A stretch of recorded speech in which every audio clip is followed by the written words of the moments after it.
We're live. Yep, and Phil's already ready for us. Oh, yeah, look, there he is. And a strange monkey, too. Anyway, welcome back, friends. Coast to Coast Horror Stream on the Cadaver Club channel this week. Cody is out doing some stuff, and he will be in possibly later. But I'm joined currently with... Hey, stranger, I don't know who's this big-faced guy in the middle. So anyway, we got David from DTN2 Horror and Mark. And I don't know if Phil will be coming by or not, but he's welcome to if he wants. And John should be joining us later as well from Project Ellsworth. How's it going, y'all? Good. Decent? First week back into the workforce. Hey, that was what I was going to say. How's that new gig? It's pretty interesting, even though it's the same thing over and over and over again. It's pretty interesting putting together COVID test kits. I can see that. Is it how many, like, what are the contents of that kit? Oh, I put together the readout module, so I have to take tweezers and a tiny razor blade, and slot it into a groove, and then let's see, I have to put a test strip in, I have to put a blotter for the test strip, I have to assemble a bottom half. So basically I'm using two different sets of tweezers and two different presses. There are 3 or 4 stations, but they're really understaffed, so I'm running multiple stations. Hopefully they'll get enough people in. Nice. And David, are you like working from home this whole time? Yeah, I've been working from home since March. Yeah, me too, man. So it's pretty easy to do remote. I've been working at home, and then I took this week off because I was pinned on my vacation time at the Cap, and it was pretty much the same as working from home, if I'm being honest, except yeah, it was pretty similar, except I snoozed all my notifications. We got Trenchy in the house. Larry's in the house. Let's see. Yeah. Welcome, y'all. Did you guys watch anything cool this week?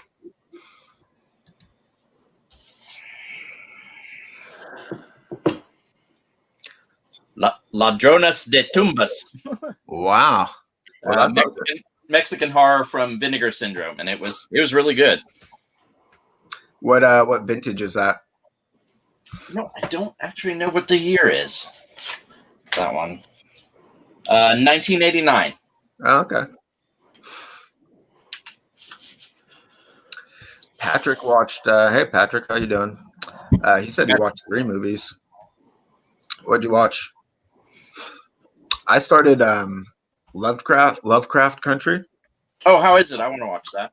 It's pretty interesting, actually. I'm not exactly sure what I'm in for. I'm like 6 episodes in, so I have a sense of the general season story arc, but it sort of shifted a few times.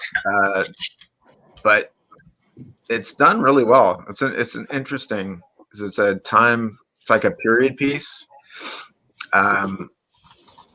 Yeah, it's interesting. I saw the first 2 episodes. I haven't watched anything past it, but yeah, it's pretty good from what I've seen so far.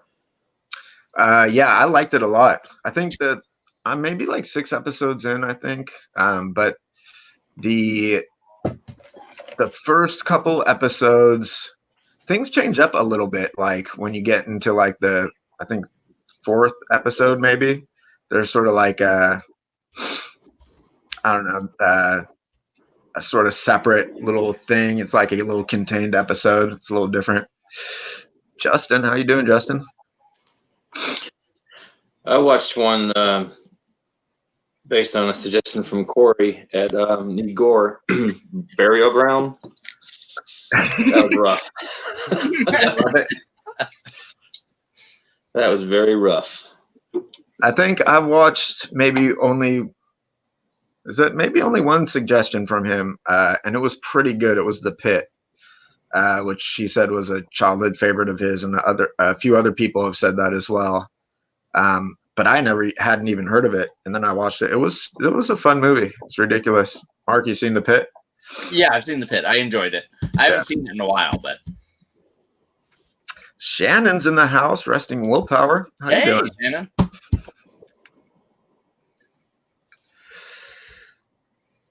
Yeah, I've never seen Burial Ground. What did you hate about it? Well, I didn't hate it. It was just Questionable. Acting and the overdubs were cool at times. Sometimes that's charming, and sometimes it's not. I don't know what makes that distinction for me. Sometimes I absolutely love when something is dubbed really shitty, you know what I mean? And the voice acting is ridiculous. And then other times it's just hard to watch. I don't know what that is, though.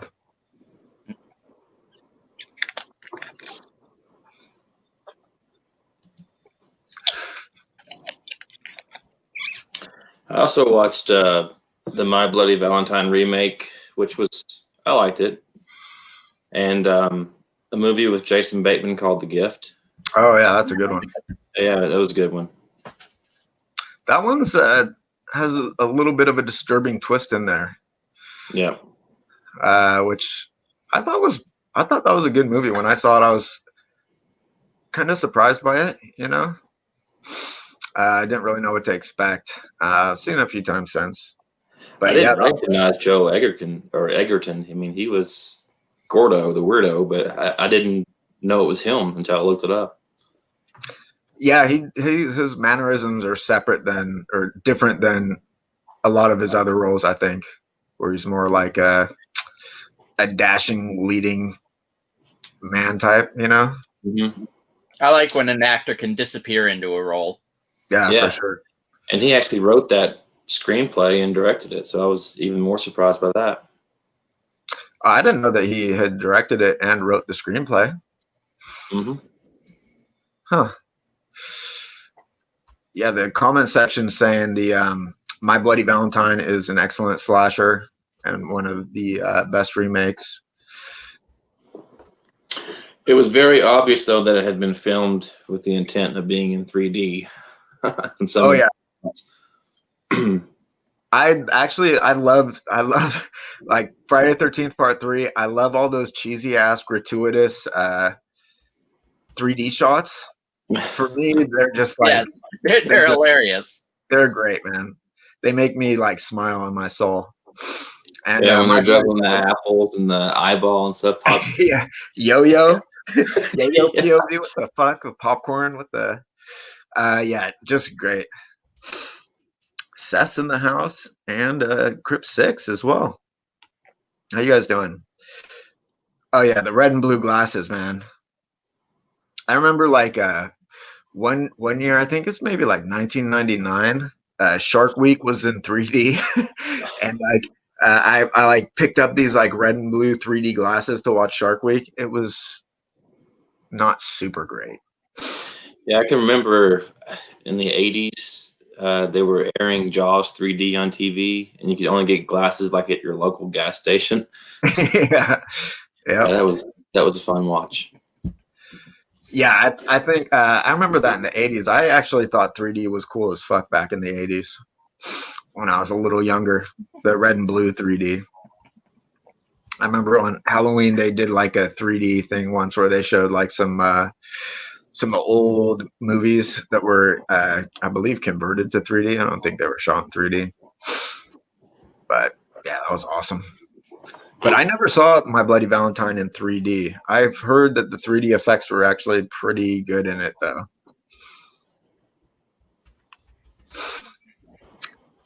Yeah, I think that for my money, I think the original My Bloody Valentine is superior. But I know a lot of people prefer the remake, actually. The remake's a lot of fun. Remake is a lot of fun. I just I feel like My Bloody Valentine is I I don't know, it's just like a little early 80s gem. You know what I mean? There's like not a lot of movies that I think can like are as perfect as that film in the slasher genre. I like the twist that the remake took, though. That was fun. Yeah, the remake was super fun. I mean, the remake of like Black Christmas was super fun too. The first remake. I still haven't seen that second remake. I haven't seen any of the Black Christmases. I need to see those. You haven't seen any of the Black Christmases? Start with the latest one, and then I heard that's terrible. Yeah, but who knows? You might love it. I mean, people might think it's terrible because they've seen the first two. It'd be interesting to get your sort of fresh take on the entire franchise as that being your portal into it. You know what I mean? Is that the one with Billy? Yes. Okay. And Agnes. Because I know that Dave McRae, one of the talking heads that I follow, he's, I guess, involved in a remake, or not a remake, but a fan film called It's Me, Billy. That would be interesting. One of the great things about the first entry into that franchise was you don't really find out much about Billy. You know what I mean? He just remains a mystery throughout the movie, and it makes him that much more menacing, I think. Yeah. Was that Bob Clark that did Black Christmas? Yep. Yeah. The guy that did The Christmas Story? Yeah. Yeah, he really ran the gambit there. We need a crossover. Yeah. Yeah, It's me, Ralphie. Yeah. I heard Ralphie was in is this right? He was in Death Valley? Yeah. Which is like, yeah, I have not seen that, but I heard that was a pretty good horror movie. So that's interesting that he went into the genre after that. Yeah, so Trenchy's saying the first two Black Christmases are equal for him because the first one has really great atmosphere and the second one is just gory and disgusting and generally mean-spirited a little bit, which is good. It was good, you know. Yeah, I think the original movie succeeds in being creepy / scary. I don't think either remake. Well, I haven't seen the second remake, so I don't know. But the remake, you might like it, man. I might love it. That might become my favorite one. You never know. I should put my money where my mouth is on that one. I'll watch it at some point. I doubt it will be as terrible as I think it's going to be, so it might be a pleasant surprise. Because in my mind, it's possibly like the worst piece of cinema ever. I've heard no one say a good word about it. Yeah, really. I've heard no good reviews. Yeah, the original is great, man. Those like phone calls, he does some like obscene phone calls, and they're like just creepy, man. The atmosphere in that, like Trenchy was saying, is just excellent. And I really like it. I think it was the first time I've seen the call is coming from inside the house. Yeah. Because it predates when a stranger calls. Yeah, I guess that would be the first time. Was I John think that's Saxon when in a that stranger movie? calls. Was John Saxon in Black Christmas? Yep. Yeah. Okay. And Margot Kidder, right? She was in that as well? Yep. Okay. I love like the it's like from a time before they used like regular telephone numbers. So I think there's a whole like generation that would watch that and not quite understand like a component of it. When we had exchanges. Yeah, when there was exchanges. Like, operator, connect me to Klondike 646. It makes you sound like you're in a film noir. Yeah, exactly. Yeah, the ending of the original one is really good. Yeah. I agree with that. And again, it's sort of left open in a. Sometimes it almost seems like movies now have to put a little bow at the end of them, and it's just like this trope that is kind of played out, and I'm a little tired of seeing it, where it's like, oh, everything's gone, final scare, or is it type of ending. But that one was, I guess, probably one of the earlier examples of it before it was played out. And sometimes I don't mind it, but sometimes it just is like, eh.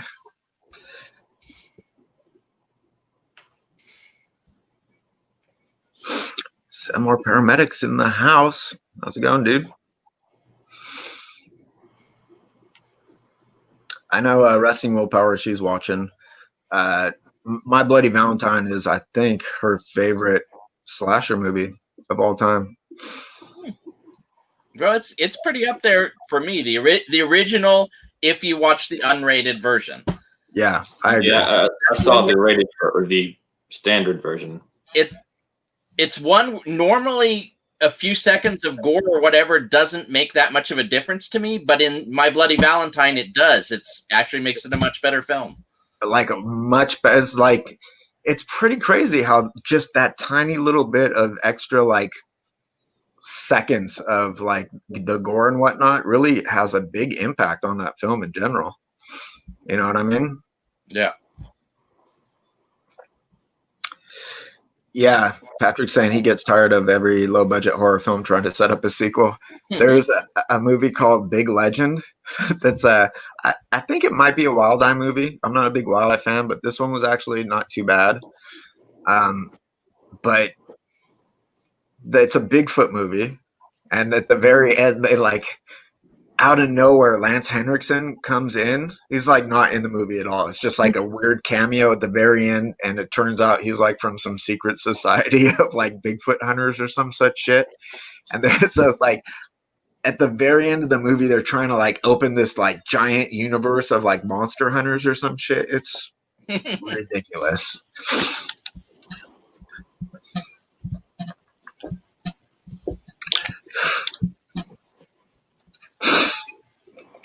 Which one, Hobbs, did you love? Big Legend? Big Legend was a cool movie. It just had a real, like, disjointed end there. I think Lance Henriksen's in 3 different Bigfoot movies. Is that like his genre of choice now? I didn't know there were so many Bigfoot movies around aside from Harry and Henderson's. There are. There's I'm not a giant fan of that genre, but I do like a good Bigfoot movie. I thought Exists was really good. Yeah, that one, I enjoyed that one. For a Bigfoot found footage movie, it was good, and I enjoyed Primal Rage, which is a little more like brutal gore with the cool sort of Bigfoot makeup is really cool. But yeah, I would say those 2 are my favorite, probably. Sci-fi creature features. We're always doing that sequel shit. One Last Monster Egg. Yeah. It's The Legend of Boggy Creek. A lot of people love that. And what's up, Danny? Hey, Danny. I could never get into that movie. I don't know what it is, but a lot of people really like it. Maybe it's just the pacing when I tried to watch it. Maybe I should give it another chance. But a lot of people have a lot of love for that movie. Yeah. Cody in the house checking in. He wants to know who that guy impersonating Mark of Horror is. Yeah. So Cody has a little bit of signal out in the middle of the woods. In that abandoned cabin he found. Yeah. It's holed up in. Flipping through that book that he found in the basement. I didn't comment on his video, but Danny did like Trash Stash did a haul video recently, and he picked up a movie called Big Bad Wolves. Have you guys seen that? Yeah, the Israeli film? Yeah. Yeah, I saw that a long time ago. Did you like it? Yeah, I remember liking it. Wasn't horror though, was it? It was I mean, horror. A lot of people consider a lot of things horror. It's on Shudder, but there's some movies on Shudder that I wouldn't consider horror. It's not a straightforward horror movie. It's more of like a revenge, like a serial killer revenge type movie, Yeah. with a little twinge of like torture porn in there, but not. But it was still, I thought, pretty good movie. Yeah. Yeah, it was. And I haven't actually seen that many Israeli films. That might be the only. That can't be the only Israeli film I've ever seen, but that's the only one I can remember seeing. It is good though, Danny. Yeah, definitely. And what's that called again? It's called Big Bad Wolves. Okay. Is it like on one of the streaming channels, like Shudder or Hulu? It is on Shudder, or it was on Shudder. I don't know if it still is. I imagine it probably is. Yeah, Quentin Tarantino was like gave it some props. They quoted him on that box. I remember I was like it had been recommended to me, and I couldn't track down a Blu-ray, so I ended up getting it on DVD. It was one of like the only DVDs I had bought in a long time, because I'm mostly Blu-ray at this point in 4K. Danny got quite the haul. He ended up with 30 films from Dollar Tree, 30 films for $30. Yeah, for sure. I'm trying to remember. There was another one that was really good that he had picked up. I can't remember what it was. Was it I Saw the Devil? Is that one? Yeah, that that was one of the ones he picked up, and yeah, that's a really good one. Yeah, that one's fucking. As long as you don't mind subtitles. I don't mind subtitles. That's a case where like bad dubbing and voice acting might have a negative impact on the movie. But yeah, I think those Koreans, man, they have a strong sort of foothold on understanding of that horror genre, man. They're doing it right. I mean, I imagine there's like bad Korean horror movies, but I haven't really seen them. You know what I mean? No, but that's one of the good things about imports is you generally only hear about them if they're the good ones from that country. Kind of, but now with like the streaming services, they'll just pick up whatever the fuck, you know what I mean? Because they just like, the more movies they can add to their catalog, the more marketable it is, you know what I mean? Yeah. Yeah, South Korean horror is on point. Let's hear your question, Hobbs. I've never seen a North Korean horror movie. I heard that North Korea did a kaiju movie, and I have not seen that either. But I have heard tale of it. I need to watch the Train to Busan. I've heard nothing but rave reviews about that one. Yeah, that one's awesome, man. that is, if you're gonna watch a South Korean film, that's probably the one to watch. And if you're gonna watch a South Korean zombie film, that's a good one. #Alive was pretty good though too, actually. I don't know if you've seen that. I have not seen that one yet. The Host is another great South Korean horror film. Yeah, it's like a monster movie. Yeah. Is that the new one that's on, or is that just Host? That's just Host. The Host is from maybe 2006 or so. Yeah, it's a while back. Yeah. But I think that monster, like the CGI effects on that, still look okay. I haven't watched it in a while, but I remember going back to check out that monster maybe like last year. And it could be the shittier quality of a YouTube video, but I thought it looked pretty good, actually.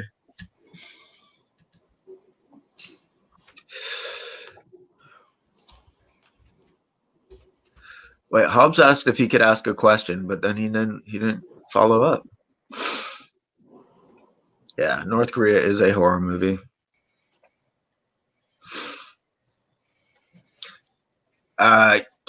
Yeah, are you saying, Danny, are you saying Train to Busan bummed him out for like 2 days? That one is like, that's the horror movie that sticks out in my mind as pulling on my heartstrings the hardest, like that I can recall, you know what I mean? It's like kind of an emotional horror movie. So here's Hobbs' question. in the 60s and 70s, there seemed to be an influx of Satan worshiping and satanic films. Was this a huge thing during this time? I was born in the 80s. Just curious on our thoughts. The Satan worshiping wasn't a big thing at the time, but it was on the news a lot. So while it wasn't widespread, whenever the news could, they focused on it. It was at the same time that they were demonizing Dungeons and Dragons. Yeah, then the same was going on in music too, right? You had people saying that AC/DC stood for Against Christ, Devil's Children, and Kiss was. Oh yeah, I mean that's the for electricity. That's what it stands for too. Nothing to do with alternating current. Right. Nice. Yeah, I remember that. And then you used to be able to spin records backwards and like summon demons. It was awesome back in the 80s. I loved it. Have you guys? I think we might have touched on Amazing Stories at some point on the stream. But do you guys remember Amazing Stories? That TV show was like Spielberg created a TV show in the 80s that was like an anthology, sort of like a fantasy anthology. And they had a Halloween episode that I fucking loved, man. And it had Christopher Lloyd in it. And he plays like this sort of like grumpy teacher type. And then it has like this horror loving dude and his love interest. And they they basically like want to get their revenge on him because he's such a dick to them. And so they play this heavy metal album backwards and like do a spell that they heard worked or some shit. But they accidentally tear the picture that they put in the cauldron, so his head is separated from his body in the picture. And then a headless Christopher Lloyd proceeds to chase them throughout the rest of the show. It's awesome. It's fucking rad. He's like carrying his head around. I remember that. It's amazing. I don't know if you can find that on YouTube, maybe that episode. Yeah.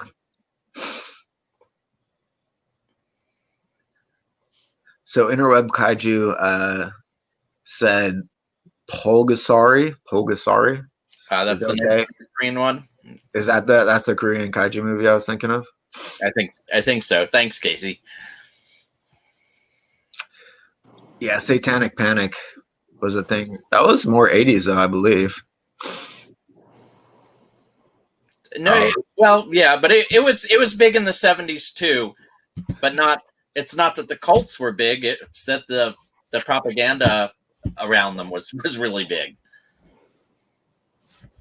Yeah, media hype. There you go. Thanks, Hobbs. I'm thinking this is pizza time for Ben.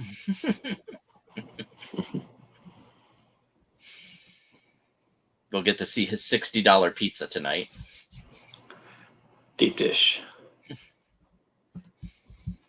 Good news, guys. Pizza was only $45 tonight. Discount. Wow. Yeah, I'm going to go pick it up. I'll be right back.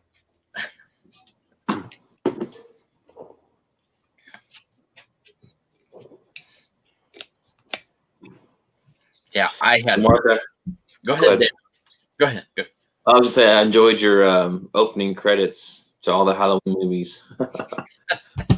It was when I put it together, it was the full opening credits for all of them, and it was like 20 some odd minutes long, and I'm like, nobody's gonna watch that, so I just chopped it up. I'm just ready for Halloween to be here. Yeah.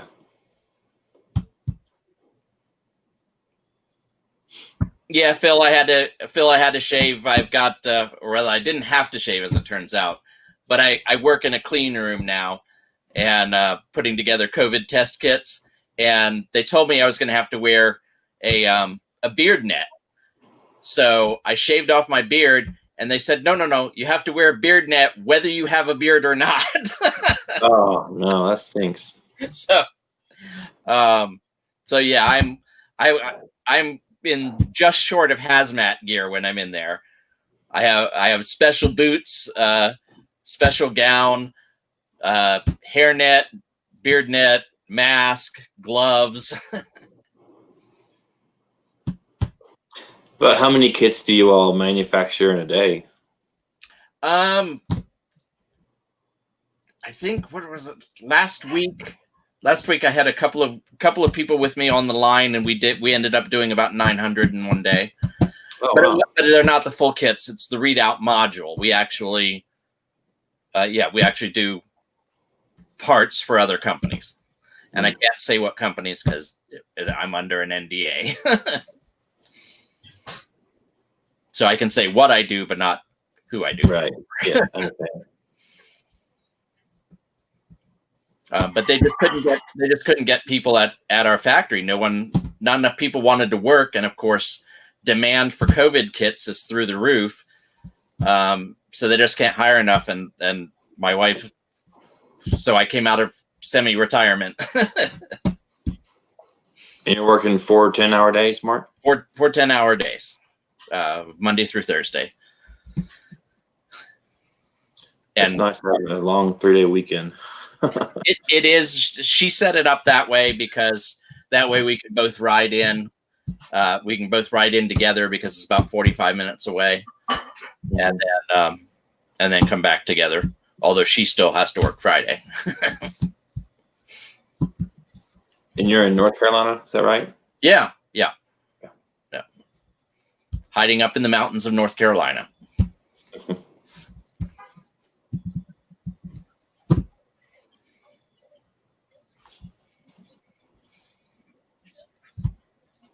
And how about you, David? What do you do? Oh, I work in IT. I work for a major printing company in Lexington, Kentucky. Lexmark. What I missed? I just asking Mark how many kits they make a day, and he was giving me some backgrounds. Nice. It is absolutely fucking beautiful outside right now here. It's a pretty glorious sunset out there. Has it cooled down out there?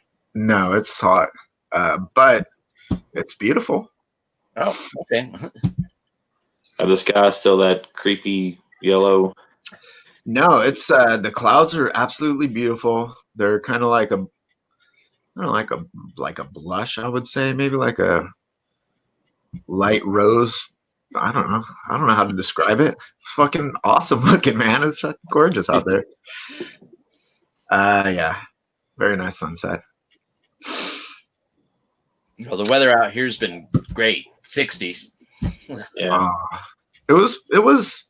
It's Danny's asking if there's a heat wave and over here. Yeah, it was warm today, not too bad.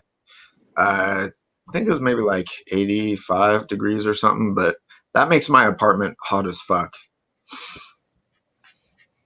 Well, because you don't run air. What do you say? You don't run air conditioning. I don't have any air conditioning. That's correct. I can imagine. All right, hold on. I will be back momentarily. All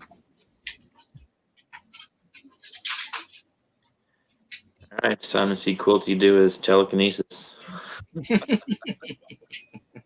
Yeah, I want to see Quilty pop up with a piece of pizza in his mouth.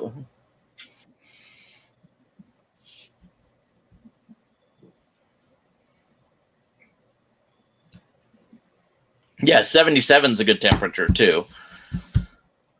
Triple digits is not a good temperature.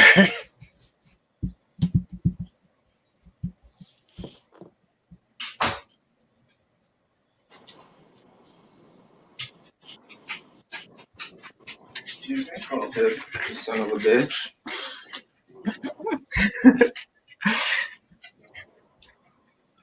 Anyway, Patrick said take a selfie, so there you go.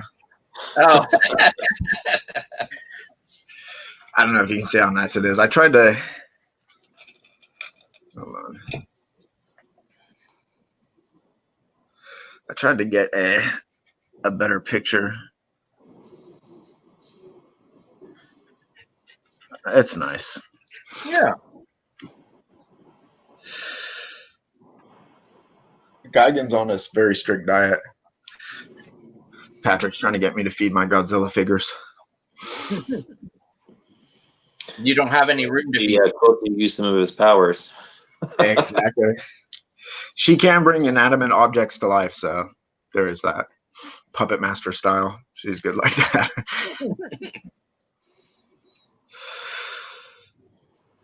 Yeah, it's supposed to be hot. I heard a report that the air quality is going to be extra shitty again, and that it was going to be hot as fuck. But it wasn't bad today. It was supposed to be that way this weekend. I want to see the weather report that says that. Air quality extra shitty. Exactly. Hot as fuck. If I started a nap, that's what my alerts would be. Weather today, hot as fuck. All right, so what did I miss while I was gone? That time.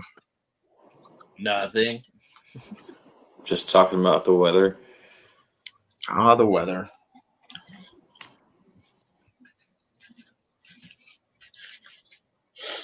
Yeah, I don't know. It's cool down in the rest of the country, I guess. It's supposed to be like, we're in fall now, right? Officially, it's fall or some such shit. Yeah, and I've got fall weather. I want fall weather. Fall weather quick too. It seems like. I love fall, man. Obviously, a lot of us horror people love fall. It's our favorite time of year, right? The Halloween season. Yeah. But it does not feel like even a little bit like fall right now. It's kind of a bummer. Yeah, it's not been cold enough to make any leaves change colors or anything here. Yeah, they're just starting to change here, but I got to wear a sweatshirt. That's when I judge that it's fall. When I wear my sweatshirt in the morning, it's fall.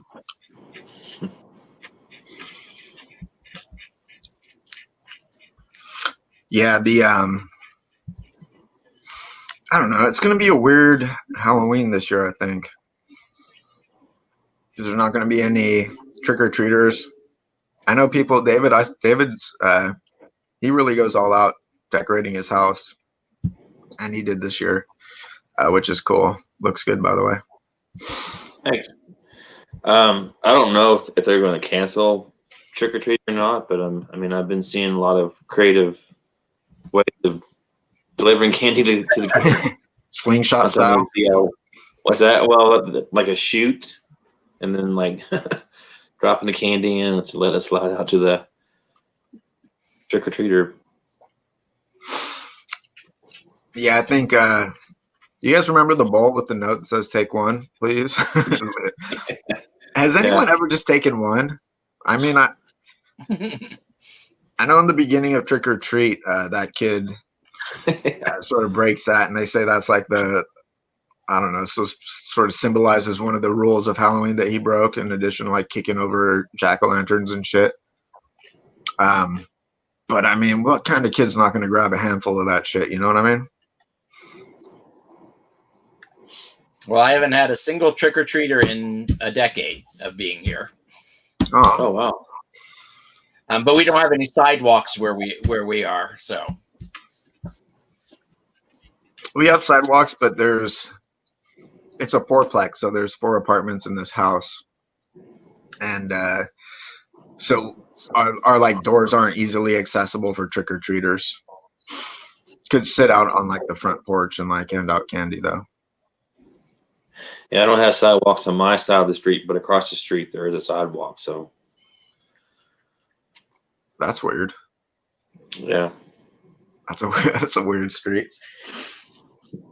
Did either of you guys watch Vivarium? Nope. Just curious. That one, I don't know. I don't think either of you guys live in like suburbs, but that's a pretty bizarre movie. You're familiar with it, right? Jesse Eisenberg and I don't remember who his wife was, go into like this sort of planned, I wouldn't say a gated community. It's like a gated community without gates. It's just like a bunch of tract homes and like a little development that's super suburban. And then they get trapped there and they can't make their way out at all. It's a bizarre film, but yeah. I think I've seen it on Shudder, right?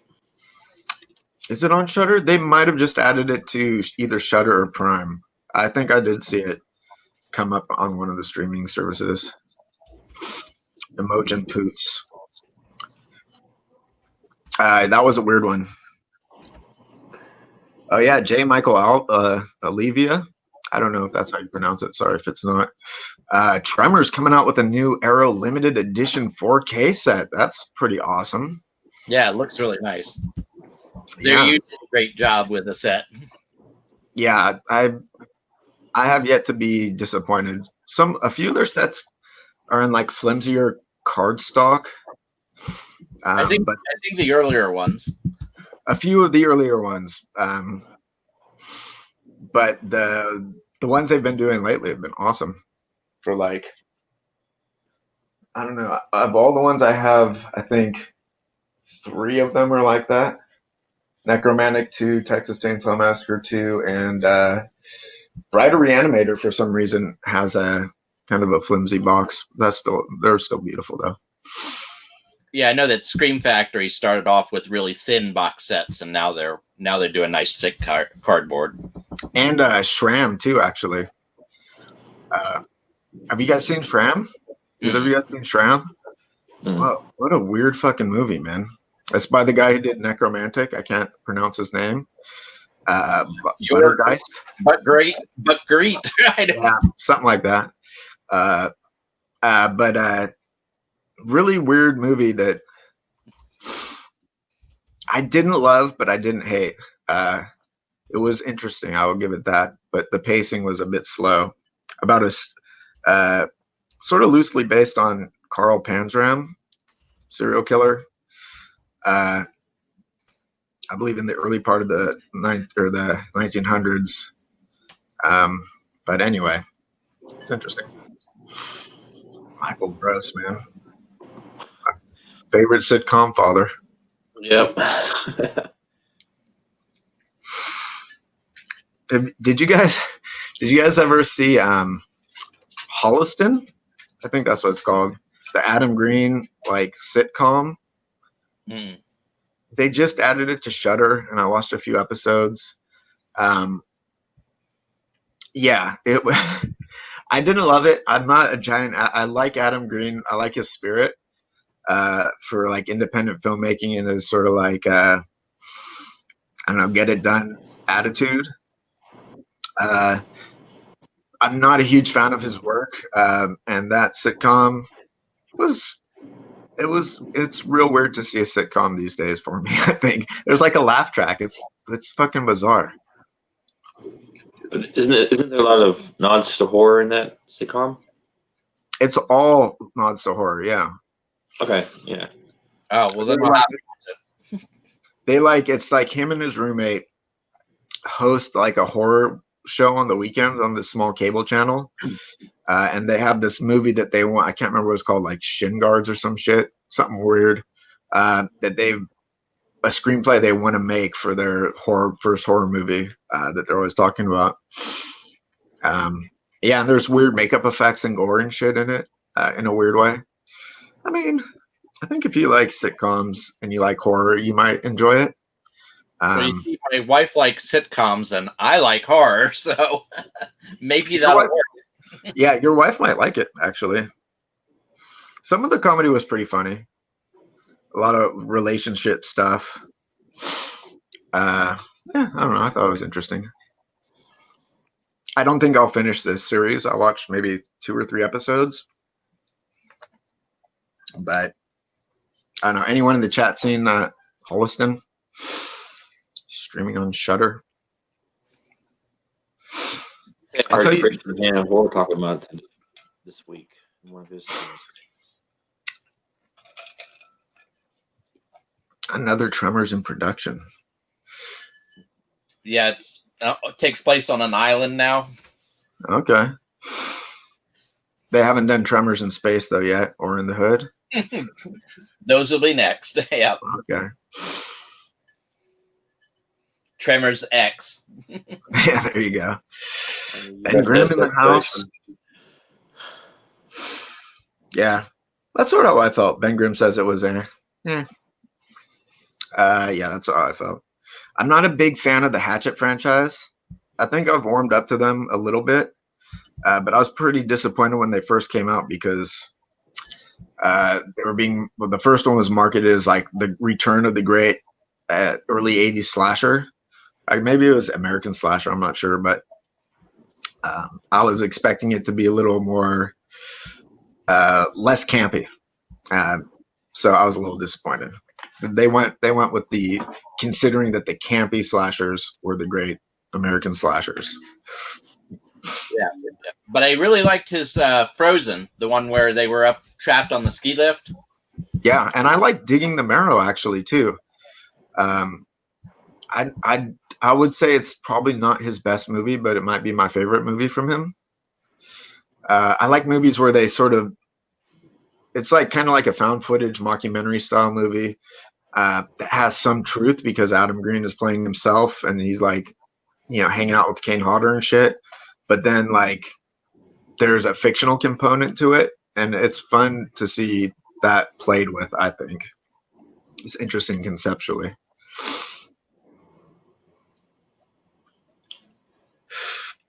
Ooh, I want to see the new. I want the new season of Creepshow to come out soon. Yeah, but that's not till next year. They're going to do an animated special for Halloween. Oh, I did see that. Yeah, I'm not a big giant fan of animated things. For Creepshow, it might work though. Yeah, I'll watch it. Yeah.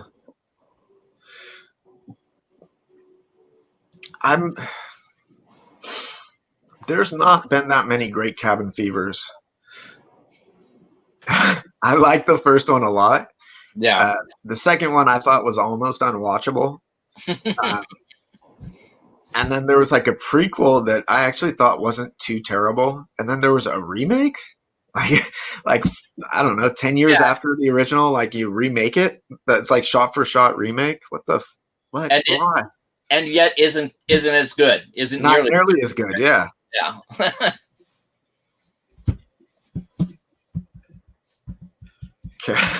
Carousel is filming its sequel in April as well. Yeah, the animation in Creepshow 2 is cool. Did Ty West really do Cabin Fever too? Sort of. He got in a lot of arguments with the producers and then basically threw his hands up and left. And so yes, I believe he's credited as the director, but he kind of disavowed the film. Credited as a director, but not his vision, basically. Yeah. I can see that. What's up, Cheap Ass Movie Review? Hey, Cheap Ass. Dude? Yeah, they need to remake the remake of Cabin Fever, shot for shot, in black and white, starring Vince Vaughn. That would be amazing. Or all-female cast, woke as fuck. That's the other thing that could save it.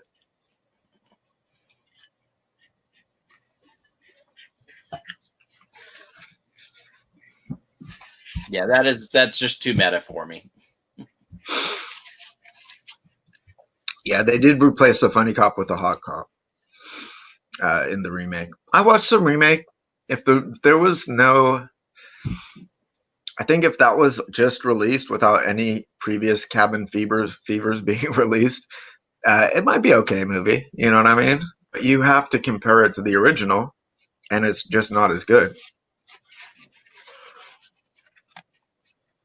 First Cabin Fever filmed in North Carolina. Halloween Kills is filmed in North Carolina. Really? I want to say I might be wrong. Am I wrong?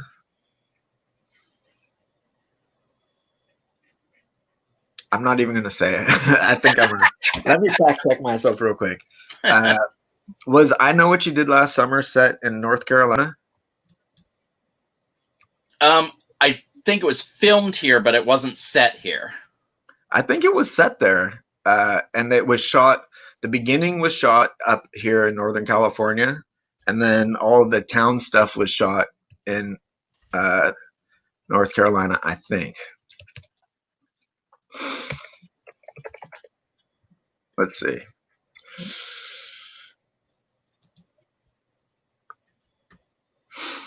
I am checking currently.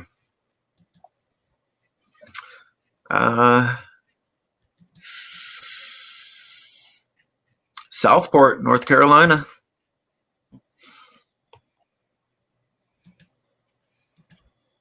I knew it. Oh crap. Don't know exactly why I knew that.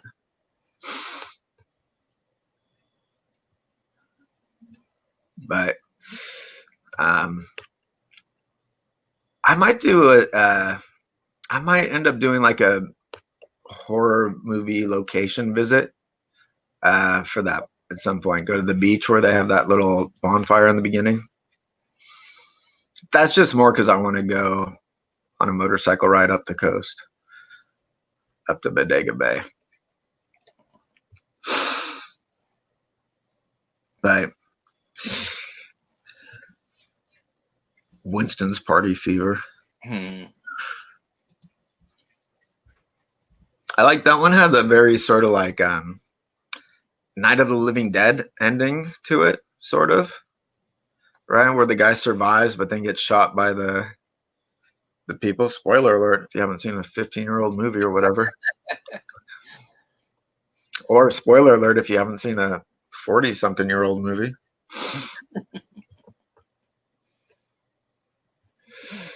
But yeah, I don't know. I did watch I Know What You Did Last Summer recently. Someone requested that I did do a review of it. So I watched it. Not terrible. For a shitty for a shitty sort of mid to late 90s sequel.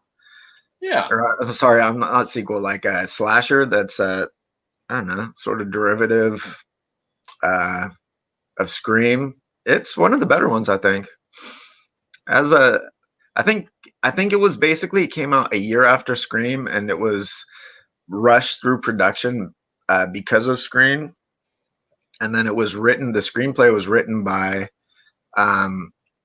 the guy who wrote the screenplay for Scream. Kevin Williamson. Is that who did that? I don't know a lot of, like, I should probably know more screenwriters and whatnot, but I don't know a lot of them, but him I know. So, and I don't know, like, why I was just like looking into this movie because I hadn't really thought about it for a long time. But the marketing for the film was by the team that bought you Scream, and then they got sued by Wes Craven because he had no involvement in it, and his name was so heavily attached to Scream, and he won, so they had to stop marketing. Oh, here we go. We got a blank Cody. Can you hear me though? yeah, I can hear you. Okay. I'm. Oh, you're not by blank. the I saw a campfire, little so- flash of face in there. It's just dark as fuck. he's the Invisible Yeah. Man. Oh my god, you are scary, dude. Tell us a ghost all story, Cody. Was that? How's it start? 11:55, right? yeah. Tell us a ghost story, Cody. Yeah, How's everybody doing? I'm doing pretty well. How's the cabin, man? Oh, it's nice. It's got a set of bunk beds, a little loft, and like a futon. So we've been pretty comfortable. There you are. There's a little bit of light. Yeah. I think it's creepy watching with that. David's out of the room and Michael Myers is watching me. I know. Creeping on us, dude. And Jodie Foster giving me the eye too. The fire's having trouble. It keeps spraying lighter fluid on it. Yeah. We're going to end up burning the campground down. There it is. All right. There you go. It was Hey, Mark. doing. It was Hey, doing. Hey, it was doing good, and all of a sudden decided not to. We've used all the wood. Getting late in the night. Mm-hmm. What time did you So- start? At like 7. Now you've been on for about an hour. Yeah, about an hour. Start at 6:30. Martin's now in the house. Hey, Dave. Hey, Cody. Being welcomed from the void.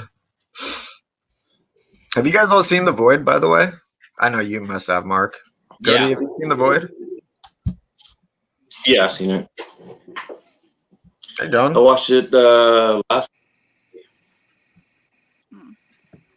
You're gonna do something again. What happened now? Oh, I was going to say, yeah, I've seen The Void.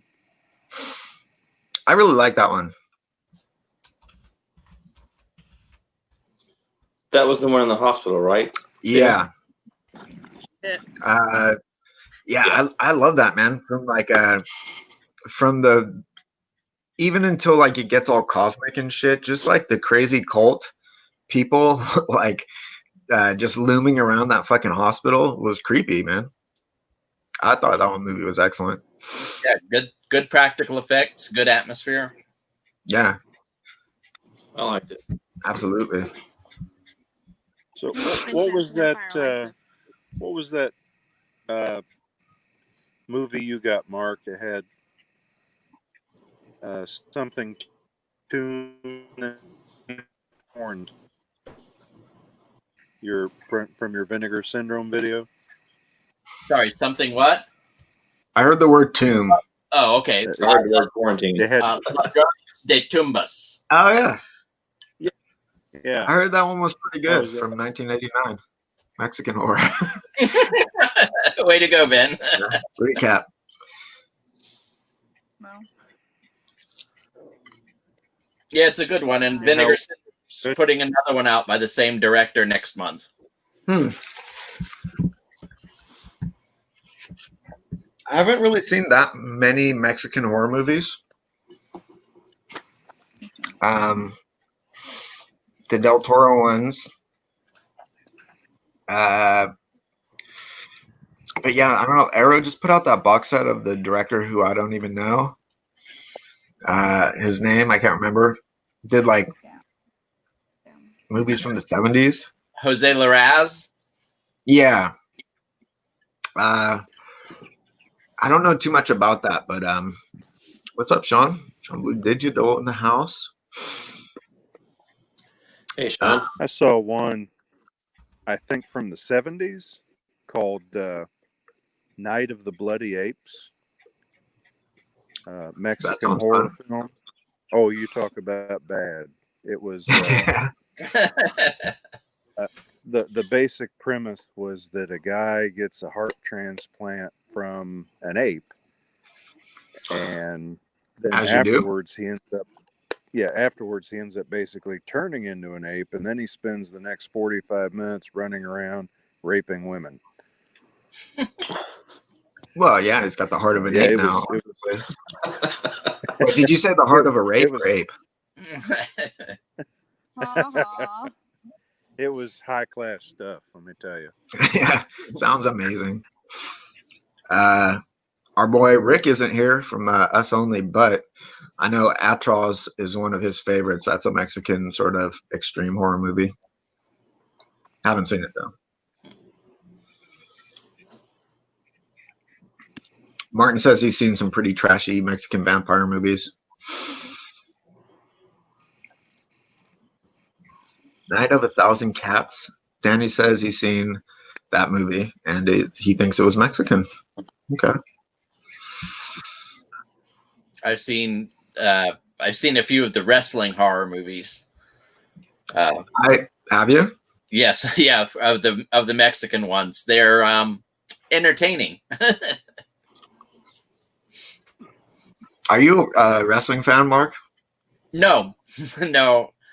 I know a lot of horror people are, but I like to see a good fight scene. I loved wrestling when I was younger. Not a big wrestling dude nowadays, but yeah, you are right. I would say probably 75% of the horror people I know love wrestling. Yeah, I watched wrestling when I was a kid, back in the days of Hulk Hogan and Macho Man Randy Savage, but I haven't followed it since it became WWE.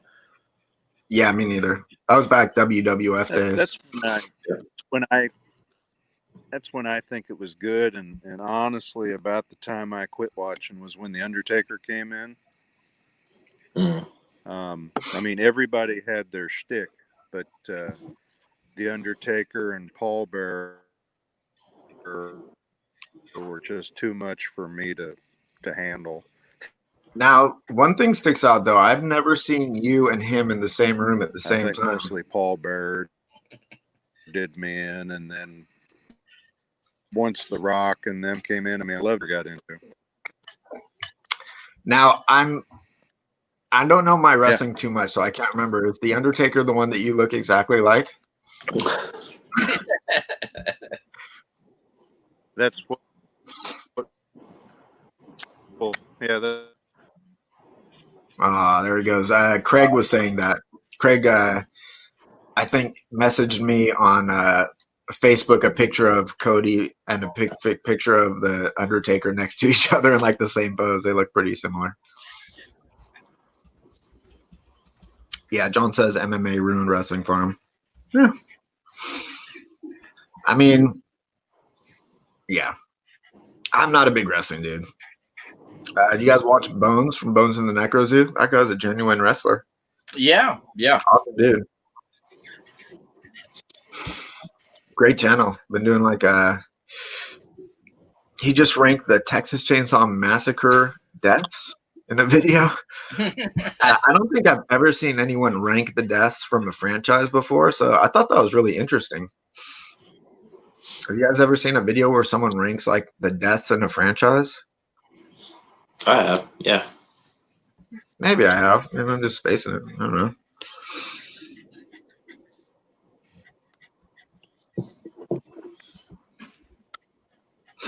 Yeah,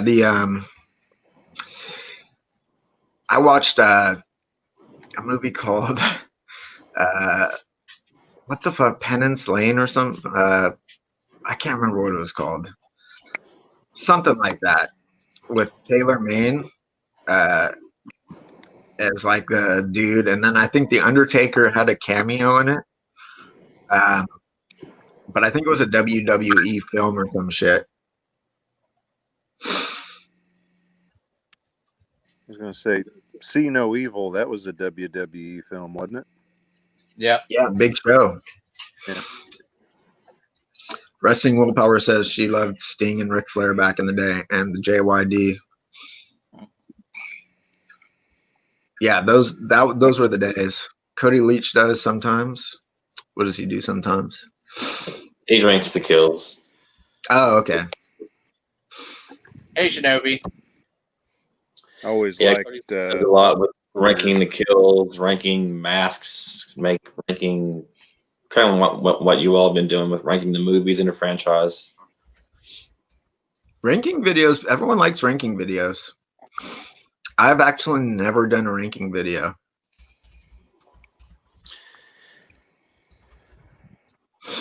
I meant to do a bunch of ranking videos are always big too. I did do a reaction to the Godzilla King of the Monsters trailer where they did the reveal of Mothra and King Ghidorah. I think that's the only one I've ever done. There's a new channel. These two kids in the UK, and they started like 2 weeks ago, and they're already like at 11,000 subscribers. Yeah. Wow. Cinema Rules Live.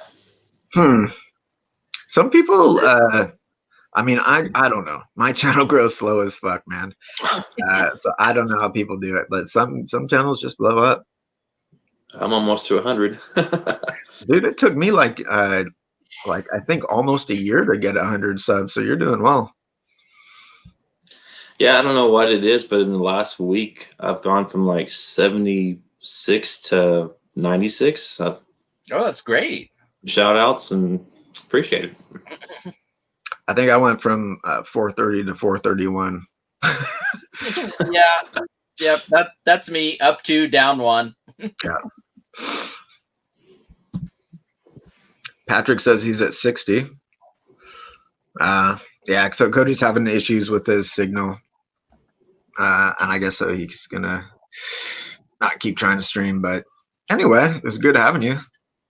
And he'll just hang out in the chat for a bit. Cool. I mean, what the fuck? Why you guys are all reading the chat too, so I don't know why I'm narrating it. So Cody's 2 away from hitting 600. Yeah, I mean, when I subscribed to Cody, he had like 30 subs, something like that. I think he had like less than 50 for sure subscribers. His channel's really blown up a lot. Yeah, I think I subscribed to Cody when he was around the 400 mark. I think he had just had a contest maybe for hitting 400. Yeah, Martin says that his channel is starting to grow faster now. He's watched a lot of people pass him. Yeah, me too. I would say almost everyone in this circle who started a channel after me has probably passed me almost. But I mean, I've never done this to like. I just did it to make friends. I've made some friends, and that's really it. Be part of a community. That's kind of where I'm at. I'm not really concerned about hitting milestones with this channel. I mean, I tried that with the VC with my other channel, and it just got to be too much. I just try to have fun with it. So I think, of course, it's nice. Like, I've put a lot of energy into some of my videos before, and it is nice when people watch them. You know what I mean? As opposed to like you do a lot of energy. My very first video on my channel took probably over 100 hours to make. Easily. Oh, wow. It was like very like After Effects heavy, and I didn't know how to use After Effects, so I learned a lot making that video. It was a very fun project, and I like that video a lot. But yeah, I remember when I completed it, I'm like, I'm gonna go live, and then like I think like 3 people watched it, and I was like, that was a lot of work for that. John mentions he's slowly approaching 500. Talk about people who started after you and blitzed past you. Yeah, those people like those mukbangs that he's doing. Well, you've passed me up too, Mark. Did I? I'm sorry. I'll slow down. No, please go faster. No, it's funny you mentioned all the time you put into a video. There are ones where I really I put my heart into the video. I think it's really creative and really nice, and nobody watches it. And then I'll slap something together and I'll get great views because something happened to that person. So yeah, I just don't really think too much about it these days. I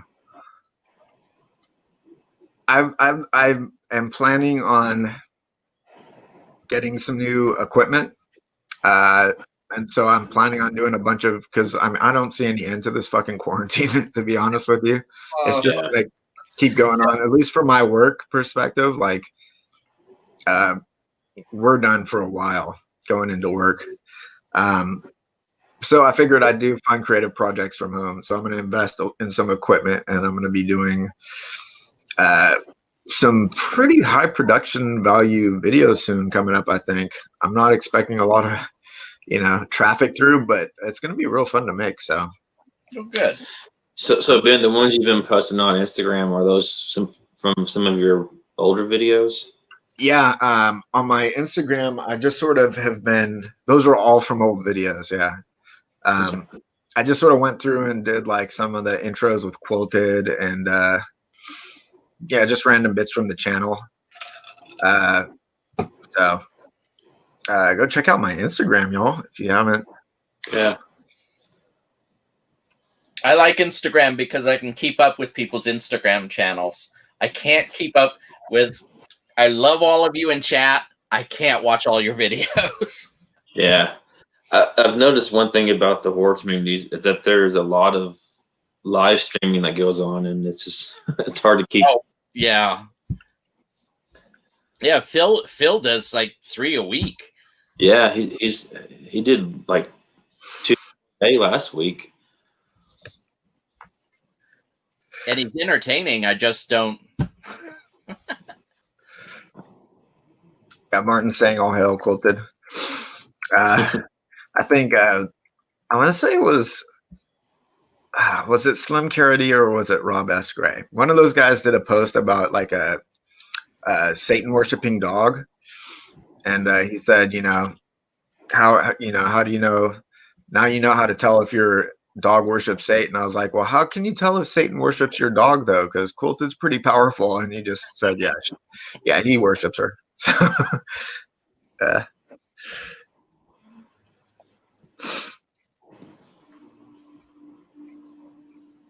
yeah, old school knows what's up.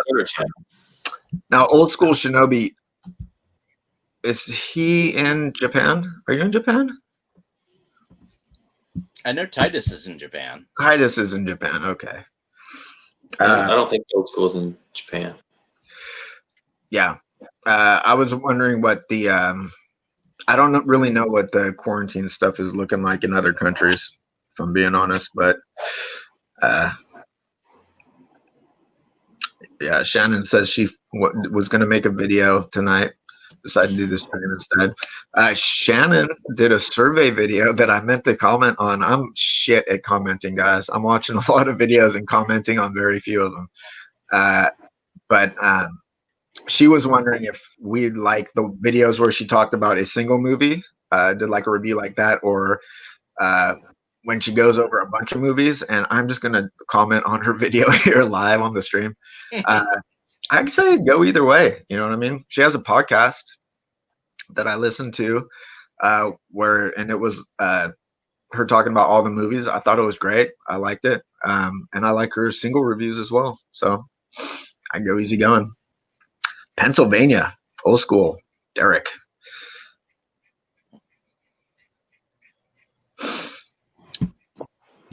Mr. Meat Hook. I'm subscribed to him. I haven't watched one of his videos in a while. I guess Patrick said he did a good stream this week.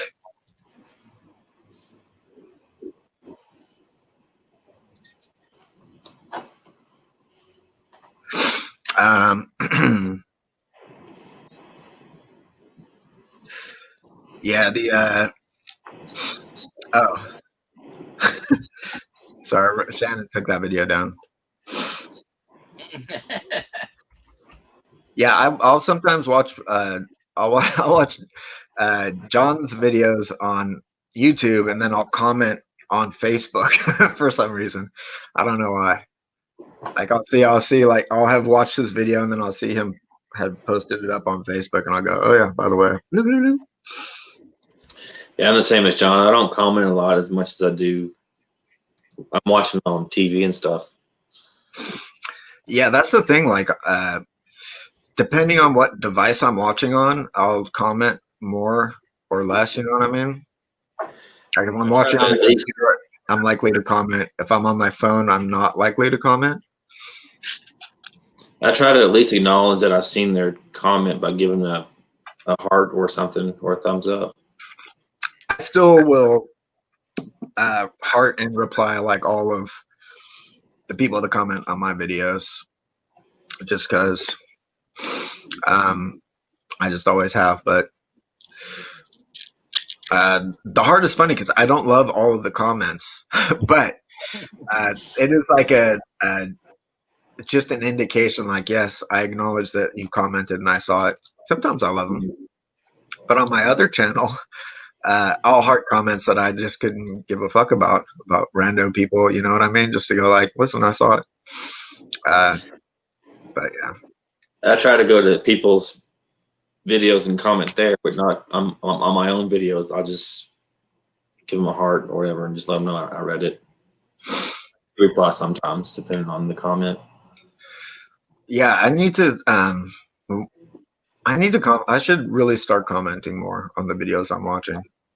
I asked I think I was chatting with Al from Kaiju Shorts and Them's Fighting Words and Cody on Messenger, and we were trying to figure out like if it's better to not comment at all or just to comment like great video. You know what I mean? Like a more generic comment or like just not comment. Which would you rather get? No comment or like a great video, dude? Comment. I prefer the generic comment to nothing. Yeah. I think I do too. I'm not going to name names, but one of our horror community people does that on my videos, and I can tell because sometimes I'll have something special in the middle of the video and he won't know it. He puts on my video so he can give me a like and so he can give me a comment, but then he's doing something else or whatever. Yeah. and I can't watch everybody's videos, so I think that's nice that he has a system where he replies to people and comments on their stuff, even if he doesn't watch it. It's his way of showing support. Yeah, I mean, I have no problem with it. I was just curious what you guys thought. John says comments help analytics. I think Cody's identified himself as the culprit, Mark. Actually, no, Cody actually watches my videos. He was just being silly. Yeah, but I just take it as, you know, I assume good nature, not because I mean if they didn't mean it in a positive fashion, why would they bother? Yeah, well, if they would do that if they were a Russian bot. So Martin said he likes to mess with the bots. I'm curious as to what he does. Yeah, yeah. I mean that's the sad thing is you can't really mess with bots. I mean, you can play around with a bot, but the bot doesn't give a fuck if you're messing with them. You know what I mean? You can't troll a bot. It's a pointless act. You end up like trolling yourself, basically. I just block them or report them. Yeah, Martin says generic comments are not the best, but he appreciates them because it helps the algorithm. The ones I don't like are where somebody comments and they include a link. Have you had them where they include a link to their YouTube videos? Oh yeah. It's not. I've gotten some like links that are for not corny. Oh yeah, yeah. I've had a few of those recently too, but I meant just general videos. But yeah, I've had the what was it? It was the young lady dancing one because I went over to her channel and and then it was a bot because apparently that person had like 20-30 channels that all had the same thing. Yeah, my experience with bots has been those that are trying to get you to subscribe to their channel to help you grow your channel and stuff. Yeah, that's a weird one. I've never been linked to porn in a YouTube comment, I don't think, that I've recalled.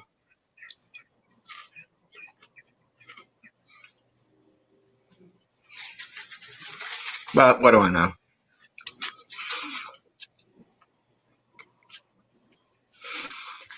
Yeah, Sean doesn't like when people do the more generic comments as much. Like that David just says beep bop boop.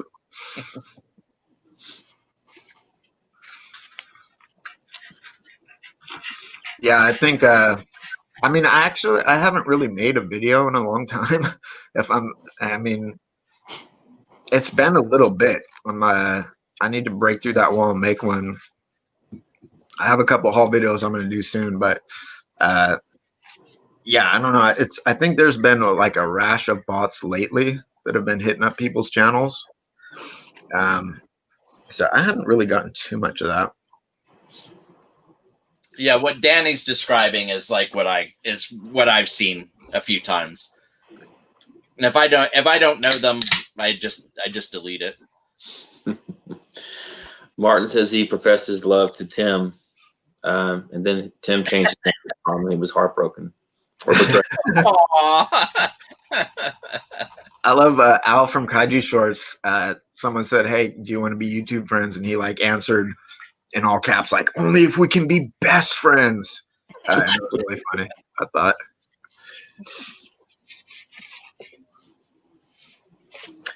Yeah, I don't know. It's weird. Instagram's like that too, though. You get a lot of rando like bot accounts for some reason. I usually get messages from people, not comments on my post, but just like private messages, and it's usually hot ass women, dude. Yeah, an attractive woman, and hey, how are you doing? I just delete. Yeah, I don't really answer those anymore. But one time there was one where they like started off so bizarrely that I was really intrigued by it. And so like I had a big like long relationship with them. I remember that saga. That was a good one. That was pretty funny. I just thought I was just so interested to see like where it was gonna go because they started off like with this like S&M sissy talk, like being a dominatrix type of person to me, and I was like, "Did you just call me a sissy?" What? And it was really funny. Yeah, that was weird. Hey, congratulations, Sean. What? Let's see. He got 600. Oh, nice.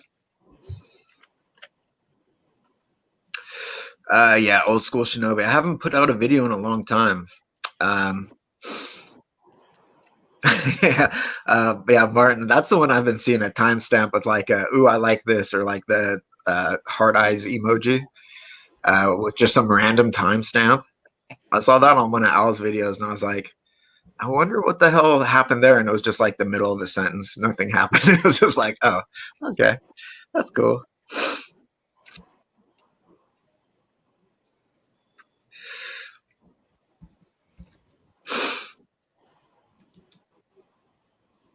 Yeah, usually like Sean was saying, like he doesn't like the generic comments. Usually, if like, usually I don't like to leave comments like that. So I'll either like start writing a comment and then I'll just be like, who gives a fuck what I think? I'll just stop, or I will just like not want to do a more generic one, and so then I will not leave a comment. But I need to get back commenting more on people's videos because it is nice to like receive comments and have back and forth with people. And I mean, that's really the only reason I started this channel, was to be part of a community. So it's nice to do communal things. You know what I mean? I didn't start my channel. I just started my channel more as a creative outlet, but I found that what I really enjoyed was the community and making friends, because you don't find a lot of people who like horror movies. You don't at all. And there's a couple of Facebook groups that I was like on, and I never formed any connection with those fools. Like you'd post something and no one would do shit about it. There's no like no interaction. It's like white noise, you know. But then on YouTube, I made a bunch of friends, man. Yeah. Yeah, I'm surprised as to how many people out there do like horror. I mean, because I don't have anybody here local that I'm friends with that is into horror. Yeah. I've learned so much about horror just through the horror community. I mean, I'd never heard of Wild Out before, or Vinegar Syndrome and all that stuff. Yeah. I started like a novice. I had like I had a motorcycle channel, which I still have.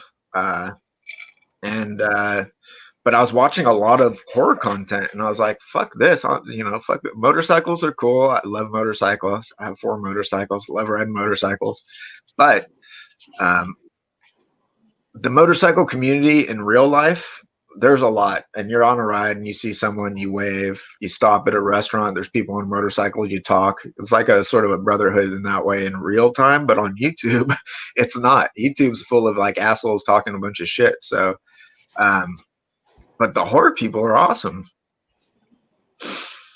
Yeah, that's what I found. Yeah, Shanna, I do that same shit, by the way.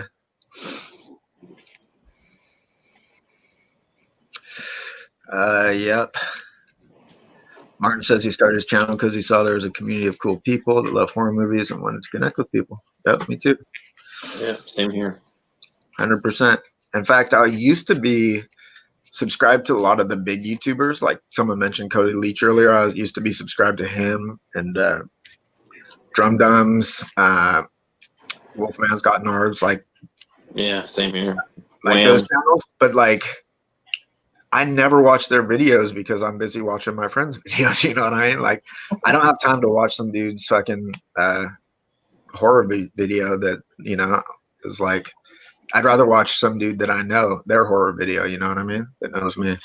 Well, I met Beth from B-Side Records through one of Drum Dumb streams. She was, I guess, a moderator, wrench, winch, whatever she wants to call herself. And we just got to talk about what she calls herself. Yeah, her Nice. wrench went. So we just got to talking about vinyl, and that's how I met her. And then I don't remember how I found the horror community. I mean, yes, I was following channels like Drum Dums and Wolfman's Got Nards, especially around the time of Halloween 2018. And then I just started clicking on people that were in the chats and checking out their channel, and that's kind of how it all started for me. I met a lot of people from the comment section. So yeah, like if I see someone make an interesting comment, you know, I'll click on their thing to see like, oh, do they make videos? And if they do, then I'll watch their videos, you know, if they're, so that's another good reason why you should comment on people's videos. If you're looking to meet people. Yeah. Hobbs rocks and rolls. Hobbs is awesome. Sean always comments on my videos. Yeah. Count Jacula, horror guru, horror show. I started watching just movie reviews, and then I want to say like at some point I had started watching Horrific Nightmares. JM was one of the earlier people in this community whose videos I watched. Yeah, and me too. He was like on a stream with Sean Urshan, Lisa Loves back in the day, Bronco Juggalo, and Dave Maggot. And so then I started watching them, and then I just sort of spread out from there. Yeah, there used to be a channel called Hey, Isn't That Divine? Yeah. Is he still around? I mean, he's the Firefly podcast in the vinyl community and the horror community, so that's how I found his channel.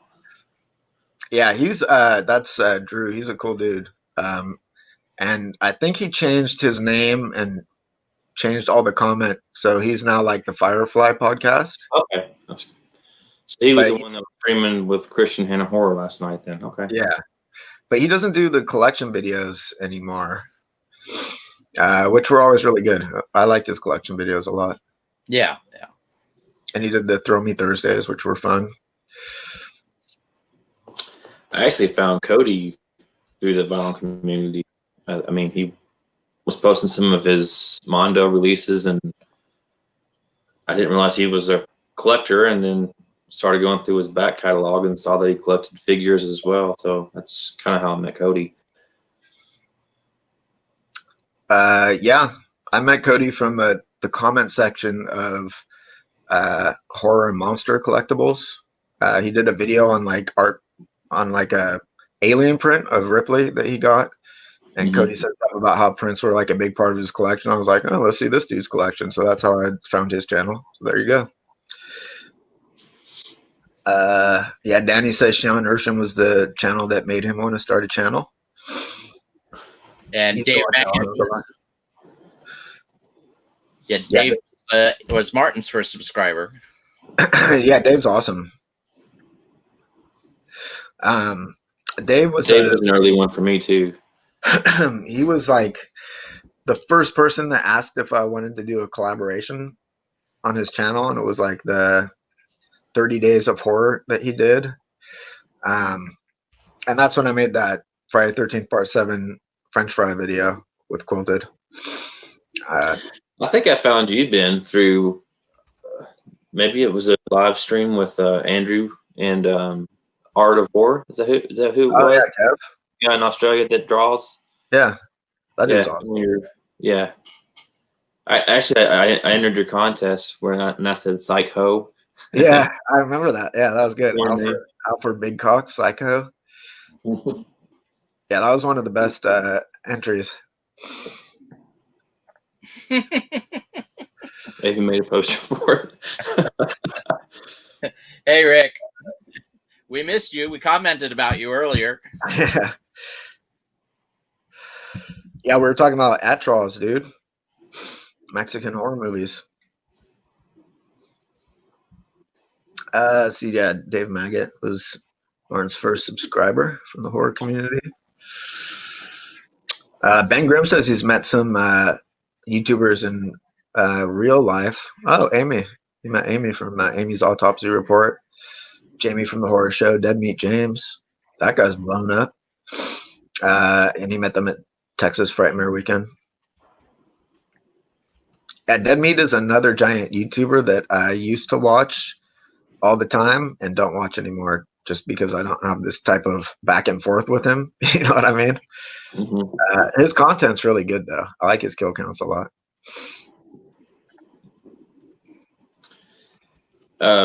Jay and there you go. Jay and Mike from Wham are just literally down the street from me, and I've never ran into them before, but that's kind of where I started meeting people in the horror community as well. See, they're also big. They make good content, and I don't watch their videos either. I don't watch them as much as I used to. Yeah, Sean Blue Digital says Last Shoegazer made him start his channel. I knew that from he's mentioned it before in his videos. Nick, haven't seen that guy in a while, but he was a cool dude. And I think, he still talks with Jason and stuff from Horrific Nightmares. But yeah, I discovered Sean Blue Digital's channel from a shout out from Horror Hands, I believe. So like I've discovered a lot of channels from shout outs from other horror people. Yeah, same here. And I discovered Bryn's channel, Horror Hands, from a shout out from Andrew Ballina. So there you go. That's another neat thing is I've gotten to know people from Australia, like Andrew and Adam, who's in the chat now, and Bryn over in UK, and Keith over in Ireland. Yeah. Oh man, what did Keith? He did like a review for a movie not too long ago, and I fucking loved the movie, and he like just tore it up. I can't remember what it was though. I can't remember what it was. Yeah, fuck, spacing on it. It's a movie that I really like, and he was like, it's just pure crap. I was like, oh. Yeah, Last Shoegazer is good. Well, I love when John, when Project Ellsworth rips into a movie, even if it's one I enjoy. I love when he rips into a movie. Oh yeah, I think like those videos, people like the rant videos, and they're sure. I've seen Dave Mackett do a few good rant videos, even when I didn't agree on. I think the last one I'm thinking of was The Invisible Man. He hated it. And I had a different opinion of his, but I still enjoyed watching his video. What are you doing, you fucking carpet shark?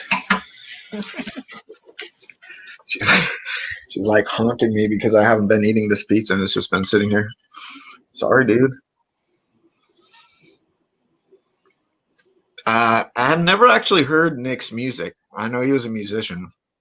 I know that's where he got his name, shoegazer, was from a genre of music. Rick, that's too obvious. You need to do a rant on something else.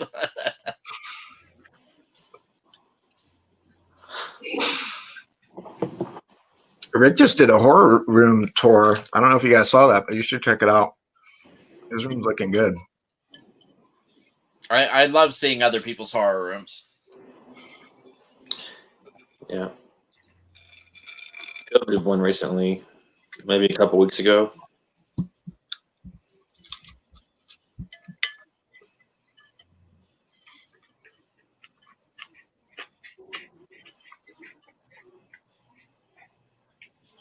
Adam Paul Beaumont, another Australian that I met through YouTube.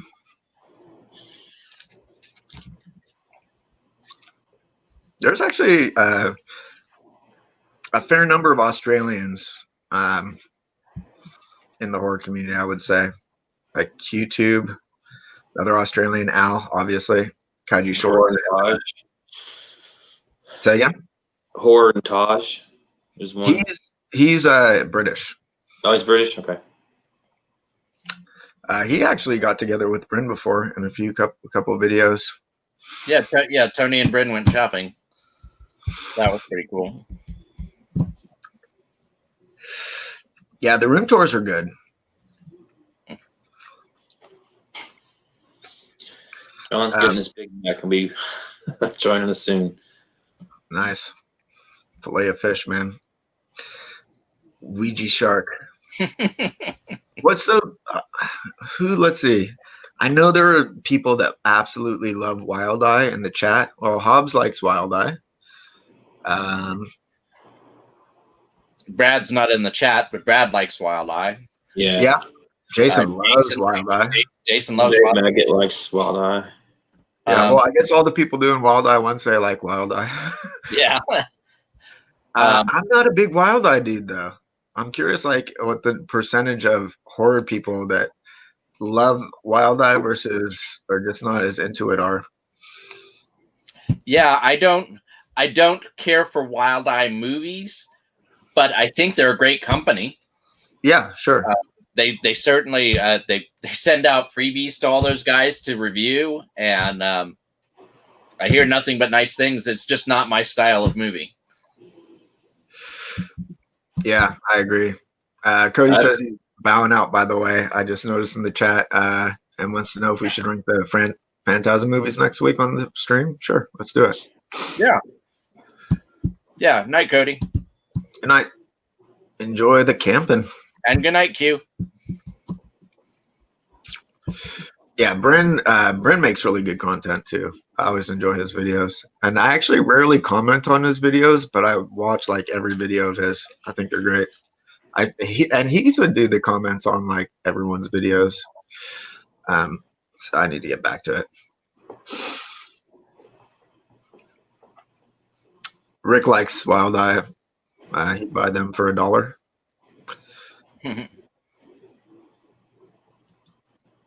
Yeah, Ben Grimm says he knows what he's getting into with them. That's how expectations work.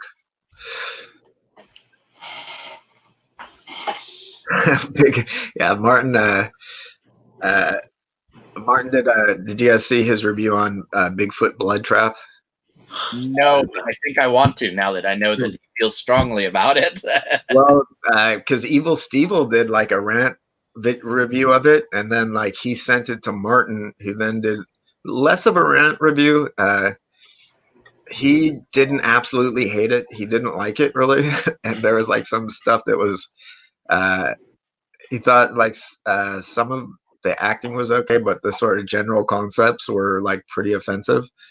And that movie is going to work its way through the horror community. I think it's just going to be. It's like the chain letter equivalent, shitty movie equivalent to a chain letter, because he's going to send it on to someone, and then they will send it on to someone. Yeah, Hobbs likes the Wild Eye stuff. Yeah, and I look at Wild Eye as being the modern equivalent of the stuff that I watch and enjoy on Vinegar Syndrome. Yeah. I mean, the Italian ripoff cinema films, I enjoy those. They are stupid, but I enjoy them. I just don't enjoy the Wild Eye ones because they're modern stupid instead of old stupid. I think some of the I've seen a couple pretty good Wild Eye movies. But it just, I would say Wild Eye almost has is a genre. And as a genre, I like certain movies within the genre, but not the genre really in whole. But so is Wild Eye just basically just low budget fan made films? Is that fair to say, or at low budget is fair to say, and people that are making the films are fans of the genre is also fair to say, but they're beyond fan film, I would say. Yeah, there's there's like production team, even if the budget's $5,000 or something, like it's not like a cell phone movie, you know what I mean? Okay. They have cute ideas. I can't usually get past the dialogue. The dialogue and the acting is usually terrible. Like Bone Hill Road is a werewolf one that a lot of people like. I couldn't get to the werewolf part. 10 minutes in, I'm like, oh, I'm just hurting from the dialogue, and I turned the movie off. Me neither. But I do want to revisit that one because I didn't make it to the werewolf, but I heard the practical werewolf is pretty cool. So I would like to revisit that one. Evil Steve just was talking about The Snarling, which is another Wild Eye werewolf movie that I heard was okay. And I tried to watch Jurassic Dead, and I got further in Jurassic Dead. I probably got to the halfway point of that one, but I guess I can take bad practical effects. I can't take bad CGI because I can't stand asylum movies. Yeah. Yeah, I like the Hobbs says that when we get it, we should just keep signing it and passing around the Bigfoot Blood Rage or whatever whatever it's called.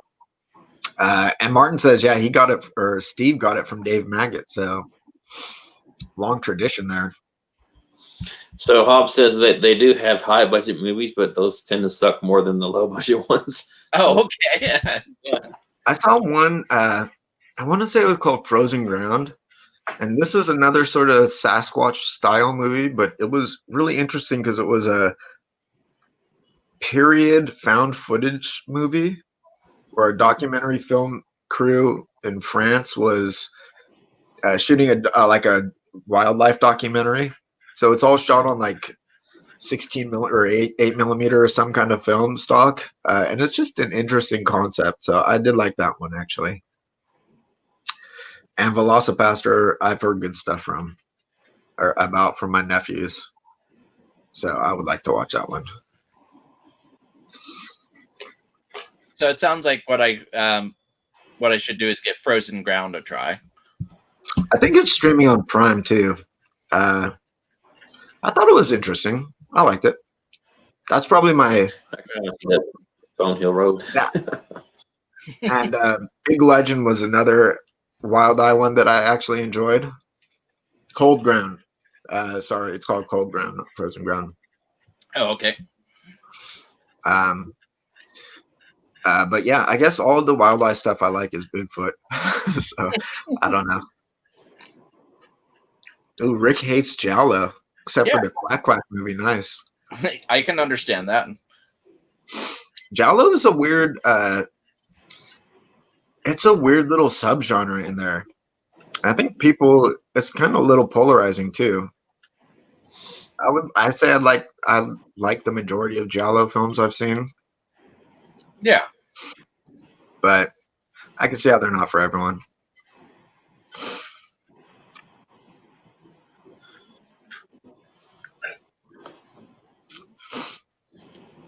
Martin says he liked the 2 Asylum movies he's seen, Halloween Night and Death Foretold. I've heard that they've made some decent horror films. I'm afraid where I know them from are all the sci-fi ones like Mega Shark versus Mecha Shark, and just all of those that have this great concept, and they actually make a decent trailer, but they're terrible to watch for an hour and a half.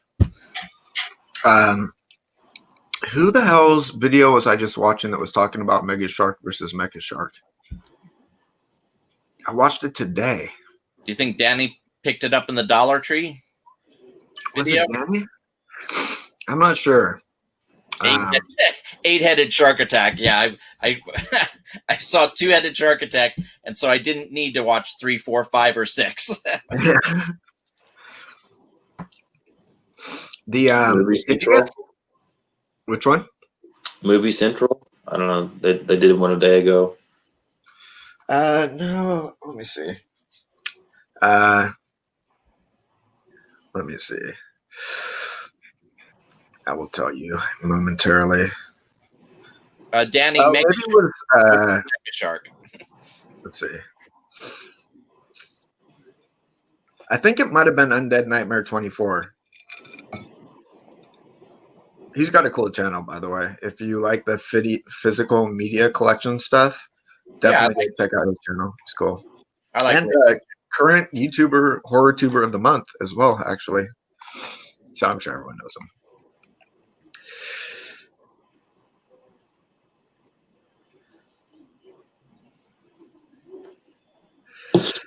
Yeah, did you guys ever see that show? What was it called?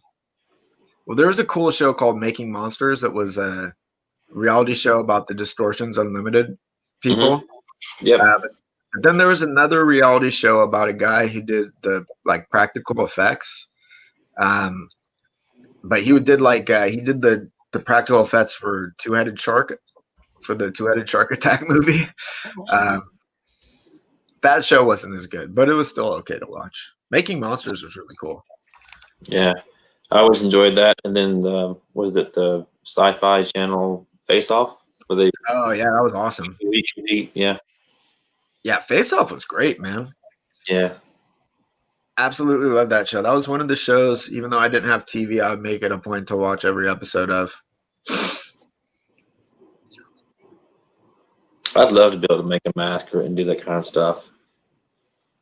You can do it, dude.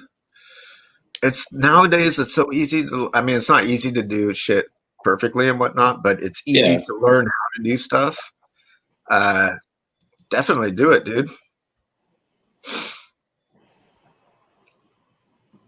I mean, that was another thing that was really great about that show is it's kind of inspirational if you're interested in making stuff and you watch all the stuff they make every week and you see like their process, their sculpting, they're talking about it. It's cool, man.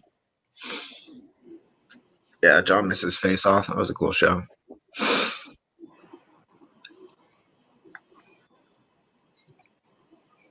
Hobbs, what is that song from the beginning of your videos that you've been using? It's like a female, the creepy kid kind of voice or whatever. Yeah, what is that from? I don't know. I assume that's probably like Hocus Pocus or something that I haven't seen. Something in that vein. I don't know. Possibly a Disney thing, but I'm not sure. I watched Hocus Pocus for the first time in my life. Let's go. Did you love it? No, not at all. Dude, people love the shit out of that show. I know. That movie. I've never seen it in my life.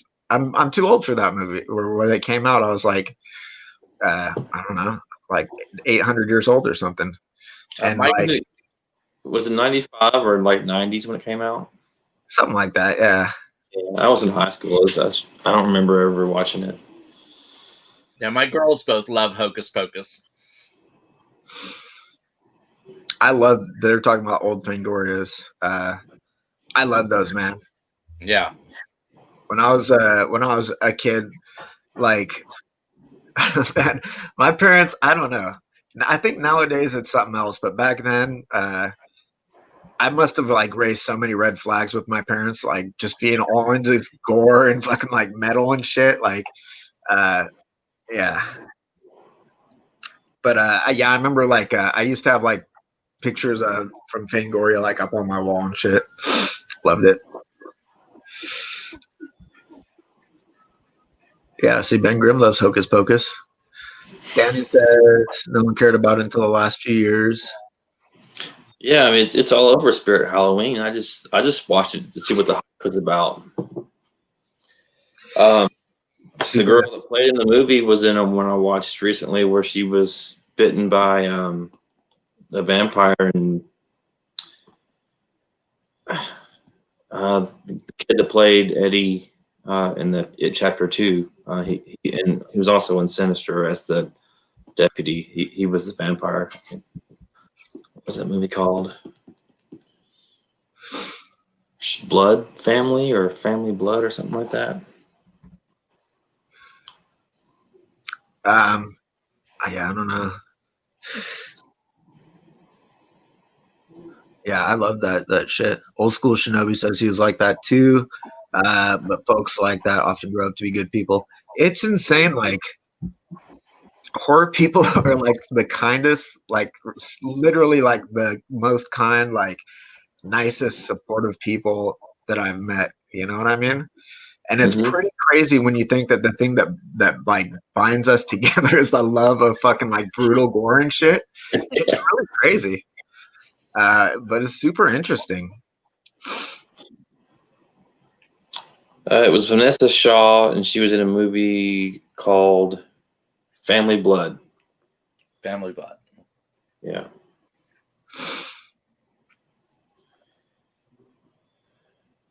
I think I watched it on Shudder, maybe, or Tubi.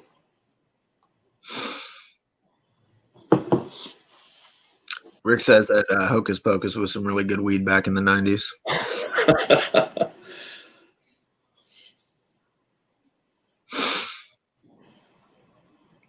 Yeah, it's pretty weird. I don't know, like can't exactly put my finger on like what makes us all love horror so much. You know what I mean? Because like I think a lot of it. I remember Dave Maggot did a contest, and he said like, why do you love horror or something? And then I had to think about it. And I think like when I was really young, I had like an overactive imagination, and I was scared of everything. And so when I was able to like watch movies and not be terrified, I got like some kind of like good feeling about that, and then it just sort of got like ingrained in me, and then just sort of like worked its way into me early. But yeah, I don't know. Yeah, Martin says his parents are somewhat worried that watching so much violence will desensitize him, but real life violence is appalling and totally different. 100%, dude. I can't do raw video shit. I just won't do it. I made the mistake once of watching James Foley's beheading. Never gonna do that shit again. It's fucking awful, man. There is such a giant difference between like real horror and like horror movie. You know what I mean? It's insane. But yeah, I'm with you, Martin. I don't know, like all of the horror people I know aren't really into like the real gore stuff. You know what I mean? Yeah, there's been a few movies where it just got a little bit too, I don't know, off-putting to me. The Hills Have Eye remake, when they're have the baby and stuff, and I just like I can't watch that. So, love that movie. Oh, it's a good movie. I just couldn't watch that scene. Yeah, if a movie makes me feel like sort of like dirty nowadays, then that's a good thing. It's not going to scare me because I'm desensitized in the sense that I'm just not scared of shit, you know, like that. But if it can make me feel like uneasy or a little dirty, then that's an effective horror movie for me. Yeah, and a lot of people I've noticed, so Danny's saying like it was passed down to him because his grandfather loved horror and his mom always liked it. A lot of people bond with their children watching horror, like their families love horror. They're like horror families. I never had that.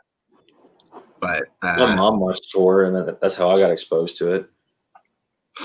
Yeah, like Jen's Reviews from the Grave, her and Christian, her son, do like horror reviews. They like big time bond over horror. Yeah, I think that's great that they have a shared common interest. And I know Sean used to watch some horror with his brother and stuff.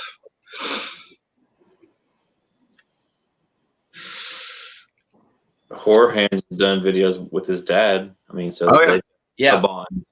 Yeah, those are great. Yeah. Yeah, that's a good call too.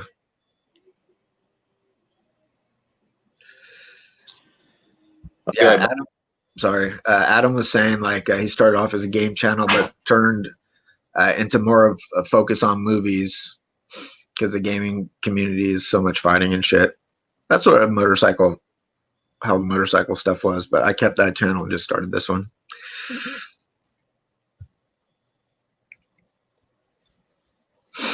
I'm a little behind in the chat. Sorry, guys.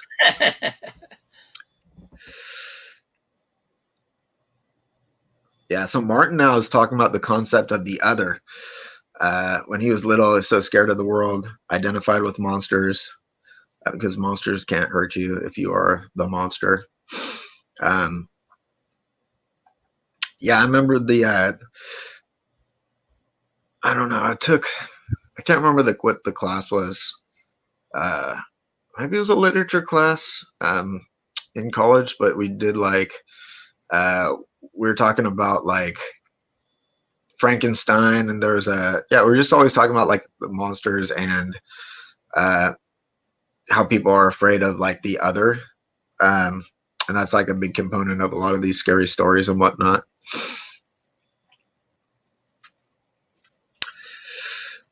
Yeah, Ben Grimm saying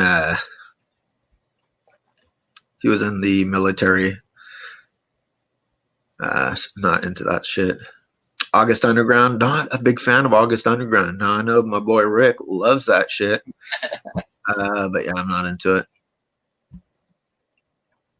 Oh yeah, Inside is great, man. That's a very disturbing one. That's a really good movie though. Yeah, I watched another one that was even, I would say, more disturbing or as disturbing. What the fuck was it called? God damn it. Proxy? I want to say it was Proxy. I haven't seen that one. Let me look for sure here real quick. I think it was called Proxy. Maybe from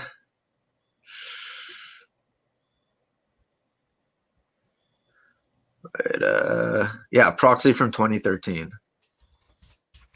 There's like a scene in the beginning that is just fucking have like prenatally brutal, man. So brutal. But I loved Inside. I thought that one was great. And Inside was pretty stylized too, you know what I mean? Like a lot of the violence and gore stuff was like real blood spurty everywhere, you know, not like didn't feel as grounded, so I didn't find it as uneasy, but it did have a pretty serious ending there. Oh, the Bad Seeds classic. Yeah, Bad Seed is a classic. Yeah. Adam Paul Beaumont says Hounds of Love made him feel uncomfortable. That was a good movie. I heard that one was good, but I haven't seen that one yet. Oh, you should watch it. It's really good. I would say that one is definitely really good movie. There's a scene that felt like it went on a little too long for me that I kind of fast forwarded through a little bit. But I won't say anything about that so as not to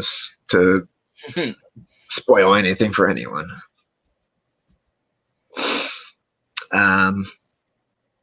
Yeah, Ben Grimm talking about decapitation.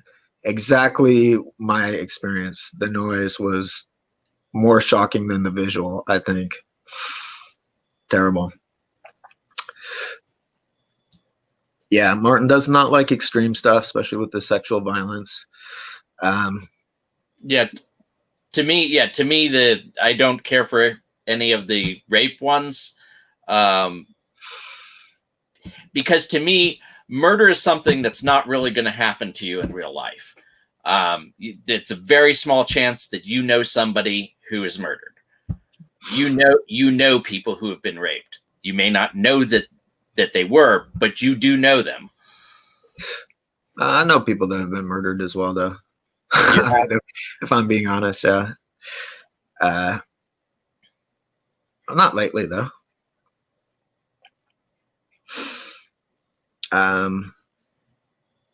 But my bad. So never mind. I'm not gonna get into that story. Well, I'll pry it from you some other time. Yeah, I'm not trying to. I don't know. Are we bringing the stream down, guys? Should we be talking about like some funny shit or something? Now we're talking about like philosophical whatnot and shit. let me know in the chat if we should just change the fucking subject. I think it's interesting to find out why people like horror, though.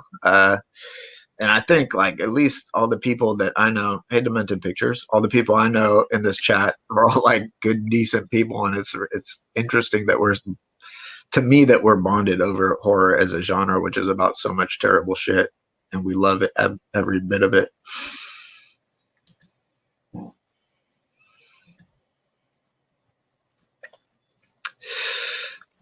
What people are saying, I missed one of. I missed Patrick's comment.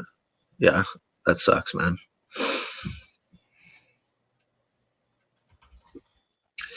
Yeah, that is fucking brutal.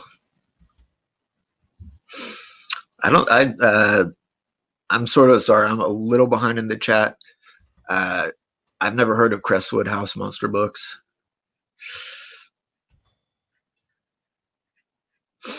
I haven't seen Blue Velvet in a very long time. Probably 15 years or something.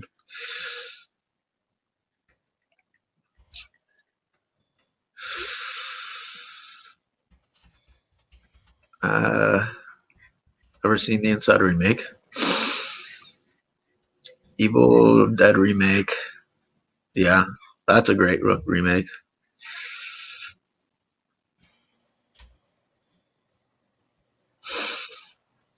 All right, Hobbs says no, keep it real.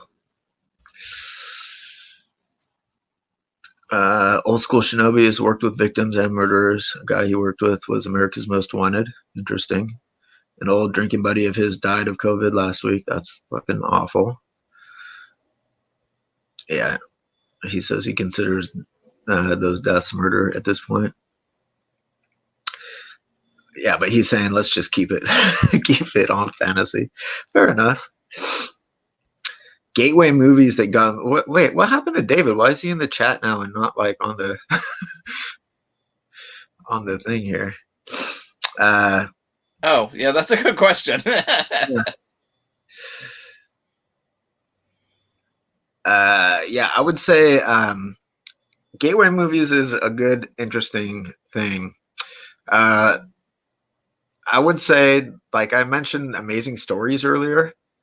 That Halloween episode with the Christopher Lloyd who was beheaded by the kids who did the heavy metal spell on him. That stuff like that was a really good sort of gateway into horror. Michael Jackson Thriller video, another great gateway into horror. I guess gateway for me would be the old Universal films that they used to show as shock theater back in the late 60s and in the 70s. I watched those with my mom. And then I discovered that if I was really, really quiet after my mom had gone to bed, I could find out the horror movies they showed after midnight, which were not the Universal ones. Yeah. They were Night of the Living Dead, for example. Yeah, for me it was like Gremlins and Beetlejuice and Little Monsters. How about like Scooby-Doo, man? I love Scooby-Doo as a kid. I loved all that ghost creepy shit. You know, I loved it. I remember I had a book. It was like an alphabet book when I was like really little. This is like first memory type of shit.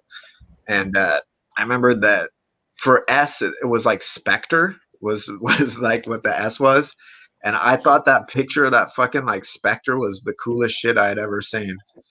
I've always just been fascinated with it. Well, even shows like Unsolved Mysteries, when they would talk about alien abductions and haunted houses, that was all cool stuff too. All right, I'm going to catch up here on the chat real quick. Sean, I have not seen Raised by Wolves yet. It looks interesting. I just started Lovecraft Country, though. I'm working my way through that. I think Raised by Wolves is on HBO, right? Yep, Martin says, Nightmare Before Christmas, Universal Monster movies. Shit.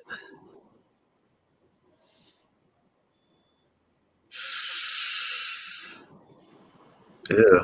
That's a hard question. Danny says if we had to choose only one 60s director's film, Corman, Ed Wood, Alfred Hitchcock, Mario Bava, probably Hitchcock.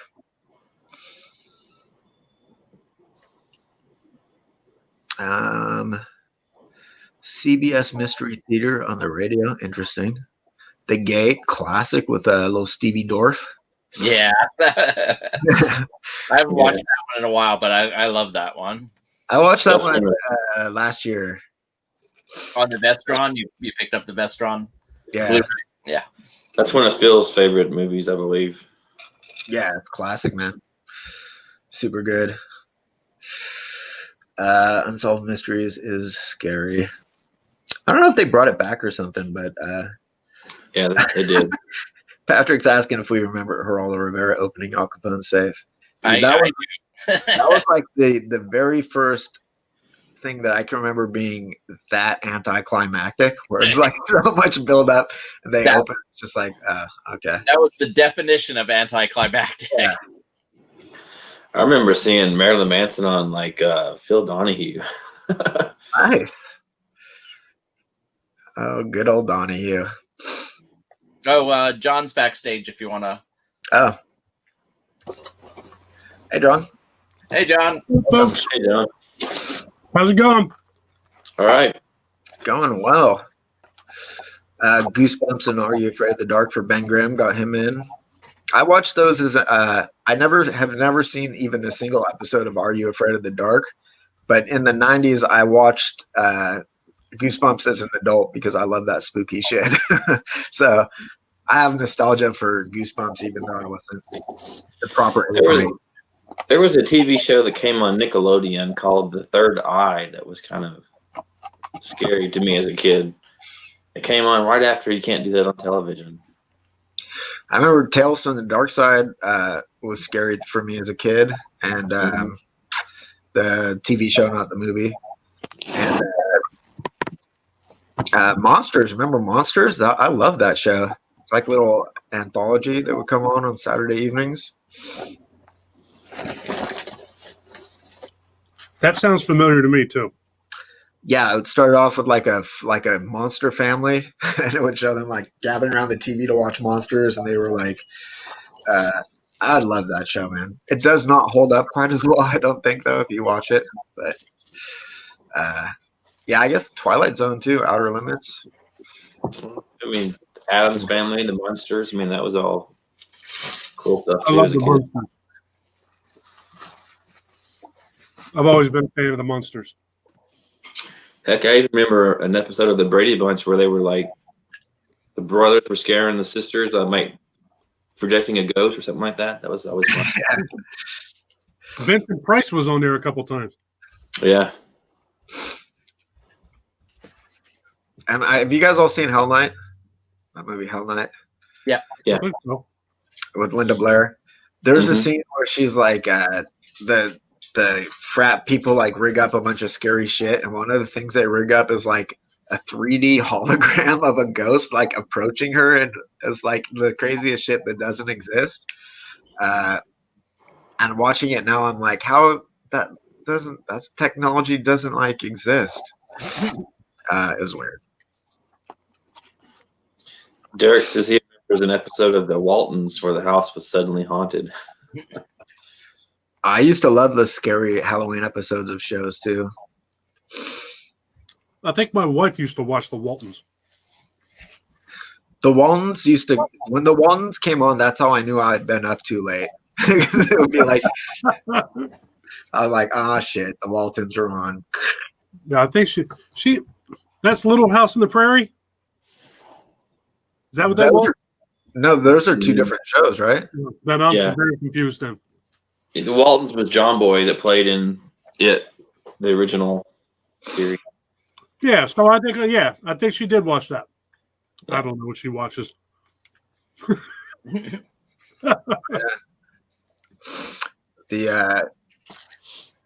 Shannon loves the Waltons. I've never seen a single episode of the Waltons. Me neither. Yeah, Addams Family. I love that as a kid for sure. I've never seen the Tales from the Crypt cartoon, but apparently there was one that got canceled. I don't remember that cartoon. Erie, Indiana. I watched that streaming on Netflix, a few episodes of it back, like, I don't know, maybe a decade ago or some shit. just because I had never heard of it. But I don't exactly know what vintage it was, but it wasn't on when I was a kid. What show are I you used to talking about? watch. Erie, Indiana. I don't know. I want to say it's maybe the early 90s, late 80s, something like that. I have no The idea. Hitcher. Did you ever watch The Hitcher? I did. It was on USA, maybe, I think. I remember when it was on, but I never watched it. The Hitchhiker, HBO. Yeah. Oh, HBO, okay. I got to get used to that new look, Mark. The Hitchhiker. I have that on DVD. We're talking about the HBO anthology series. Yeah. Did you guys ever watch Werewolf? I think it was on Fox in the 80s. It was a TV show called Werewolf. It was about fucking werewolves. Go figure. Familiar, but I thought it was fucking awesome, and I have not heard anyone mention that show in for fucking ever. Someone in the chat has to have seen that movie or that TV show. And I remember it was produced by a guy named Frank Lupo. Just Shinobi's talking about. yeah, Shinobi enjoyed it. Was Chuck Connors in that? Holy shit. I don't remember Chuck Connors being in that, but yeah, man, I want to watch that. Oh, what? Shannon has a bootleg DVD of Werewolf. They're on YouTube, Shinobi said. Okay. Man, I wanna revisit that. I thought that shit. I don't know. I'm pretty sure it's not gonna hold up nowadays, but I loved the shit out of that as a kid. I thought it was the coolest shit ever. All right, I'm gonna track down an episode. To kill some time with. What'd you say? Now you have something to kill some time with. You said you're not going back to work for a while, right? Well, my job is really like a series of sprints. So I'm not going to go back in regular every day where I go to work. But I'm going to continue to be working. Yeah. And then I'll have to do crazy shit like work, 30 hours in 2 days to make shit happen by a deadline. But how long of a stretch do you get off after something like that? It just sort of depends. I usually just play it by ear. I'm it's like supply and demand type of thing? Yeah, I mean, I work for the team. We do central prototyping for all the weird-ass projects at a giant tech company. And so people will have something they want made or designed and made, and then they'll have a time frame that they want it done in. And sometimes it's not super feasible, but I take that shit seriously. So I do I have a strong work ethic, and so I make that shit happen when I can. That's awesome. Is it like production where if somebody wants something? It's just straight up prototyping. So someone will have a weird, bizarre idea, and they'll say, how do we make this happen? And then my team will brainstorm and figure it out and make it happen, basically. That's cool, man. It's early stage prototyping, which I love. It's great. It's always sort of something new and interesting. Yeah, it sounds interesting. Yeah, I'm very lucky as far as my career goes at this point. Better than making furniture? I do miss making furniture, but it definitely pays a lot better than my fucking. I was broke as shit as a furniture maker for a decade. I do. I mean, that's my first love of making stuff was furniture. So that's cool, man. And I do still have a wood shop, even though it's just expensive storage at this point. Tourist Trap, classic. Yeah, I just love how creepy the mannequins are in that movie. Yeah. A lot of the older movies are slower paced in a way that I feel like younger audiences can't get into as much. Of course, that's a general term. I'm sure there's like young audience people that love that shit too. Like Martin loves all that gothic old school horror stuff. But yeah, pacing in movies is just a lot different than it used to be. It is. Yeah. But then you have films like Hereditary and Midsummer and The Witch, which show that you can do a good film and you don't have to have, it doesn't have to be go, go, go, go, go, go, go. I like slow movies. I like that, but I'm old, so I'm like 1,000 years old. So 1,000 years old. Yeah, of course I like the slow pace shit. I like The Witch. I have to watch The Witch again. The first time I watched it, I literally fell asleep. The second time I watched it, it was so slow I started doing other shit. So I got to watch it again. It's definitely a slow burn. Yeah, it's a slow burn. I don't like when I first saw it. I didn't really hear anyone talk about anything about it. I just watched it, and I was fully engaged the whole time in the story. Like I was like not bored at all, even though it's very slow. But I know a lot of people just weren't able to get into it. So I'm trying to get my wife to watch Hereditary with me. Oh, that's a good one. Oh, I love Hereditary. Hobbs has given you your next project, Ben. Let's see. Add-on room for your place, movies and figures. Oh, dude. Trust me, on my list of shit to do is like I need to come up with some old shit for myself, by the way.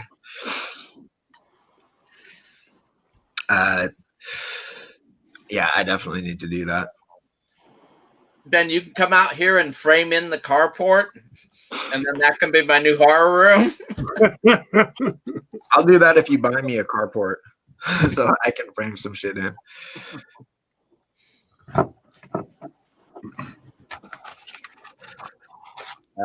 Yeah, old school saying that jump cuts and sound cues telling him to be scared or annoying. I can see that.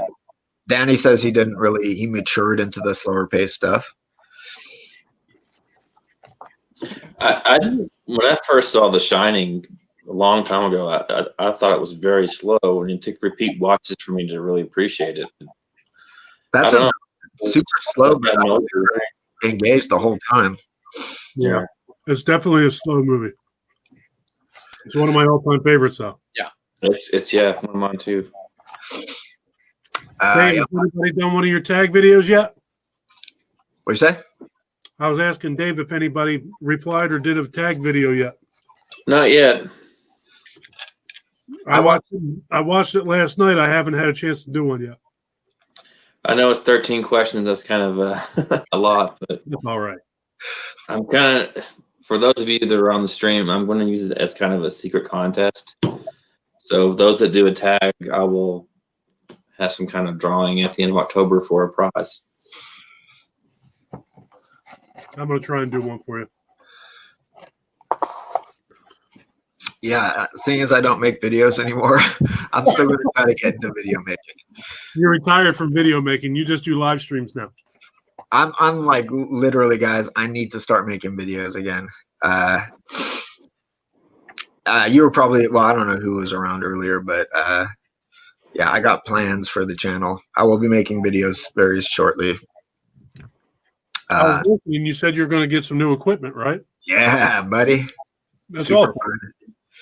Yeah. Yep. And I think it's gonna. What are you getting, Ben? I'm gonna get some motion control stuff, so I can do like more cinematic little things for videos for figures and stuff, showcasing like tabletop things. It'll be cool. I think. So was that video that you did of one of your Godzilla figures where the tail and stuff lights up? Was that something that the figure actually does, or something that you edited? Oh no, that figure actually does light up. He's talking about the Deferreal. That's how it lights up. That's why I did it from so many different angles, because the back spines start glowing and the mouth starts glowing. Yeah, and that was cool. The LEDs go up through the tail. It's the shin, Deferreal shin. Yeah, I like The Lighthouse actually a lot, Martin. I haven't seen that yet. Is it good? Yeah, it is good. I'm not going to say that you're going to like it. It's a good movie though. Why do you say that? I don't, because I think I don't know. A lot of people seem to either love it or hate it. So it's hard to say. It is very well shot, very well acted. Yeah. And it's just sort of like a character study of these two people like descending into just absolute madness. That's Willem Dafoe, isn't it? Yeah, he's amazing in it. I don't even so it's Dafoe and Pattinson, right? Yeah, Batman's in it. I don't even think I've ever even watched the trailer for that movie. So Batman and the Green Goblin. Yeah. It is definitely very art house. Yeah. It's shot on film in a 4:3 aspect ratio, like an old movie. And it's a really cool movie, I think, but I also understand why a lot of people will hate it. Jesus and Edward. Yeah. I want to watch it. Yeah, it's like I don't know I think if a movie sort of transports me into a place of atmosphere for a while, even if it doesn't culminate in like a super like crazy finale or anything, just the fact that I was like so into the atmosphere throughout the whole movie is enough for me to like that movie. You know what I mean? Yeah. So I think if you can relate to that at all, then you might like the Lighthouse. Have you seen The Turning, Ben? The Turning. I bought it. I haven't watched it yet. Have I seen The Turning? What is The Turning? One of the it's got the kid from Stranger Things. Wolf yeah, Captain Wolfhard or whatever his name is. Yeah. Yeah. I think it's basically the same story that this new The Haunting of Bly Manor is going to be based on. It's a short story. It's called The Turning of the Key or No, I think I know which one you're talking about, but I have not seen it. It's atmosphere, and the ending sucks. But I mean, if you like atmosphere, that's definitely one you might enjoy. I do like atmosphere. So, like Phantasm, for instance, has great atmosphere for me. The story is so fucking batshit crazy, and it doesn't matter even a little bit because, like, I love the feeling of watching that movie. You know, I feel the same way about that movie. Yeah, like severed finger turned into like some weird space bug or some shit. Like what? What the fuck? Jawa's working in another dimension, or what the hell's going on? But I love it, man. I love it. So is that your assignment for next week? Is to rank the Phantasm movies? Is that what I heard? Yeah. Yep. How many are there? I've only seen maybe the first 2 or 3. 5. Okay. I don't even think I have Phantasm 2. Phantasm 2. I like Phantasm 2. I don't think I have it.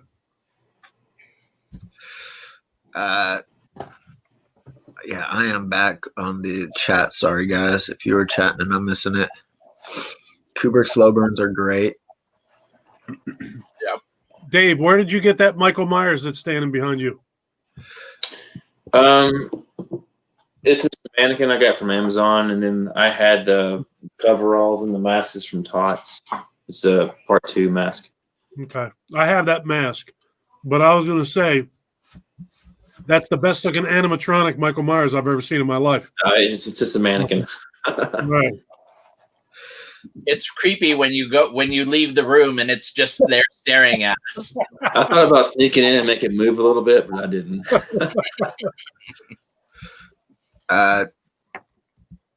Yeah, sorry, I'm like woefully behind on the chat. But Anthony's saying, yeah, the 79 Kenner alien toy. I had that too, and I love that. So yeah, talk about like your gateways into horror and stuff. That was one of them for me. I was listening to you talk about that briefly earlier. I don't know that I could pinpoint exactly why I love horror movies so much. Yeah, it's weird. It's weird. And I think it's like I think for a lot of years it was shocking for my mother, that I was like so into like I just remember like she was very disturbed one time when I made like her listen to Metallica like in the car. Um, and I think she was very disturbed with the song One, just the lyrics of it. And Yeah. John, I'm like you. I saw in one of your mukbang videos you talked about this, but you're less invested in the lyrical content of the music that you're listening to. I'm the exact same way. So like I mean, I would sing that whole song and never necessarily like really consider like how dark it is or anything, It's dark. Yeah, That's a dark song. It is dark, but I mean, yeah, I was into all that dark shit as a kid. But she's turned the corner now. I think she realizes that I'm not a bad person that's like gonna murder people. So that's cool. I was the same way. So I used to make my mom listen to all that shit too. Jonathan, I've been meaning to ask you what year is your Mustang? 2007. Okay, I have 12. It's a 2007 with a really awful paint job, and I'll never get rid of it until it stops moving. It's paid off, and it's all mine. Yeah, same here. The paint on the car started to chip off. The clear coat started to chip off, and now the paint's messed up.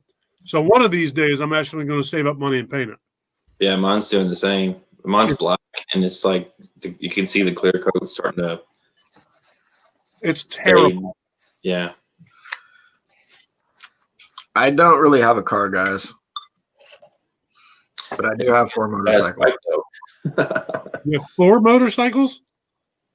Oh, I didn't know that. Yeah, it's a problem. You're talking to 3 other people who have problems. Yeah. Yeah. I have 12 copies of Halloween, so I get it. Yeah, I fully understand. I saw, by the way, I know a lot of us horror people are into metal, and Hobbs was saying that he introduced his grandparents to Megadeth. I saw that Megadeth, rest in peace, it was like the anniversary of its release yesterday or the day before, and someone posted a picture of like Marty, or a video of Marty Friedman trying out, like auditioning for Megadeth. I thought it was awesome, man. It made me very like nostalgic watching that video. I saw a concert where it was Testament, Megadeth, and Slayer. I saw that one. Megadeth played that whole album, and Slayer played the entire Seasons of the Abyss album. It was friggin' fantastic. Mine was different. It was Testament and Megadeth and Judas Priest on the Painkiller tour. Yeah. So no, Slayer wasn't at that show. Do you go to a lot of shows? Do I go to a lot of shows, or did I? Do you? I do not currently, no. Yeah, I don't go to nearly as many as I used to. I used to go to everything. Last concert I went to was Black Sabbath. So it's been a while. I think mine was Foo Fighters. It's been probably like 4 years or something. It was whenever they were on their last little tour. But it was really cool because it was like Tony Iommi and Geezer Butler and Ozzy all together. That was when they put out the 13 album, was it? I'm not sure. Okay. I've seen Black Sabbath twice, but it's been a while since I've seen them. They used to do Ozfest. Yeah. It was awesome. So, John, are you an Osbourne Black Sabbath or a Dio Black Sabbath? Ozzy. Both. Ozzy. Okay. I like Dio a lot. Yeah. I'm a huge Ozzy fan. Yeah, I'm all about that Ozzy Sabbath. Yeah. Shannon, have a good night. Anthony, I never had the Shogun Godzilla, but I always wanted it. My neighbor had it, and I felt like a bitch for not having it.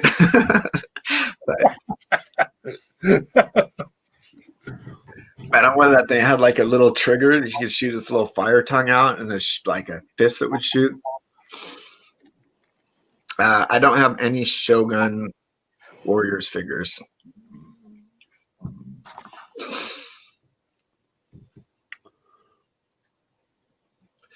Rick says his wife saw Anthrax and Judas Priest. Nice.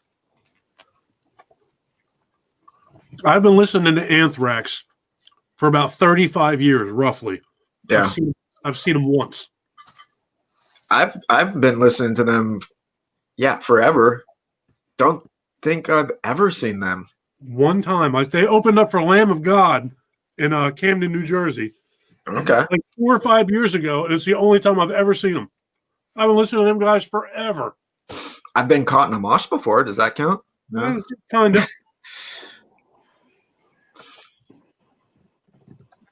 Nice. Yeah, Paranoid, awesome.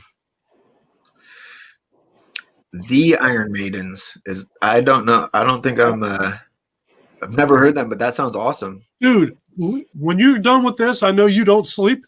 Go on YouTube and pull up the Iron Maidens. They're amazing. Okay. They are amazing. They're awesome. I randomly saw Martin and like, I can't remember what it was, but I saw him on it was like a female vocalist.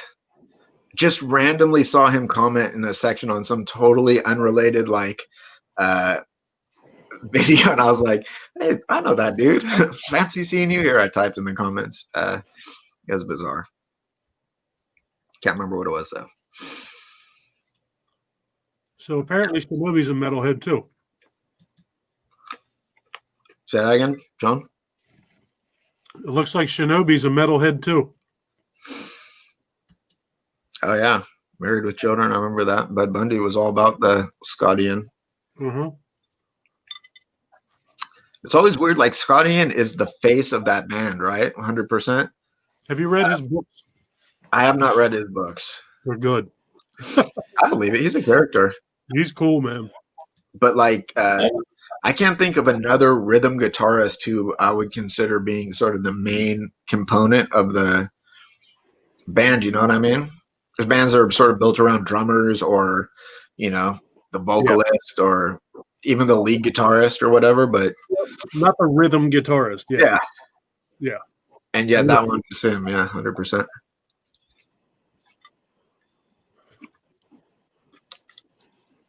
I see somebody talking about Kitty. I saw Kitty in concert actually too. That was the video I saw him in the comment section of. Yeah. I'm jealous of Anthony. He's seen STP, and I'm a big STP fan. I never saw STP.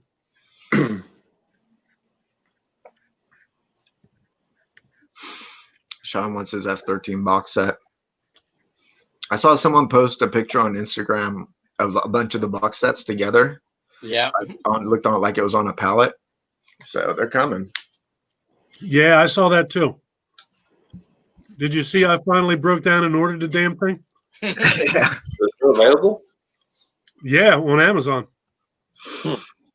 I feel like it's not really going to... It's going to go on a print at some point, but... I actually bought it from Shout Factory now, or Screen Factory now. I think about it. I didn't get it on Amazon. Yeah, they're still there. I didn't order it. I swore I wasn't going to order that thing. I knew I ordered it the same day it was announced. Not even a little doubt in my mind that shit was coming home to me. Yeah, I think Cody did. I think he said the same thing. He ordered it immediately. Yeah. And I remember I may break down and get it. I remember us all being on this stream and me clearly saying, "I'm not ordering it." Well, yeah, it's talk about gateways. Your gateway into that set was through clothed NECA figures. Oh, dude, I just bought another one. Which I one? got 5 of them. I bought the Freddy Krueger from New Nightmare. I got Freddy Krueger with friggin' leather pants on now. What am I doing? Jesus. I got the Herbert West. I want him too. It's terrible. I just got Bub from a Muck Tom. He's not clothed or cloth, but he's pretty cool. I have Bub. I bought him last summer. There's a place on the boardwalk here that's got it's a pretty big, it's the smallest toy store, but they have tons of stuff in there. And last year they had Bub and they had the Tar Man, and I opted to buy Bub. and I never went back for the Tar Man. I went back, and he said, "Yeah, we actually just sold it. We don't have it anymore." I had Tar Man. I don't have. Is it Dr. Tongue? Yeah. I don't have that one. I think Cody has him. Cody has him. I got this one too. It's the Cryptozoic. Oh, nice. I like that reanimator syringe you got. Oh yeah. I actually had my wife looking for the Creep today. I know they shipped 3 or 4 days ago, but I haven't found it yet. Yeah, I love that one, David. I got this from Nightmares Unlimited. Nice. I got like an old DVD back in the day that came with a reanimator syringe, but it was a highlighter pen. Yeah, it came in the reanimator set. Yeah. Yeah. Yeah, I had one. I don't know what happened to it. That's awesome. I know what happened to it. I know exactly where it is, and I came across it the other day, and I was like, that's fucking pretty cool. You don't get that shit anymore. It would be cool just to have a highlighter that said reanimator on it. Yeah, this one, hold on, I'll go grab it as soon as I finish this piece of pizza. You know what I've been seeing? Bitch here. I think in Spirit Halloween, I've been seeing like Exorcist pen and the Shining pens. And I'm like, that's ridiculous. What in the world's that all about? And now I come home and I'm like, it'd be really cool to have an Exorcist pen. Exactly right. Ridiculous. That's how I'm kind of like you, John. Yeah, okay, Dave? I'm kind of like you with the magnets. It's like, I don't really need magnets, but they're so cool to look at. Yeah, I don't need magnets. I got 4 of them right there. I have no reason to have magnets, and I got it's stupid. It's the same with these little, whatever these are that make noises. You know? Yep. You bought that at Spirit Halloween too, right? Yeah. Yeah. It was. I mean, it's right there as you're checking out. It's like, I have the Jason one from last year. Yeah, I've seen him. You know what I'm looking for? I got my wife and I are on a mission to find. Well, she couldn't care less, but I want ice cube trays so I can make skull ice cubes. Yeah, that's what I'm looking for now. I saw like a waffle iron that was like in the shape of a skull too. I was like, that's so cool. I saw one at Walmart, or Target yesterday. Yeah, just last night I saw one, and I thought about it. I was like, how long has it been since I've had waffles? Would I actually eat waffles if they were in the shape of a skull? Oh, what's he getting? What's he got? He's probably got a waffle maker right there. No, Shinobi asked if anyone was a fan of the Blind Dead series. Oh, okay. I think Phil showed that in his one of his last live streams. Oh, sorry guys, I was looking for that highlighter, reanimator highlighter, and I couldn't fucking find it. Of course, since I told you guys all, I knew where it was. I got to start paying attention to this thing. Yes, with green vomit ink, that would be nice. And then Amazon, us only Amazon. Are you telling me that they have skull ice trays? What is that? This is a 1974 Godzilla that I recently got. Patrick in the chat said show the Godzilla. And it comes with this little ape dude. Godzilla came with an ape? Yeah, one of the little space ape dudes. Why not? Those fucking space ape dudes always trying to take over Earth and shit. All right, now I got to look on Amazon to see if I can find my ice cube trays. What's up, Calvin? Hey, Calvin. Hey, creepy Calvin. There's a pen for you. I have a gremlin pen.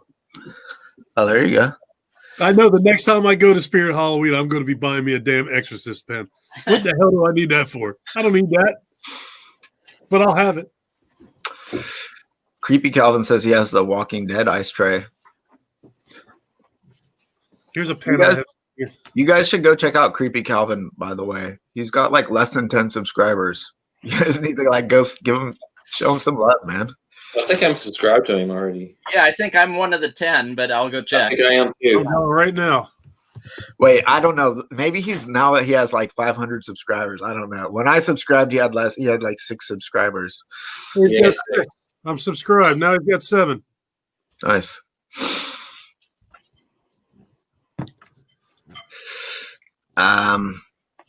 Yeah, these little guys are adorbs. Look at that little son of a bitch.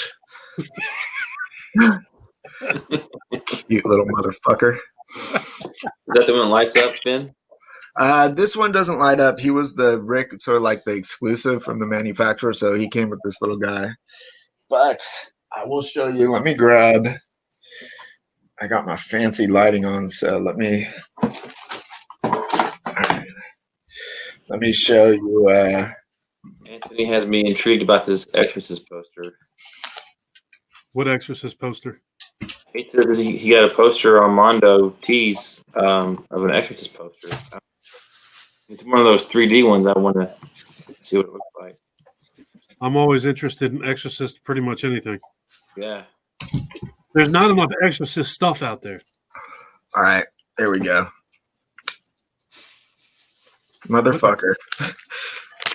Gah! It's showing that it's sold out. Ben, you start collecting pop figures yet? What'd you say? You start collecting pop figures yet? Nope, not good. That's where I draw the line. As cute as they are. Wait, there's a line? Yeah, I'm not aware of this line. I've drawn it. You drew it at I think this is sad. Let me find a different power supply. Draw the I line. drew vinyl. What's that, Mark? I drew it at vinyl. I won't buy any vinyl. Leave that up to Cody. Let Cody show us his collection and save us a lot of money. Yes, exactly.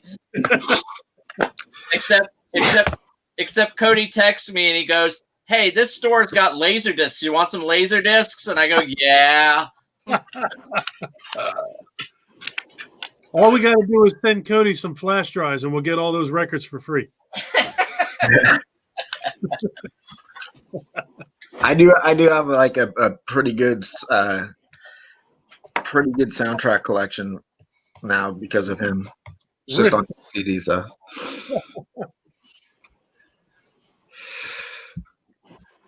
I don't have very many soundtracks at all. It's all like metal stuff, like the River's Edge soundtrack and shit like that. Dude, that was filmed in my hometown, Sacramento. That movie's awesome. Yeah, that was I remember like that movie's a big deal because it was filmed in my hometown. Had like fucking Crispin Glover in it, right? From like yeah, he doesn't really dance so much, but Keanu Reeves is in it. Dennis Hopper's in it. Yeah. Feck. Rob S. Gray in the house from the Wacky World Lounge. What's up, Rob? There's Phil telling us he's not joining us tonight. All right. Hey, Jose. Have any of you guys gotten any kind of conversations with old school Shinobi on your videos? No. He seems like he's really, really knowledgeable, and I told him he needed to start a channel. Well, he has a channel, just maybe not any content. Yeah, I told him he needed to start making some content that we all support him. Yeah, definitely. He seems like he knows what he's talking about. I believe it. Yeah, more so than me, probably. I don't know. 500 subscribers can't be wrong. That's good. Watch me eat cheeseburgers. 431 can be wrong though. I think I'm at 490. That's pretty good. You just have been on for a year, barely a year, right? Yeah, September 1st was a year. I mean, that's pretty good. Yeah, thank you. I try.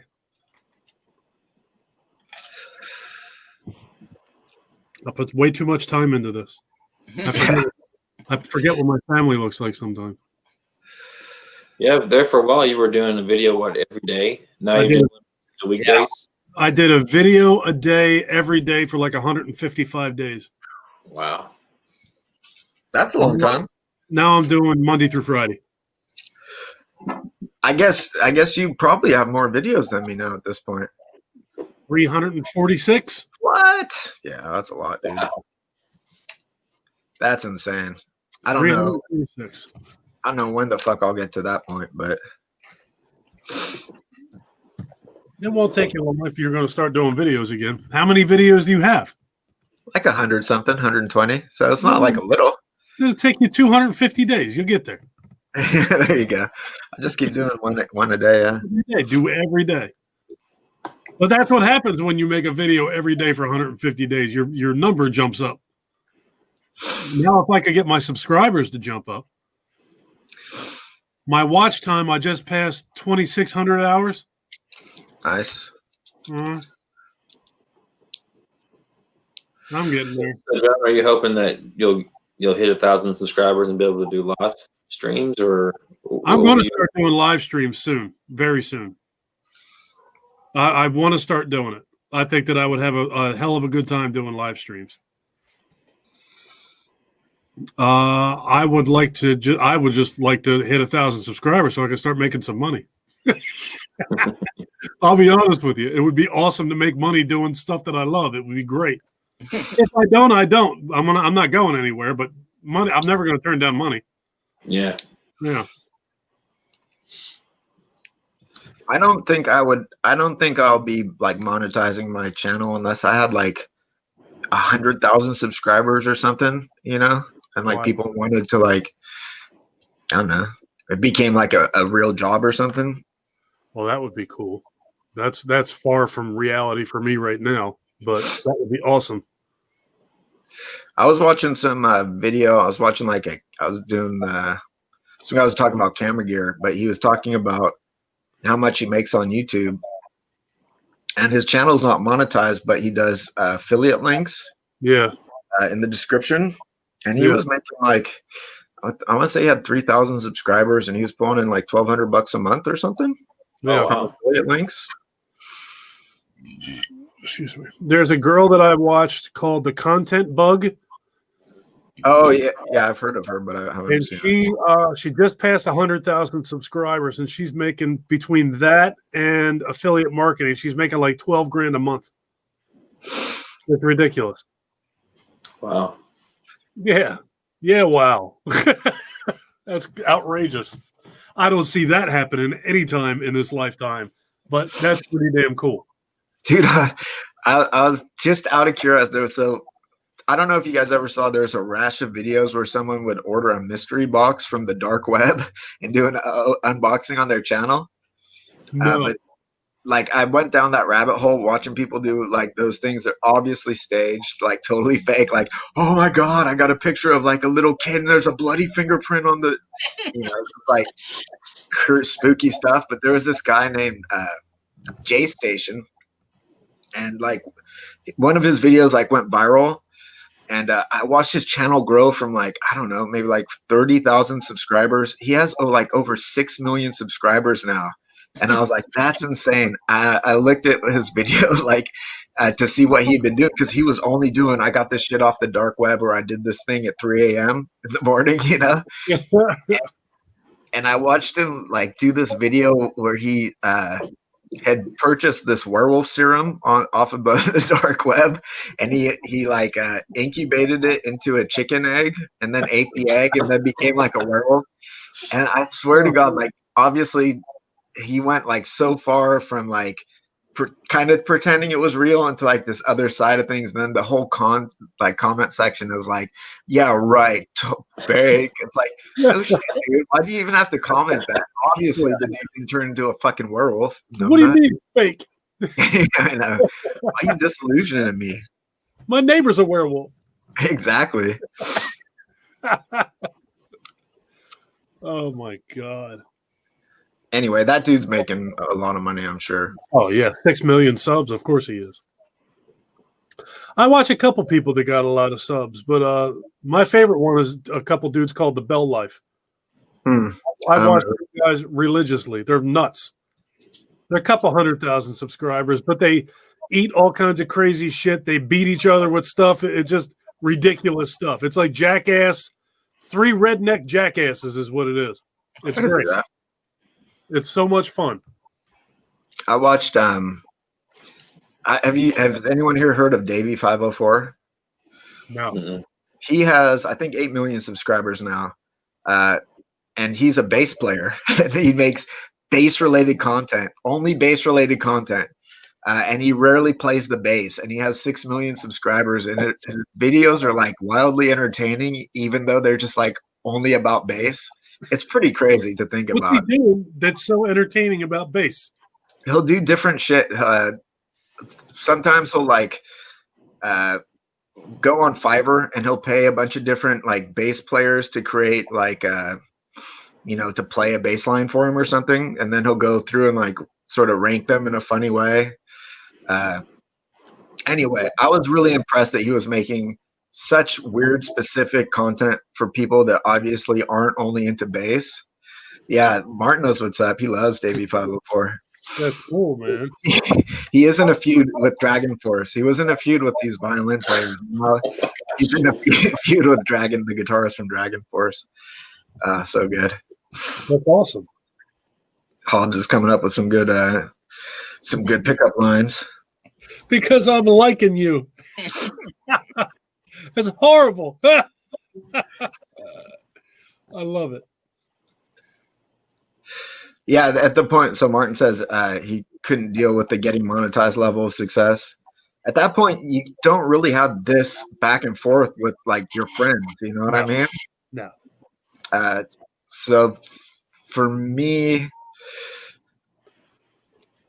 I mean, I'm pretty happy with my career as it is. So I don't think I'd want to get that big.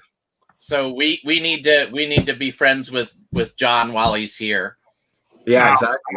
Wow. Yeah, we know him when. John ain't going nowhere. I bet you'll have 10,000 subscribers in 3 years. Maybe.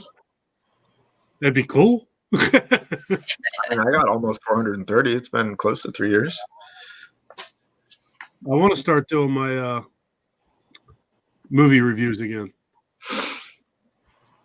I got burned out. I was doing so many of them that I had to back off of it for a while. Yeah, I mean, you watch a lot of fucking movies, right? Yeah. I mean, I watch a lot of movies, but I don't really talk about them like every movie I watch. You know, like if you do a review every day or something like that, you're watching all those movies. I mean, that's kind of cool. I don't. That's what happened though. I found myself getting to the point where I could not watch a movie without. I would get a couple minutes into it, my mind would start thinking how I'm going to do the review. So it got to where I was like, all right, I gotta back off. It's interesting though, because you watch a movie in a different way. If you have to like, write a review for it or do a term paper, whatever the fuck, you just take it in a different way. And it's interesting to watch things in a different way sometimes. Like me, I'll watch a movie. I watched Penance Lane the other night. Don't even hardly remember a goddamn thing about it. You know what I mean? Just like washed over me while I was doing a bunch of other shit. I run into that a lot because I have a very difficult time just sitting still. No phone, no book, no computer, no nothing at all. And just focusing on a movie. I have a terrible time with that because I'm always messing with something all the time. So when I would sit down to do a movie review, I would sit down and pay attention. But I have a terrible time doing that. I have a hard time doing it. And that's how I forget so much because I was like, I got to pay a bill. And I'll start doing that while the movie's on. And then I'll rewind it. It's awful. Yeah. Yeah. No, but your Friday flick approach has been good though. Yeah, and that's where the idea that came from was because I figure if I just sit down and talk for a minute or two about a movie, it's so much better. The way that I was doing my movie reviews between watching the movie, writing notes for the movie, recording the review, doing the editing. It's like 4 or 5 hours is what it was taking me to do one of them things. Mm-hmm. And I was doing it every day. And I got to where I was just like, all right, I got to stop this for a while. It's ridiculous. I started getting more nuts than I already am. Yeah. I used to spend a lot of time making videos, like a lot, just a lot of time, man, setting up lights and all sorts of shit. And I'm sitting in front of one right now. There you go. There's one over there, and it's just stuff all over the place down here. My green screen's not up right now. I want to learn how to use that. The green screen? Yeah. Do you have the Creative Suite, Adobe Creative Suite? I have no idea. It's super easy, dude. It's like super duper easy. Yeah, I figured it couldn't be too hard. I figured it was something where, I hate to say it, but like riding a bike. Once you figure out how to do it, it's probably simple as hell. Oh, it's way easier than that. Yeah. I mean, you basically just take like I don't know, in Adobe, you just put in a effect that will basically like remove that chroma green. Yeah. The thing, so then you just float there. And it's used so much in like gaming streaming and stuff. It's like a really popular thing that I think it's pretty easy to accomplish even with free software or whatever. Yeah, I have Photoshop, but I don't know. I've never messed around with it with green screen stuff. I do it through iMovie on my phone. It's pretty easy. Do they have like an effect where you can just do green screen? Mm-hmm. Phil does a lot of live streaming now. Yeah, he's been like doing like 2 or 3 a week now. Yep, and I missed every single one of them. Yeah, I always try and jump in there for at least a few minutes. The other day he started doing one, and I was in the middle of having appliances delivered. So while we were getting our appliances delivered and installed, I had Phil's live stream on my living room. The delivery guys were listening to Phil. My wife said, now my memory of getting my kitchen appliances delivered, Phil's going to be part of my memories. Exactly. I think like I want to say he always streams in the morning, and the other morning I was still up and he had just started the stream, but I was like on my way to bed and I was like, I just gotta go to sleep. My schedule's so fucked up. I think he usually is Thursday mornings.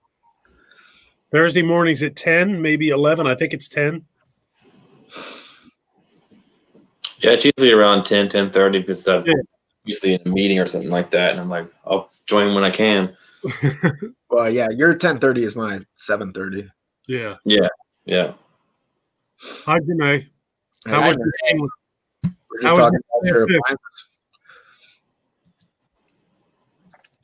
Yeah, I think the 3 of us are all Eastern Standard Time, right? Yeah. Am I the only weirdo out here? I'm sure you're not the only weirdo. There's plenty of weirdos around here. There's probably a weirdo living right next to you. Yeah. Directly below. Colton's the other weirdo in this room right now.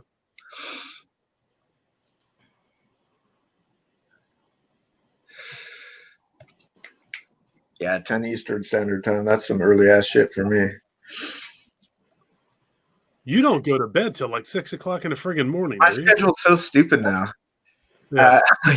Like I literally woke up at, I want to say like 1:30 today, 1:30 p.m. And I only got like 4 hours of sleep. I was like, what the fuck, man?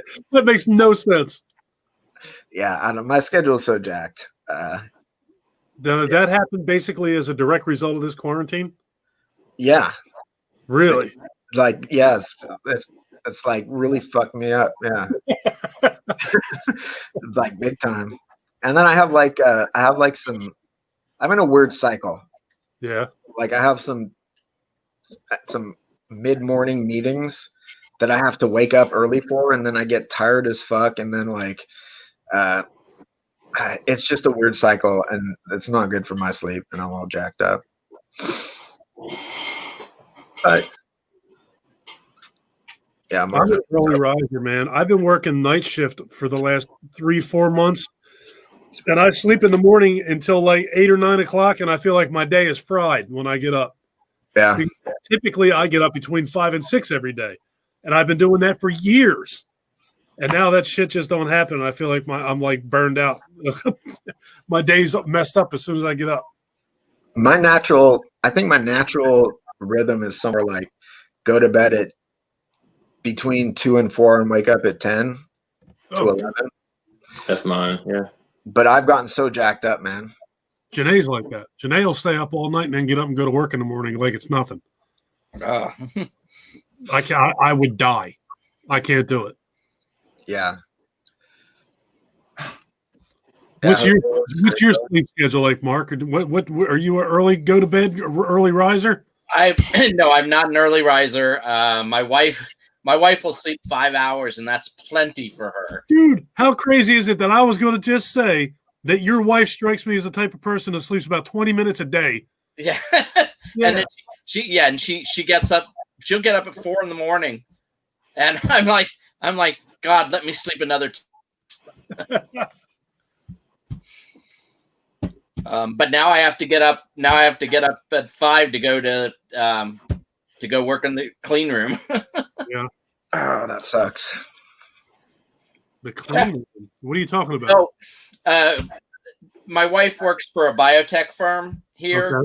Okay. And they are desperately short of people, and no one wants to work. And so they're behind on some orders for stuff like COVID testing kits. Oh, no. So I told her, I said, okay, well, Natalie's in school now, my granddaughter. Mm-hmm. So I'll help you out. And so they put me to work 10 hours a day, 4 days a week.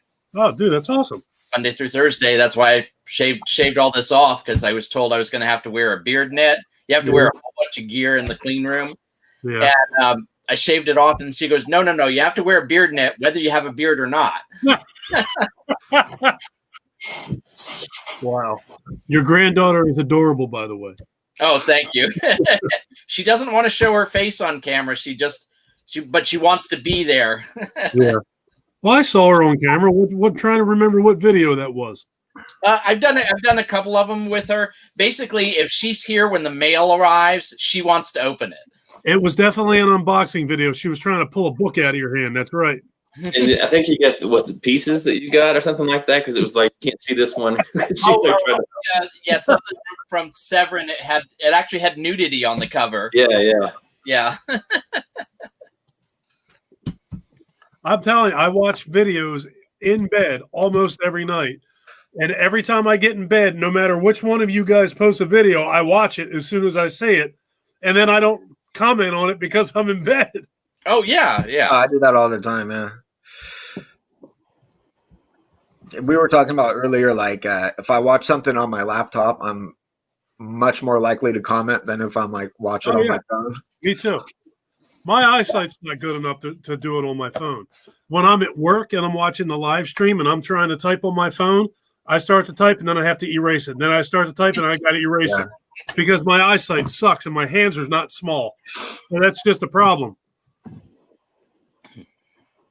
Yeah, the other problem is on YouTube, you can't turn it into landscape and type like a fucking human being. You have to do like, goddamn this bullshit. Oh my goodness, God! Do you remember when typing was like a skill, like you'd put on your resume, like I went to typing college? Yeah, I remember. And now everyone's just like, yeah, it was a course in high school we had to take for 6 weeks. Absolutely, there was a typing class. Absolutely, on a typewriter. Yeah, well, ours is computer. How old are you, Dave? 43. All right, so you're Cody. Yeah. I think Cody's 43. Yeah. Ben's 1,000. I'm 49. Yeah. Mark, what do you fit? You say 56? 56. Okay. So Ben's older than all of us by far. Yeah, I remember before there was typewriters even. He used to type like this. Yeah, we do like we used to like just do cave drawings, but now you guys and your new spangled typewriters and shit.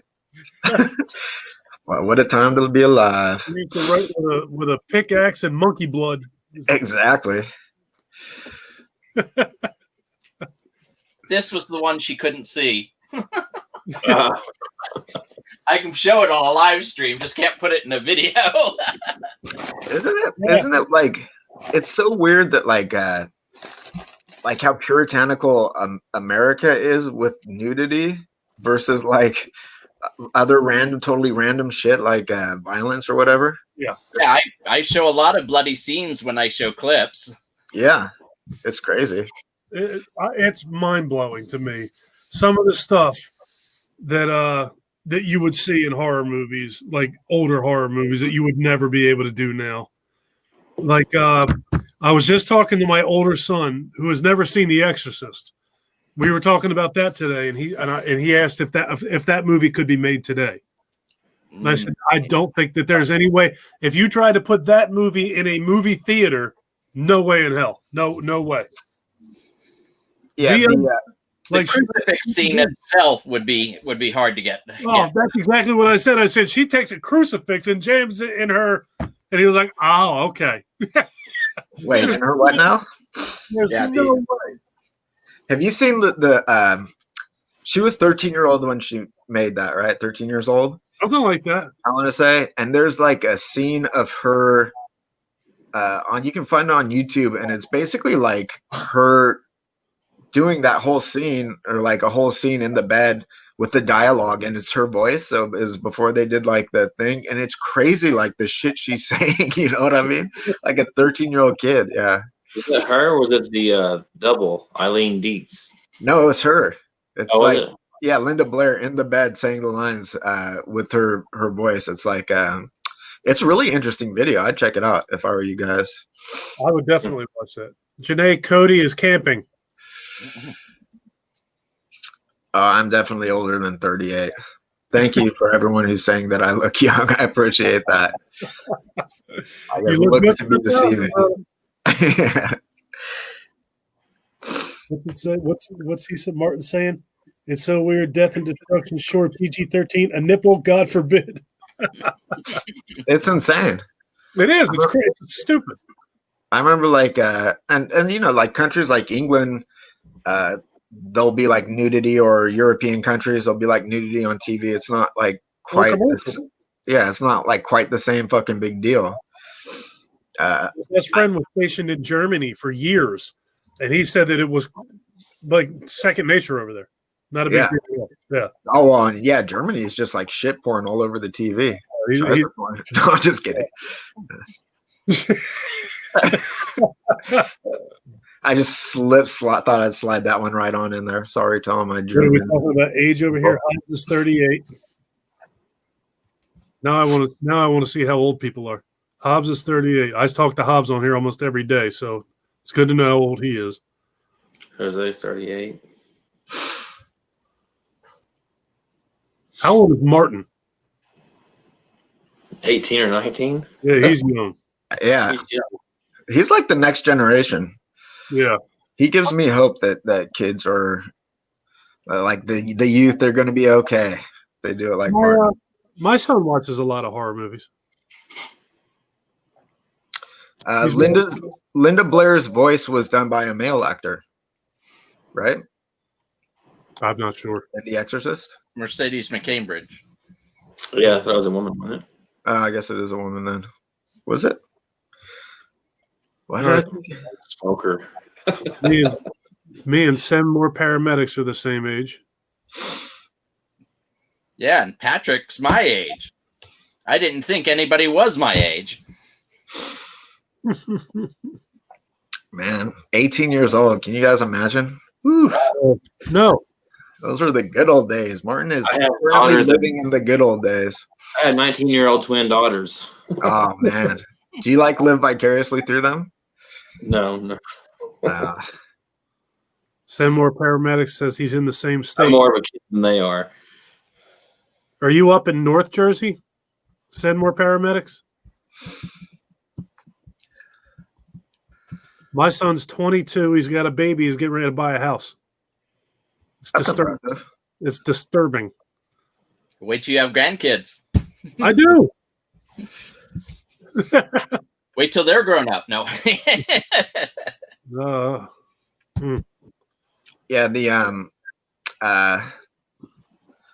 I don't think I may never own a house. It's so crazy to own a house out here.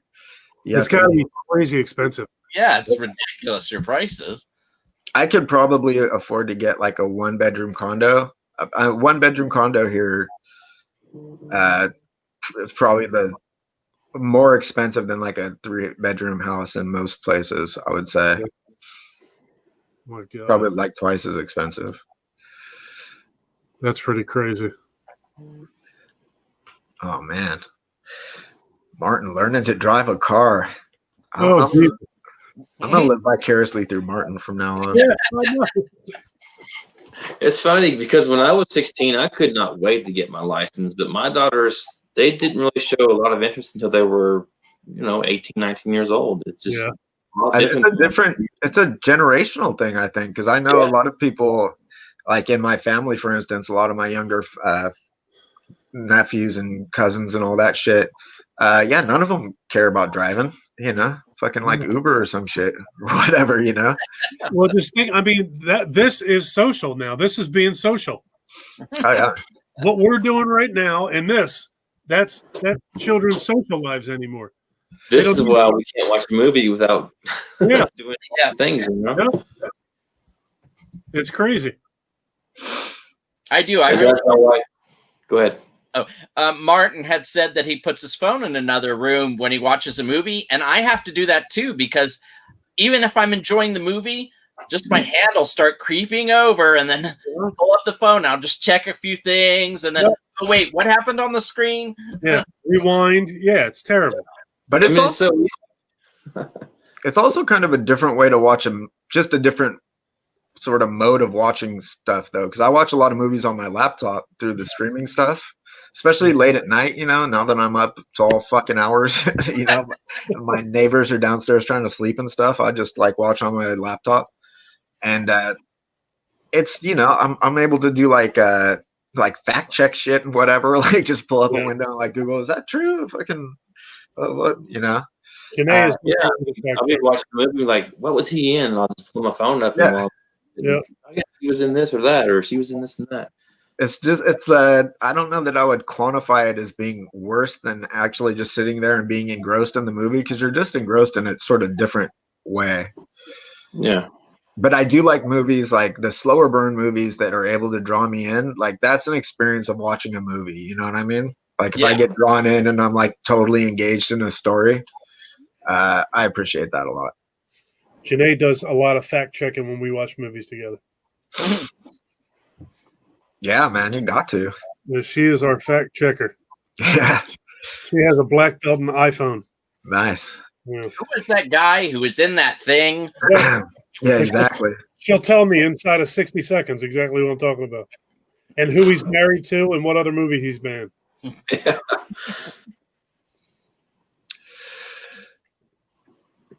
Yeah, you guys want to talk about being alert, man? All that lane splitting I do on my commute, you got to be like kind of laser focused a little bit. Yeah, and even still, you're gonna get hit. It's just what happens. Don't get hit, Ben. Oh, I've been hit like 3 times, I think. Yeah. Yeah, usually it's okay. I mean, it's not like the you're not going super fast.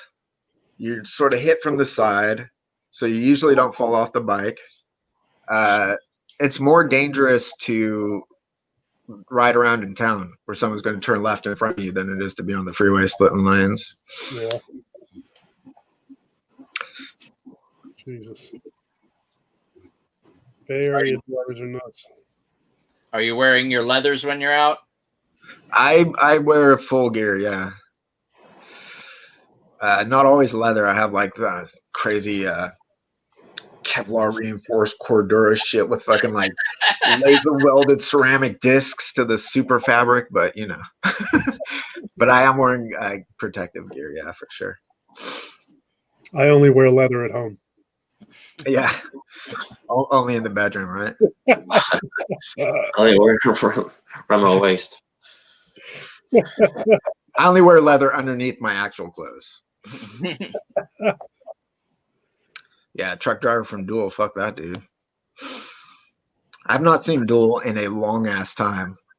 But I remember it being pretty good. And I remember I was watching Jen's reviews from the grave, and Chris, I don't remember what they were rating, something like, or talking about their favorite Spielberg movie or something.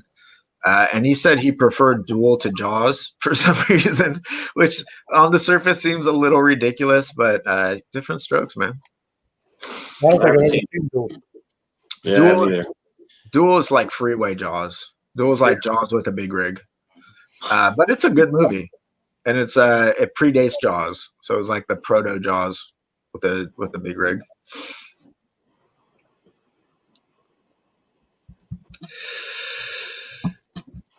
Janae, are you talking to people about shopping? Nice. Where do you guys see the Dollar Tree haul that I got coming? I bought 7 or 8 movies yesterday, and I think Janae bought me 41 today. Wow. Yeah. All at $2 Dollar Trees. She found 41 horror movies. I was there today, didn't see anything. That's usually what happens to me. I go and I'll see like 1 or 2 and I'll have both of them, something like that. I don't even know where there is a Dollar Tree around me. No. I know where they're at in Sacramento. You're in California, man. They're $7 Dollar Tree. Yeah. Well, the Bay Area is weird. Like some of the bigger chains like Walmart, they're just not, there's no Walmarts in Oakland or San Francisco or Berkeley. Really?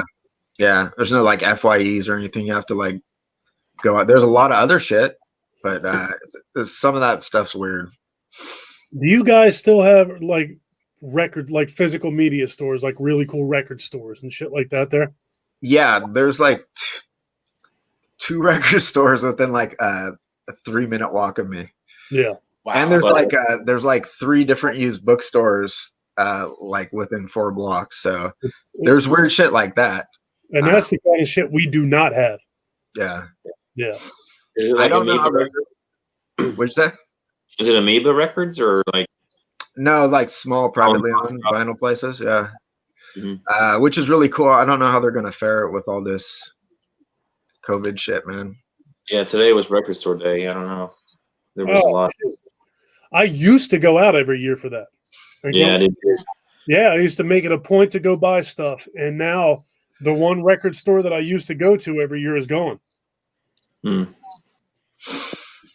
not one in my hometown or where I live, but I'm 30 minutes from Lexington, so there's like 2 or 3 that are there. Lexington is where Scarefest is, isn't it? Mm-hmm. Yeah, I'm thinking about trying to figure out a way to get to that. Oh, well, if you come down, let me know. I definitely will. I told Janae, I said, I know that Dave lives there. Yeah. Yeah, I was watching Mike and Jay today on their, they did a stream with the guys from the Guys with Two Heads, I guess, Sean and the guy, Chris Nelson. I was actually watching a video of Sean today. I watched my 4K of Halloween, and there was a documentary on there called The Night She Came Home. Mm-hmm. Jamie Lee Curtis thing, and Sean was the guy who set everything up for her to come and pick her up at the airport and all that shit. Yeah, Sean's cool. Yeah. I remember Cody said he was at that con but didn't go into that line. And he said he was like talking to one of the dudes that was featured in that, like that they were interviewing to meet Jamie Lee Curtis or something like that. Yeah. Yeah, that would be fantastic to meet her. I don't ever see that happening. Yeah. Yeah, like turned into someone very preachy lately. I just don't need to hear all that. Yeah, is she really that preachy? I mean, she is. I don't know. Well, I know during the whole promotion of 2018, she was just talking about PTSD and all this, and just like, you're Laurie Strode, just play the character. Yeah, she was talking about some weird shit. I kept seeing things about it too. I don't remember what she said. Yeah. She said something that pissed somebody off somewhere. I don't remember what it was. Oh, she was saying that parents shouldn't let their kids watch those kind of movies, and it's like you were one that was in the movies that the kids were watching back in those days. Yep, that's exactly what I heard. That's what she said. That's right. Yeah, that is. I mean, I don't know. I mean, I think all of us like formed a love of horror pretty young, right? And life. I mean, we were talking about it earlier, like even predating horror movies, but like, I don't know.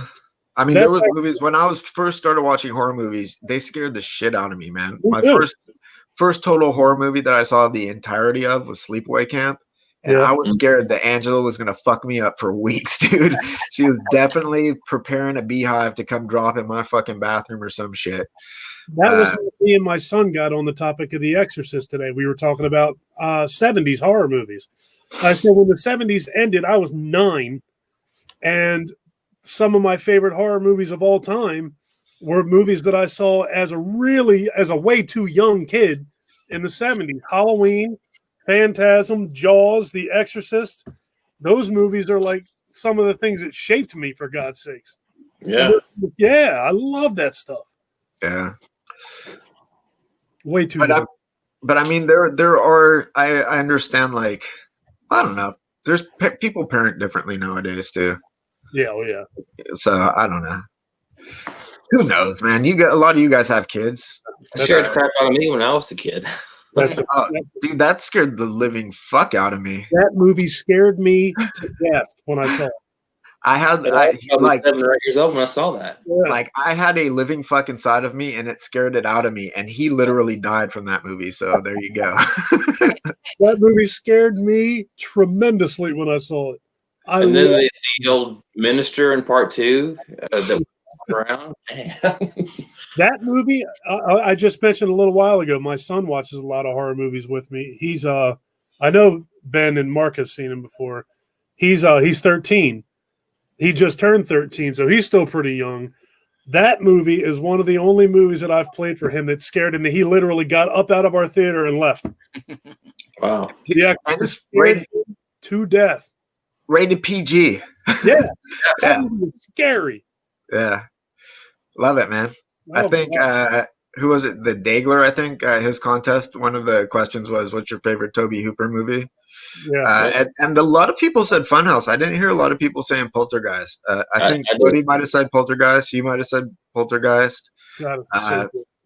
Easily not the if we're taking Texas Chainsaw Massacre out of the equation, that's easily my favorite Tobe Hooper thing. Yeah. And I don't even know why some people say that Steven Spielberg directed it. I never heard that until recently. It's like a weird rumor that popped up. So I don't really know like where that came from either.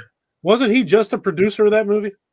He was. Producers have some say, so maybe they had maybe Toby wanted to do one thing and he got overridden or some shit, and someone said, "Oh, he's fucking directing the movie," but I don't think so. No. Didn't Spielberg want to take it more into an extraterrestrial area? I don't know. I mean, maybe. Life Force is pretty good. Spielberg wrote the screenplay. It definitely says directed by Tobe Hooper, produced by Spielberg and Frank Marshall. It is definitely. I mean, the credits are incontrovertible. Yeah, they are. Spielberg produced it. Tobe Hooper directed it, but I don't know what level of involvement and stuff everything was.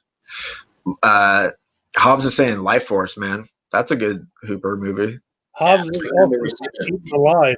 Believe it or not, I've never seen Eaten Alive.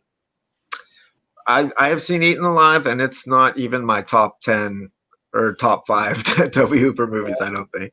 Is that about a giant alligator? It's about there's an alligator component, right? It's like an alligator component, like an innkeeper type of situation. Neville Brand plays an innkeeper who gets rid of people. Robert Englund plays the sleaziest character ever. Sleazier than a child rapist? You should see it because you've seen Kill Bill, right? Yeah. And the guy who goes, my name is Buck. That's that's Robert Englund's character in Eaten Alive. That's where Tarantino got it from. Oh, okay. Life Force has some sexy ass like naked space vampires. At least one. I know of at least one sexy ass naked space vampire in that film. I don't think I've seen Life Force. It sounds familiar, but it's not ringing a bell. I feel like Life Force is another one that has pretty slow pacing, but it also has some pretty cool practical effects, and it definitely has a lady who is naked through most of the film, and a young Patrick Stewart, I believe. Yep, Patrick Stewart. Yeah. Scream Factory put out Steelbook not too long ago. It's good. Yeah, Body Bags. Speaking of Patrick Stewart, have you guys seen The Green Room? Oh, yeah, that's great. That's a good one. I have not watched that yet either. Oh, that's good, man. Yeah. I rewatched that again like less than a month ago. Yeah. Was it horror? Yeah. It's horror-ish. Horror adjacent. I think it's considered horror. It's considered within the horror genre, but it's not a straightforward horror movie.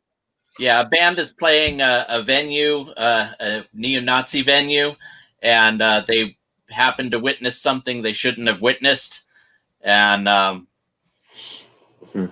it's pretty tense. And Patrick Stewart gives a great performance. Yeah, I got to check that out, man. Yeah, like what was the name of that movie? I've heard nothing but good things about that movie. Yeah, that's a good movie, really good, and it's got It's on Netflix, so I'll check it out. It's by the same director who did Blue Ruin and Murder Party, right? Did he do Murder Party? Yeah. Jeremy Saunier. That guy makes good movies. Yeah, Blue Ruin is a really good story of revenge. Yeah. What did you guys think of The Ruins? I liked it. I like The Ruins. Yeah. And it feels there aren't enough killer plant movies. No. And you know what? I have a buddy who hated it. He was like, "Plants? Are you serious? Plants? Come on!" And I was like, "Dude, that movie was great." I liked it when it came out. I liked it, and it felt to me, because I didn't know a bunch of other horror people, it felt like a guilty pleasure, like for me. Yeah, I thought it was pretty good. I thought the leg amputation scene was brutal as fuck. Yeah.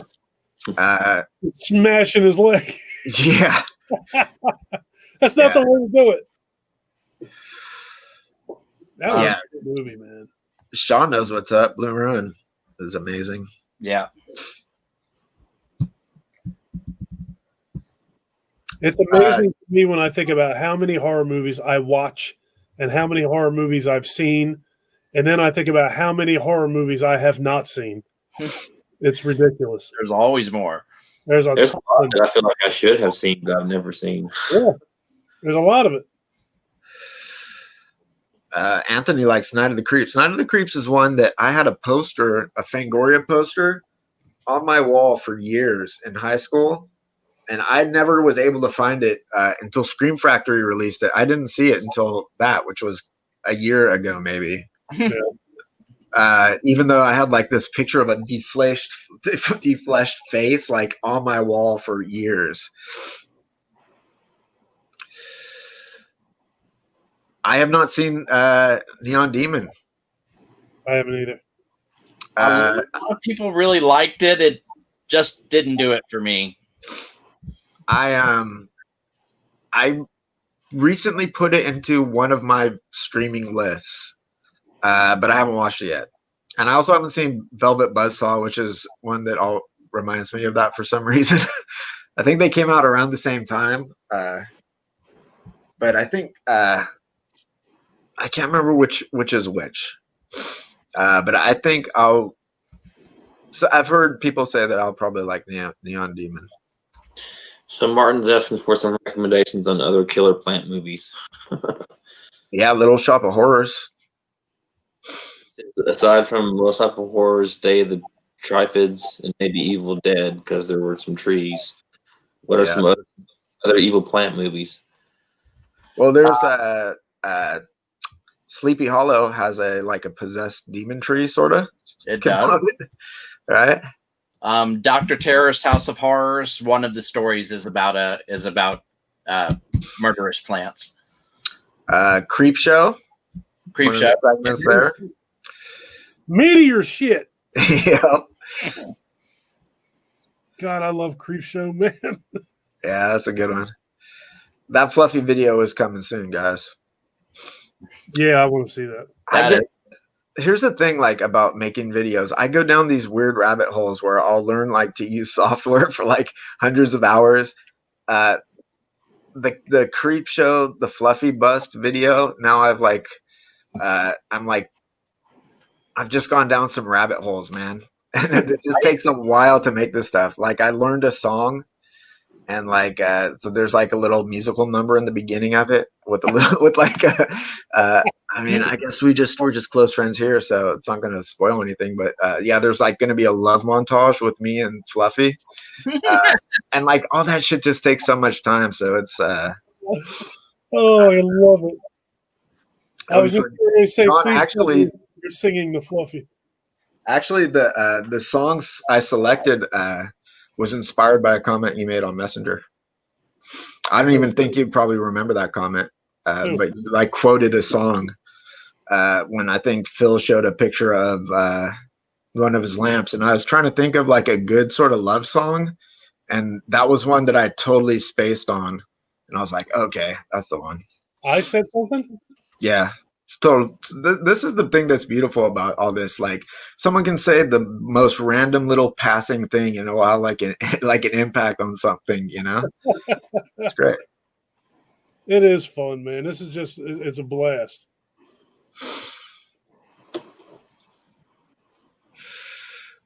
Yeah, Martin's a big vampire person. I think you'll like Life Force. Definitely check that one out, Martin. I am making videos soon, very soon. But like I said, it's this whole thing. It just it just snowballs into a whole thing. One time I made this video and I just wanted to put these little arms that came into a video, and I ended up just went into this weird, bizarre thing where I was taking pictures of my arm and photoshopping them, and I was photoshopping Valentino Rossi's a MotoGP dude and putting him riding my arm with the middle finger like this into space. It just, I don't know how this shit happens, but it just happens. That's good. I'm glad it happens. Yeah, that video, I was gonna post that one up on Instagram relatively soon.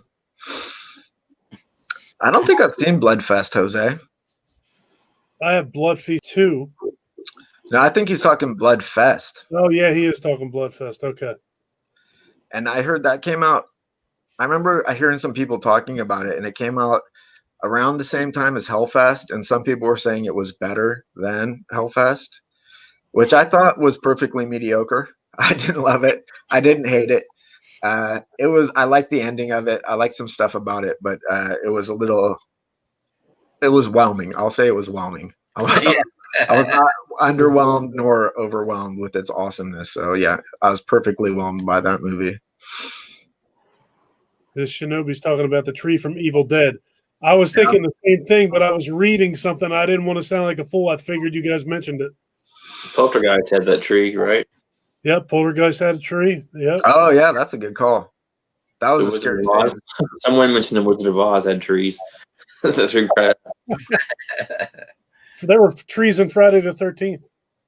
Yeah, I saw a movie that was in a forest once. So there's that. Oh, you know what, Janae was looking online the other day, and about a 3-hour drive from here, we can do a tour of Camp Crystal Lake for about $150. Nice, dude. Yeah, I think I'm going to try and go next year. Hell yeah. I'd do that. Yeah. Well, I found a video online, and I looked at her. I said, how far away is that? And she pulled out her phone and immediately had an answer. It's about $150. It's about a 3-hour drive from here. I've got a friend that lives in Jersey that's 15 minutes down the road from that diner. Yeah? Yeah. That's cool, man. I would like to go do that Friday the 13th thing. Oh yeah, man. I like doing those location visits. They're really fun. That's got to be cool, man. I haven't gone on like a guided tour type of situation like that or whatever. I imagine that would be super duper cool. I've just gone to places where they filmed stuff, you know. But it wasn't like it wasn't like that same kind of experience. It's just like, oh, that's the thing from the thing that I thought was awesome. I took a tour in New Orleans where they shot some of the Interview with the Vampire scene. The scene where they're jumping out of the house on fire, and then we went to Oak Alley where they filmed some of the scenes with Brad Pitt when he was still human. I think the only thing that's near here, that's anywhere near here, is God. Now I just lost it. The Prowler. Mm. The Prowler was shot like 20 minutes from here, and I didn't even know that until after I bought the Prowler. Yeah, I know I've seen that entire movie, but I don't really remember that much about it. I remember that was one that was pretty slow paced, right? Yeah, it was definitely not fast paced. Send more paramedics is asking what our favorite John Carpenter movie is. That Thing. I think probably Halloween. Yeah. Halloween. Close second would be The Fog for me. For me, it's The Thing. The Fog is another movie where we're talking about atmosphere. That one has it in spades, and the story isn't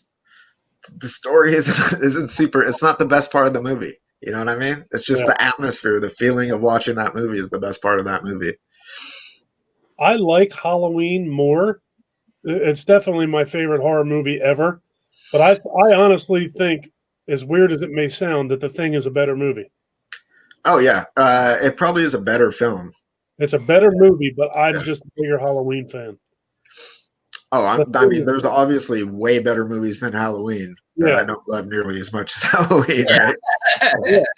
Yeah. The Thing is such like a next level on its own plateau for me. Just it's weird. It's like not my favorite movie of all time, but when I really sit and think about it, how many movies do I actually like more than The Thing? And that's not very many.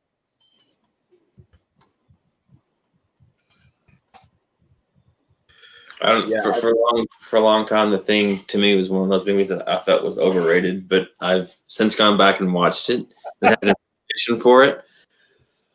I love that movie. You know, when I was younger, I didn't care much for it. And to be honest with you, I think that I probably like it as much as I do because of my age when I saw it. I was really young, and I was like, what am I watching? Yeah. Yeah. That we're talking about Halloween.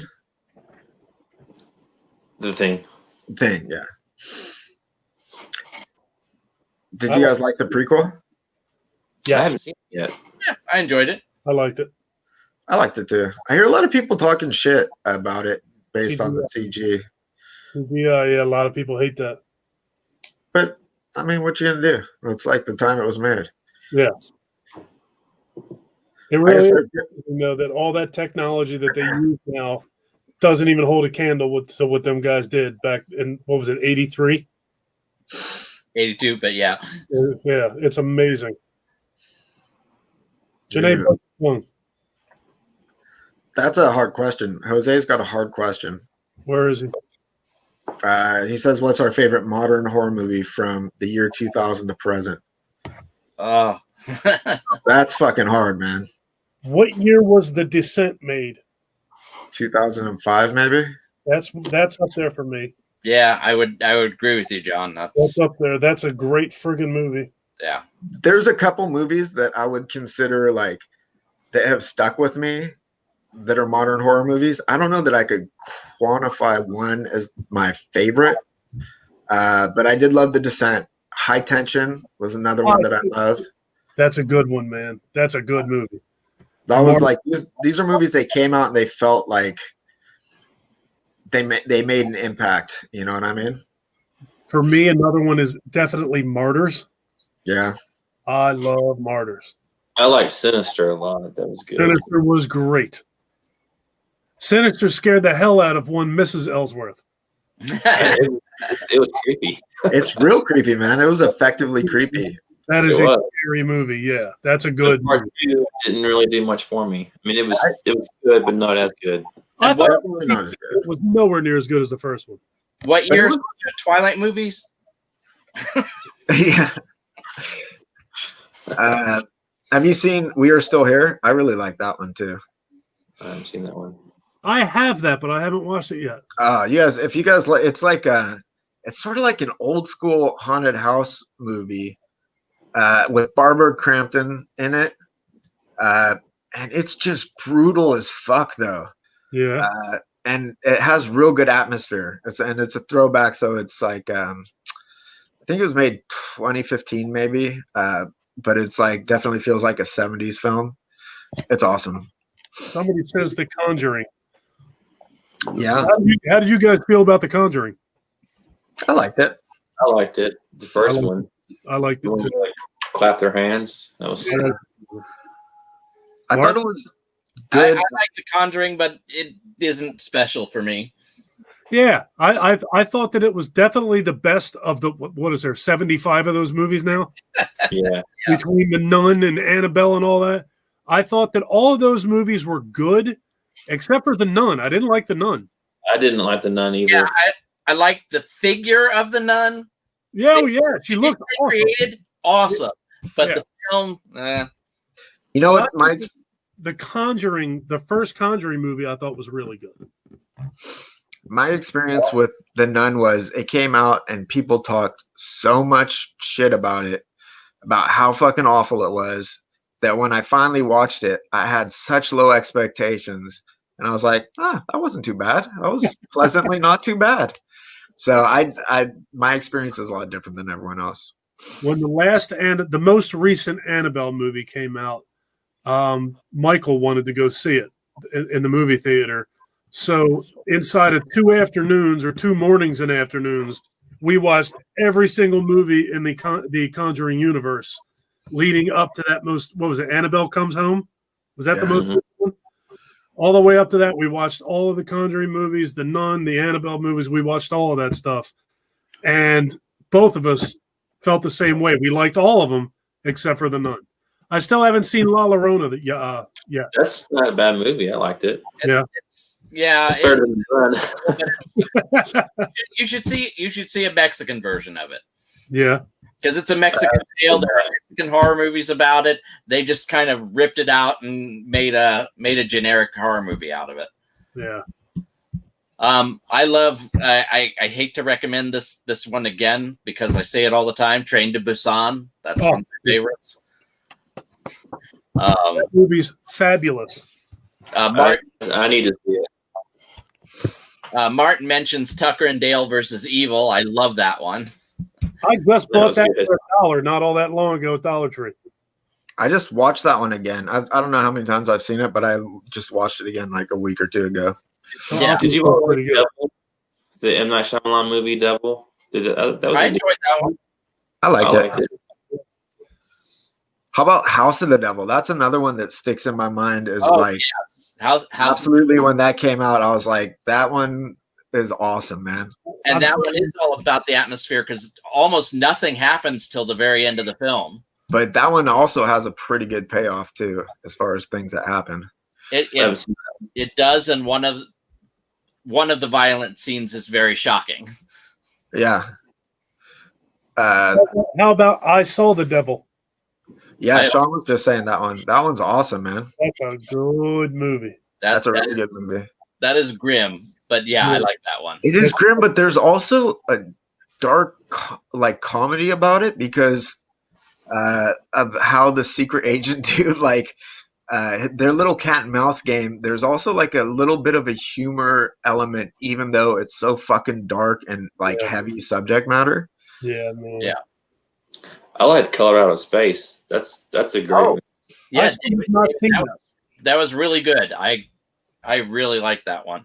Yeah. I wasn't expecting much out of it because Nicolas Cage can kind of be hit or miss lately, but it was good. Yeah. Yeah, that was definitely good. How about It Follows? I think Train to Busan is one of my favorite zombie movies of all time. Yeah. I love that movie. It's excellent. You know what movie like I watched relatively recently that jumped its way up to like maybe my number, maybe 2 or 3 horror comedies of all time? One Cut of the Dead. So much fun, man. That movie is what people love or they hate. But mostly if people watch it after for the entirety, Sean Blue Digital didn't like it. He hated it. But that one, most people who watch the entire movie, it resonates very strongly with them. And it was a very fun movie for me to watch. In a very weird way, like a super feel-good movie. Like I felt good after watching that. It's called Cut the Dead? One Cut of the Dead. It's on Shudder. Yeah, okay. It's a Japanese movie. If you start it, you have to finish it. Okay. Because you'll get 15 minutes in and you'll go, this is no good. You have to get in. You have to watch the whole thing. Yeah, that one is one that it's the structure of that story is a really interesting component of it. And it's such that you have to watch past the first 45 minutes. Yeah. To get the experience of the movie. Yeah. And I don't want to spoil it for anyone else who wants to watch that one. I don't want you to spoil it. I want to see it. But it was like really like probably the most fun I've had watching a movie in a long time. Yeah. Can't even remember the last time. I think you can get that at Walmart for like $10 right now. Yeah. My top 5 zombies would be probably World War Z, I Am Legend, Shaun of the Dead, Return of the Living Dead. 5th one, I don't know. Say Day of the Dead. Huh? I said say Day of the Dead. Oh yeah. No, 30 Days Later. Is that what it was called? 28 Days Later. Yeah, with the guy that played in Peaky Blinders. Yeah. Yeah. I know that Danny Boyle did that one. My favorite zombie movie, absolutely positively, is Day of the Dead. Yep, me too. The original? Yeah. I love Day of the Dead. Which one had Ving Rhames that was a remake? Was that Dawn of the Dead? Dawn of the Dead, yeah. Which was really good too. I like that movie a lot. Good. That scene in the parking lot or parking garage where that zombie's crawling on the ceiling. That was the very beginning of that movie is spectacular. The chick in the bathroom with her husband. Yeah. Oh my God, it's so good. That's one of the best openers to a movie, in my opinion. It's great. It was pretty. I mean, 28 Days Later had a pretty fantastic opening, man, where he just wakes up and is just fucking stumbling around like London, and it's like a fucking wasteland. That was pretty amazing too. How friggin' great was that movie, man? My God, great movie. There you go. There's one of the best. One of my favorite movies of the 2000s. 28 Days Later. It's a great movie. I'm not disrespecting it at all. But that opening is stolen from Day of the Triffids. The characters in Day of the Triffids, the character starts the film. The main character starts the film in the hospital, having had eye surgery, and everyone else goes blind because of the meteor shower, but he doesn't because. Wow. And the beginning of that is lifted from that, and then they lift the same beginning again for Walking Dead. For Rick Grimes, yep. Yeah. But who did it best? I think Danny Boyle did it. I haven't seen Night of the Triffids. Day of the Triffids. Day of the Triffids. I haven't seen Night or Day. Or Dawn of the Triffids. I haven't even seen that one. Survival of the Triffids. But I thought 28 Days Later, man, that beginning was awesome. Yeah. Seth in the house again. Oh, hey, Seth. The music in 28 Days Later is just awesome. Just haunting. Great music. Yeah, good score. Good score, yeah. Turistas is great. Yeah, Turistas is good. Midsummer. Yeah, hell yeah. Wolf Creek. Yeah. That had an interesting beginning because it was just like I remember watching that I didn't really know what to expect when I first watched that movie when it first came out. You know what I mean? Wolf Creek. Yeah, and I watched it, and it was just like these kids like partying and stuff, and it felt like it was pretty well made, and the photography was interesting, and it was just like it's really switched gears there a little later. It gets quite different. Yeah, I did like it though. With my husband made me watch Teresa's right before I went to Brazil. Nice. She had to go there for college, and right before she went, I was trying to get her to watch that movie with me. I was like, "Oh, come on, you want to watch that?" Yeah. Hostel 2, Old School Shinobi says he likes it better than the original. I liked it too. I don't know if I'd say better, but I like the direction they went with it, with the badass female lead. Yeah. I like the first one more, but I do like Hostel 2. I own Hostel 3, and I never watched it. Ooh, I thought Hostel 3 was much better than I thought it was going to be. Really? Yeah. Eli was good. To do with that movie, right? What do you say? Eli doesn't have anything to do with that movie, does he? Probably not, but I was expecting like the vintage it came out, the fact that it was the third in the sequel that he had nothing to do with. I had very low expectations, and I was really pleasantly surprised by it. Yeah, I got to check it out. I have a lot of things I got to check out. I like Don't Breathe. That was a good one too. That was a really, really good movie. That's the chick from Evil Dead. Is it? Yeah.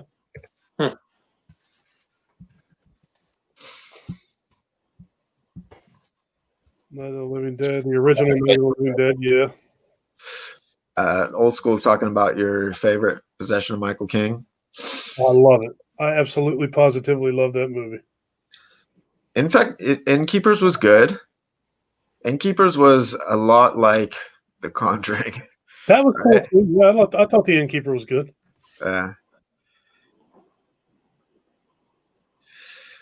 It surprises me how few people I know or I've watched mention the possession of Michael King. I thought that movie was scary as hell. I thought it was pretty good. That was a good movie, man. I do like found footage though. So do I. Ben Grimm on Instagram like posted up a movie he had saw that was a found footage anthology. And I was like, oh, that sounds interesting. Sort of like a VHS style, I guess. And I started watching it. I did not finish it. Oh. It wasn't terrible. I just think I was maybe not in the right place for it. I like the first two VHS movies. You don't like that third one? Very forgettable. I don't really even remember it all that well. The one thing I remember is the one with the skater kids. They like go down to Mexico and willy-nilly just start like murdering people with their skateboards, and when they're getting attacked, it's just like this fucking like Red Bull commercial of them like smashing all these fucking like Mexican zombie people. Yeah, you know what? I do remember that. Yeah, I remember. They were like the such caricatures. Like it struck me as like being really funny, like the way the characters were. Like a lot of first person, like you're on the skateboard. Yeah. Yeah, I remember that. Yeah. Yeah, I would say, Martin, you probably won't love the Hostel movies. I heard Devil's Due is good. That's the one I'm thinking of. Is that an Irish film or Scottish film? I would say Irish film. But that might also not be the one I'm thinking of. Have you guys seen The Host? The Host or Host? The Host. The Korean movie? The Japanese movie? Korean. Is it Korean? Yeah. We were just talking about that one randomly on the stream earlier for some reason. Oh, were you? No shit. I didn't know that. I don't even remember why we were talking about it. Oh, we were talking about Korean movies in general. That's a good movie, man. Yeah. Yeah, I was saying that monster holds up. The CG for that held up pretty well, I think. Absolutely. That monster looked like it was there. Yeah. It looked great. Whereas I watched Godzilla 2000 the other night. That CG doesn't hold up quite as well. Great movie. Oh, Brad.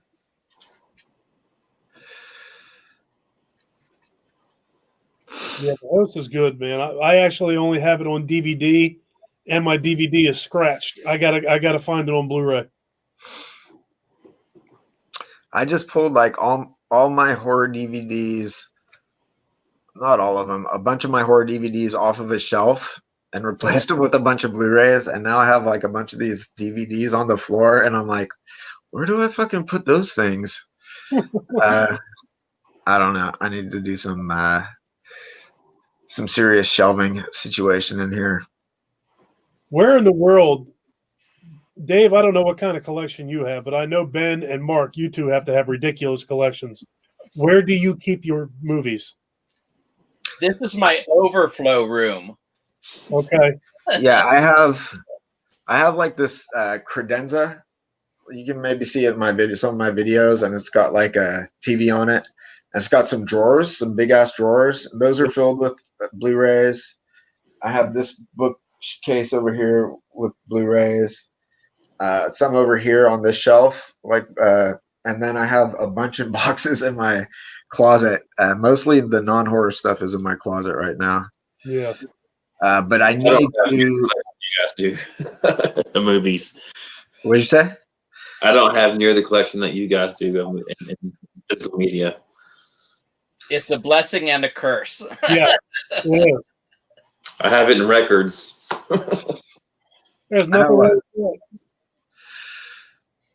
I have like I stopped collecting for like 10 years. So like at one point before I started this YouTube channel and before I started watching these horror YouTubers and stuff, I had not bought a Blu-ray since Trick or Treat was a new release. That was the last Blu-ray or the last piece of physical media that I bought.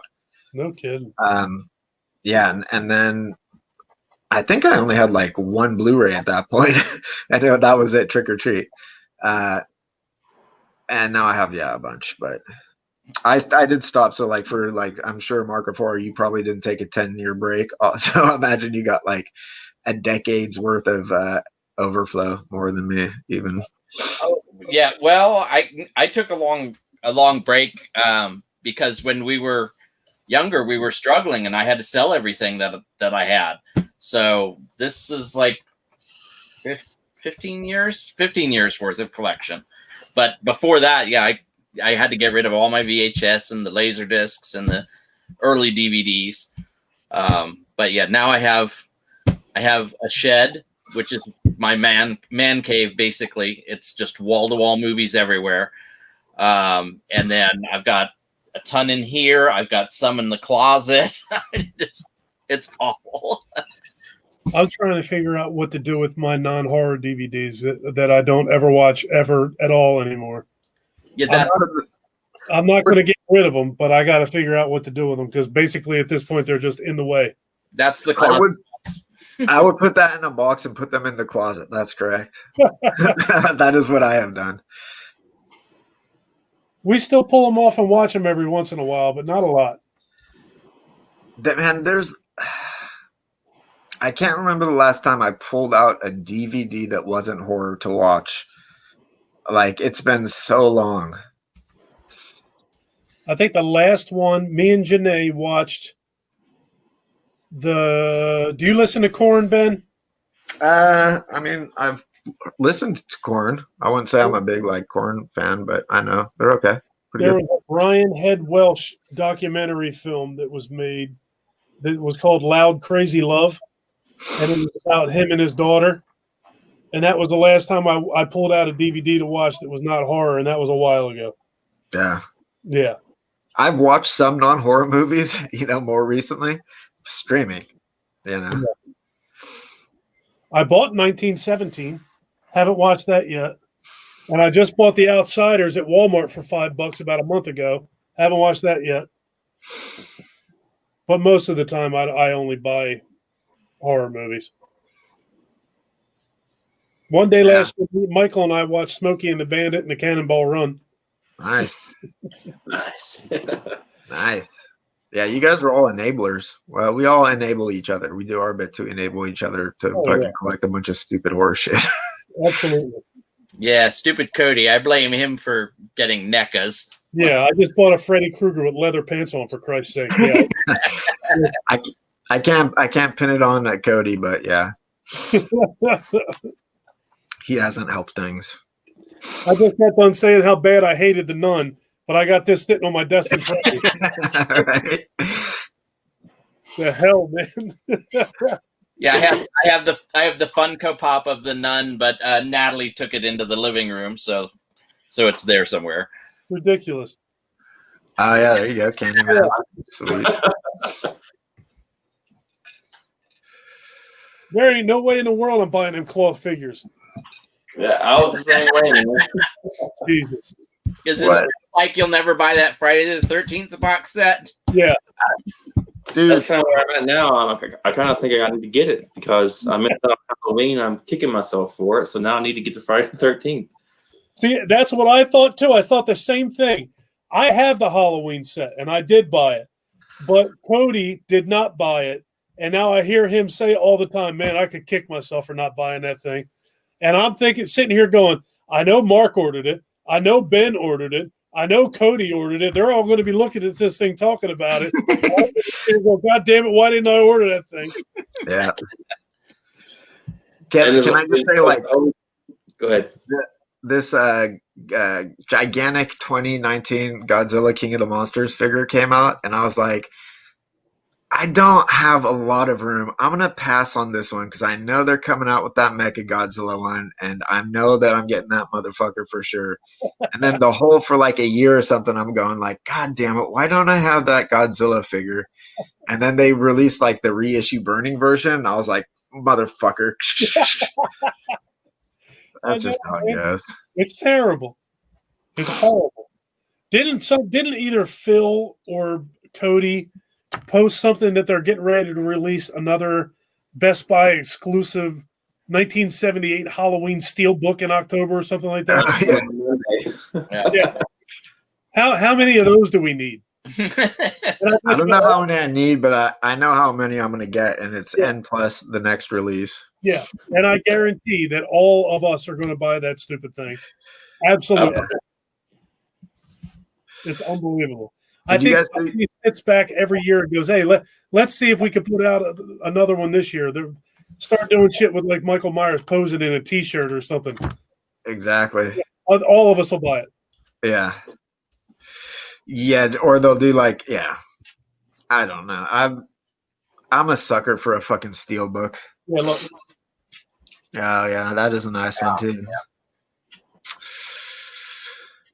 I have Halloween Steelbooks that I haven't even, like, cracked open. They're probably never going to get open because I have the fucking exact same disc on some other release.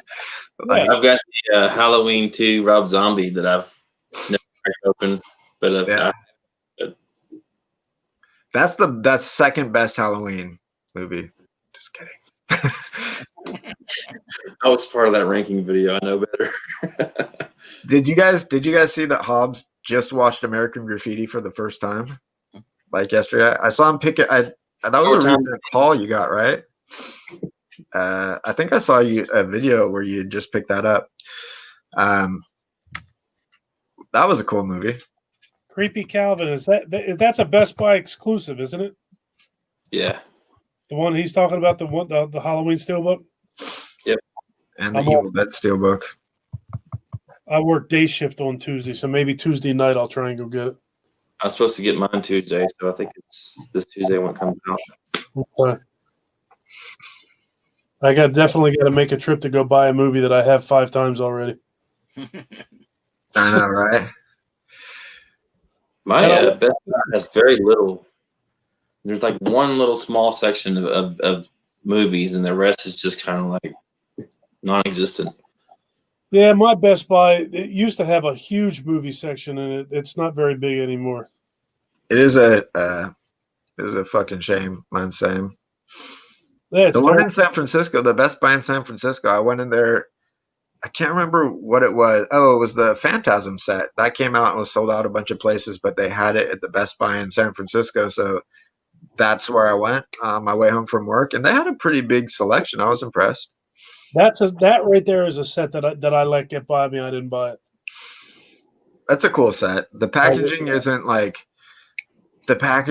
as deluxe as like the Gamera set or anything, but it is a cool set, and it is nice to have them all on Blu-ray. Some of them, like I think it was Phantasm 2, like a new version of that had never previously been released or some shit.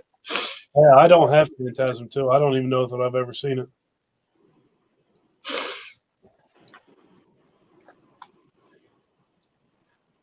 Yeah.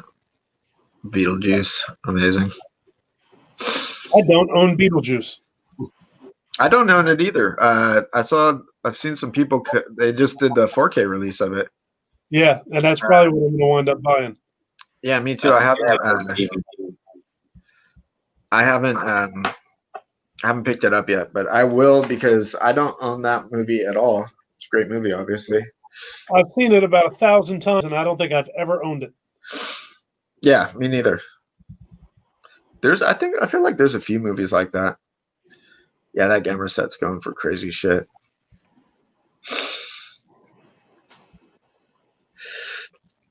You know what place I went to that had a giant physical media section was Fry's in Mountain View near where I work. I went in there and they had like so many Arrow releases, and I was like, this is crazy to see this many like awesome Arrow releases in an actual brick and mortar store. It was very impressive. I hardly ever see Arrow releases in a store anywhere around here. Yeah.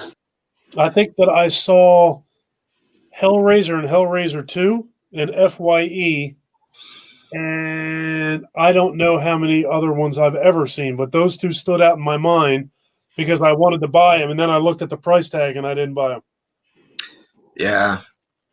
The Scarlet box, that's a really cool box. That's one of my coolest box sets, I think.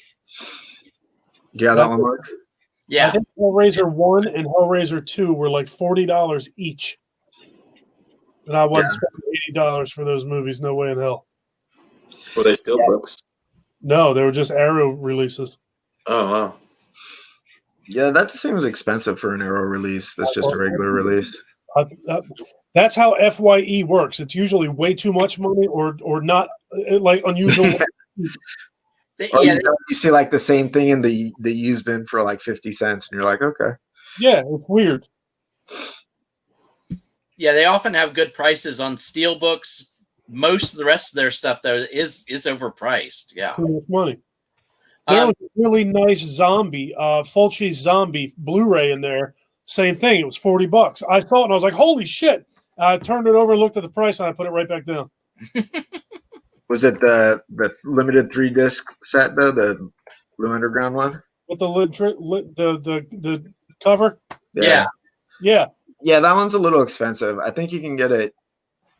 The thing that's weird about some companies, they'll do like a, MSRP. They'll just put the MSRP at whatever the fuck.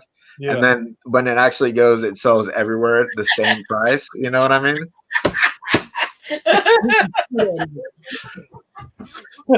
Got crapped upon, dude. You scared me with my own mask. Yeah, Merry Christmas, Jeanette. Oh, Brad, Cody's out camping. Yeah, Cody's he's out camping. He joined us for a little bit, kind of, but he had pretty bad service, so he called it a night. When I first turned the stream on tonight, Cody's image was just black. There was nothing there at all. Yeah, I know, right? You only saw his face starting to creep in the picture, and then he like faded back out again. Yeah, it was like the Michael Myers shit, man. Yeah. Like he was standing behind Jamie Lee Curtis, and he just Where is he? Camping?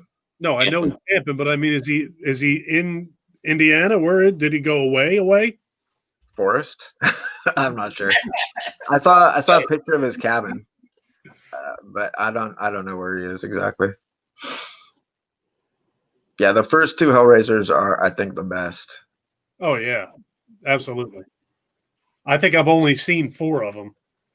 Yeah, there's a whole bunch I haven't seen. I haven't seen any of the non-David Bradley Pinhead stuff.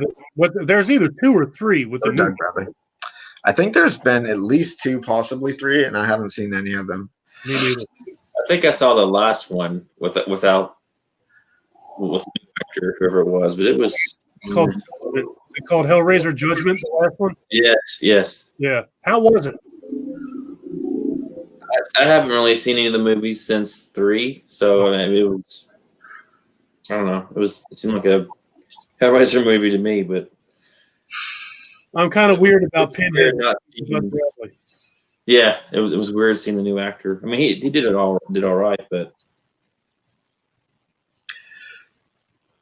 just to react to Jose in the comments real quick, he's asking if we think they'll do a Nightmare on Elm Street box set. I think they will, because they just did one in the UK, so I imagine someone's going to do a new Remakes release. I think they should. I think Nightmare on Elm Street deserves a box set. It does deserve a good one. Yeah. The they have is just a shitty little Blu-ray. How does that franchise not have a box set? Like a nice box set, like a big deluxe one. The one from Zavi is kind of small. It looked nice, but then it also had like repetitive artwork, so like the same art on like a lot of different times throughout the set. I like Keith. I heard neither of you guys say that one more time. Huh? What did you say? Keith had a nice one from Germany. 84 pictures. Oh yeah.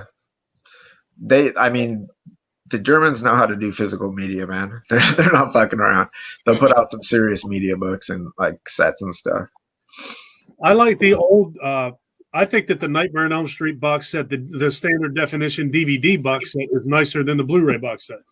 It's a nicer release. Yeah. Yeah. I mean, I feel like it came with 3D glasses. I don't even know if the Blu-ray one came with 3D glasses. Oh. You could use the 3D glasses that were in the Friday the 13th set.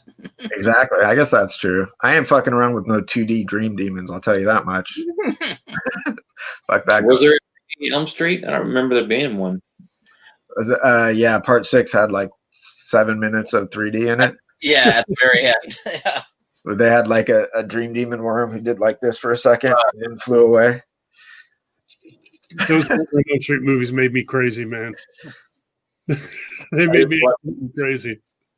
I just watched that documentary on Shudder called Scream Queen about part 2. Oh yeah, that was a good documentary. Good documentary. Yeah, pretty good. I gotta watch it. I loved part 2, man. Growing up, I watched that before. I was like, I watched that when I was a kid, and so like I wasn't thinking about sexuality at all when I was watching it, and like that whole component totally eluded me until like recent years, probably when I was in my 30s, and I was like, oh yeah, I guess there is a lot of like stuff going on there. But I used to watch that movie like every day. My friend had it on VHS, and we would watch that and Hellraiser like every day, just on loop. Love that movie. Hellraiser is a movie that I don't ever get tired of watching. I like the first one, the second one, but after that.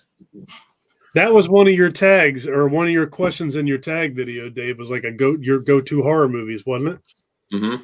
Hellraiser would definitely be one of mine. Absolutely. I watched the hell out of that movie.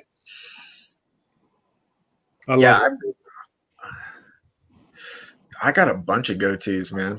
Do you watch it every year, John, at Halloween time, or just? I watch it all the time. I watch it very often. When I'm down here in my man cave doing stuff, I put Hellraiser on. I watch when I'm upstairs. Believe it or not, as goofy as it sounds, if I'm doing housework, I put Hellraiser on. I watch Hellraiser a lot. The first Friday the 13th, I'm like that. Hellraiser, American Werewolf in London. There's a few of them that I've just watched over and over and over and over and over and over. Howling, you can put Howling in there for me. Yeah. Howling Creepshow. Yeah. Creepshow's another one. I've watched Creepshow 1,000 times. Yeah, that's a great one. Yeah, Lost Boys is one for me. Yeah. My wife is a huge Lost Boys fan. So was mine. And Fright Night. Oh yeah, Lost Boys location visit coming at some point on my channel. By the way, that was filmed near me. That's awesome. Yeah, I think that whole boardwalk is kind of shut down right now, though. Yeah. Our boardwalk is getting ready to be shut down for the year. It usually closes Columbus Day, like Columbus Day weekend. Oh, really? Yeah. I think the Santa Cruz boardwalk just stays open, but I think it's like COVID closed, you know? Yeah.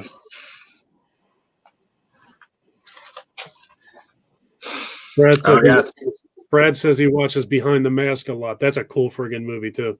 That is a cool one. Yeah. I haven't watched it in a while, but that's a very good movie. I rewatched that one again maybe like 5 months ago or something.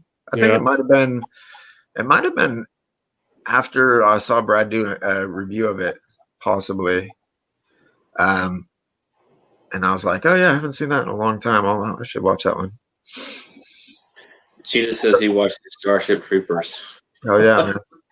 That movie's fucking awesome, man.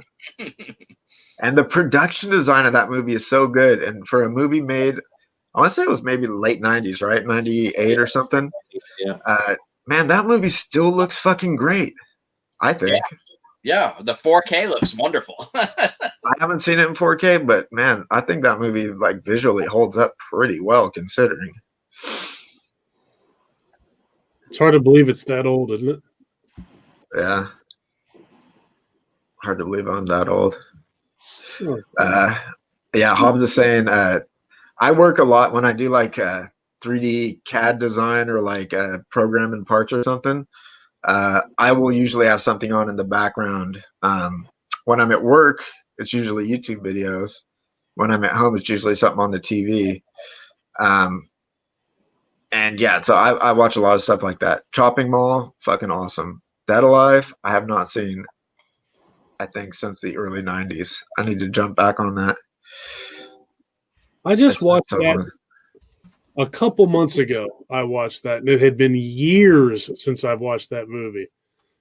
And for me, there are certain parts of it that I absolutely love, but it didn't hold up well for me at all.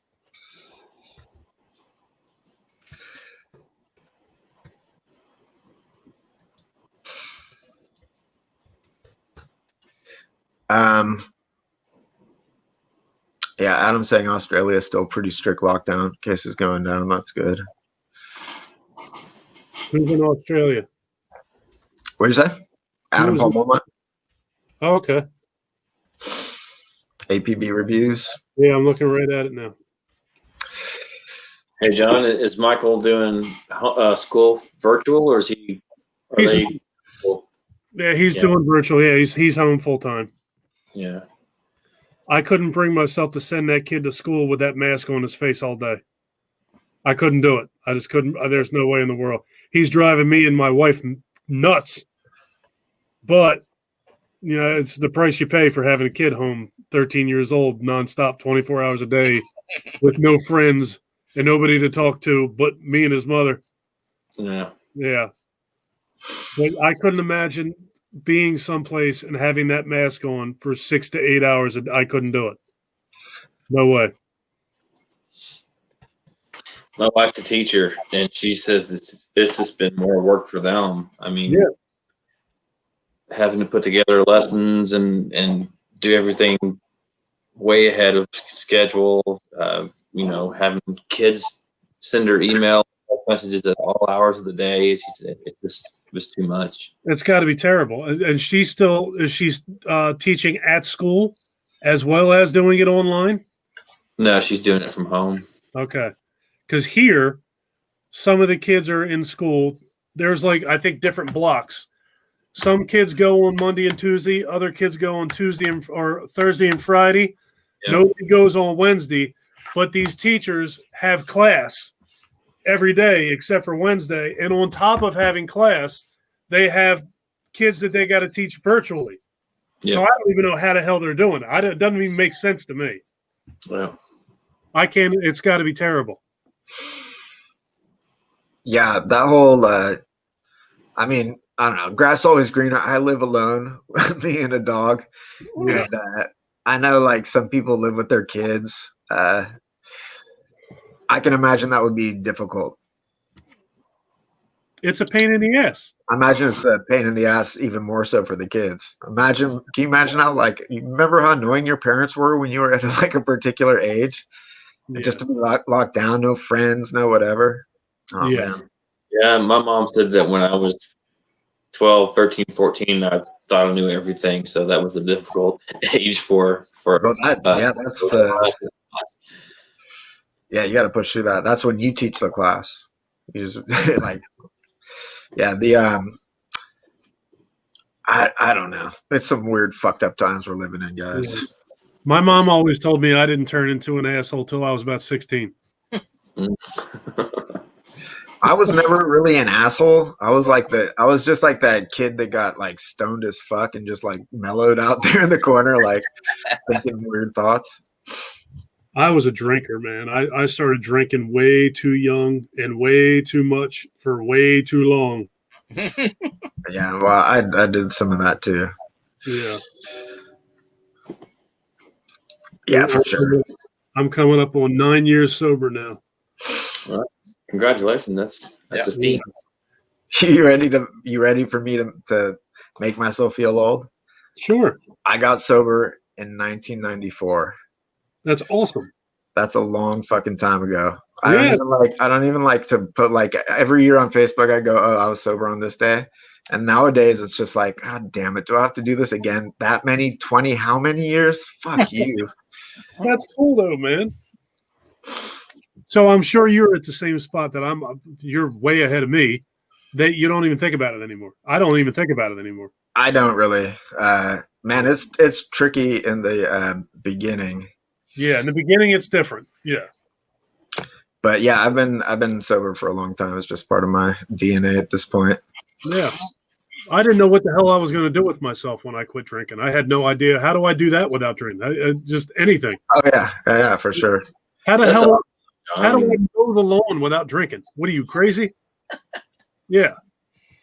Man, that's cool because I mean, Michael was 4 years old when you stopped drinking, so he probably has no memory of you doing that. So that's awesome. Yeah, I'm sure he doesn't remember. Ryan does. I'm sure Ryan does. Yeah, that was a long time. You would have been Michael's age when you quit drinking, right? What's that, Dave? You would have been Michael's age when you quit drinking, right? I would have been Michael's age when I quit drinking. So your oldest would have been Michael's age now when you quit drinking. Yeah, about that. Yeah, because Ryan is 10 years older than Michael. Yeah. God, it's scary. But I like that. People say you don't like to drink, and I'm like, no, that's the problem. Yeah, I love to fucking drink. I love that shit way so much. Yeah, I like it way too much. Yeah, what's the saying? Like one is too many, 1,000 never enough. That's sort of how that goes. Yeah, I don't miss it at all. Drinker, I'm a smoker. I can't quit smoking. I just passed 2 years that I quit smoking. August 19th was 2 years. I smoked for 35 years, 30, about 35 years. Yeah. Turkey, or did you? What's that, Dave? Did you quit cold turkey, or did you use like Chantix or something like that? Or cold turkey. I tried, and you know what's crazy about that is I quit for 3 or 4 months several times. I quit for 11 months one time, and I just couldn't kick it completely. And Michael asked me to quit smoking, and I quit smoking. That's how I quit. It sucked. That sucked real bad in the beginning. But after a few weeks, I was all right. Every once in a while, something pops into my head and I start jonesing for a smoke, but I just do something else.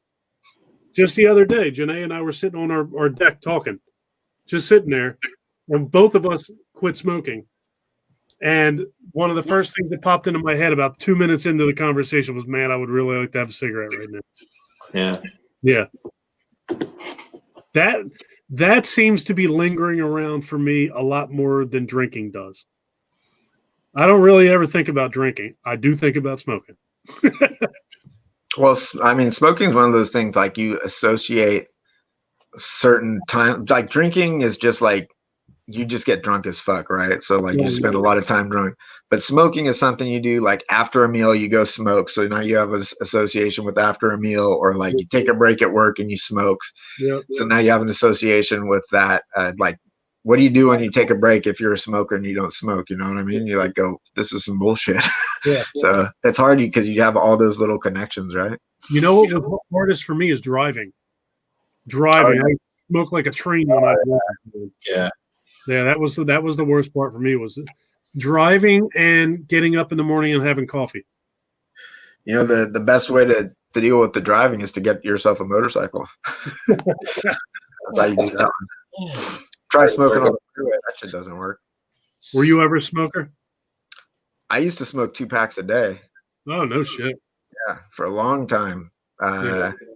Many years. And then I quit cold turkey.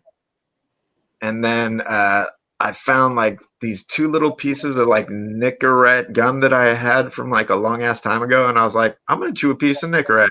And then I started chewing Nicorette gum. And then now I smoke 1 cigarette in the morning and usually one when I walk quilted in the afternoon. Yeah. And I chew nicotine gum. And I figure I've lowered my risk factors enough that it's not ideal, but it's also not that bad. You know what I mean? Yeah. Mark, any vices? No, I'm perfect. No, I never was a smoker. Grew up in Miami, so you could probably guess there's some vices there. Yeah. But I don't drink anymore except for the occasional margarita. Yeah. And that's at a restaurant. Don't keep it in the house anymore. Yeah. But my other vices, I like to sleep, so I'm gonna turn in.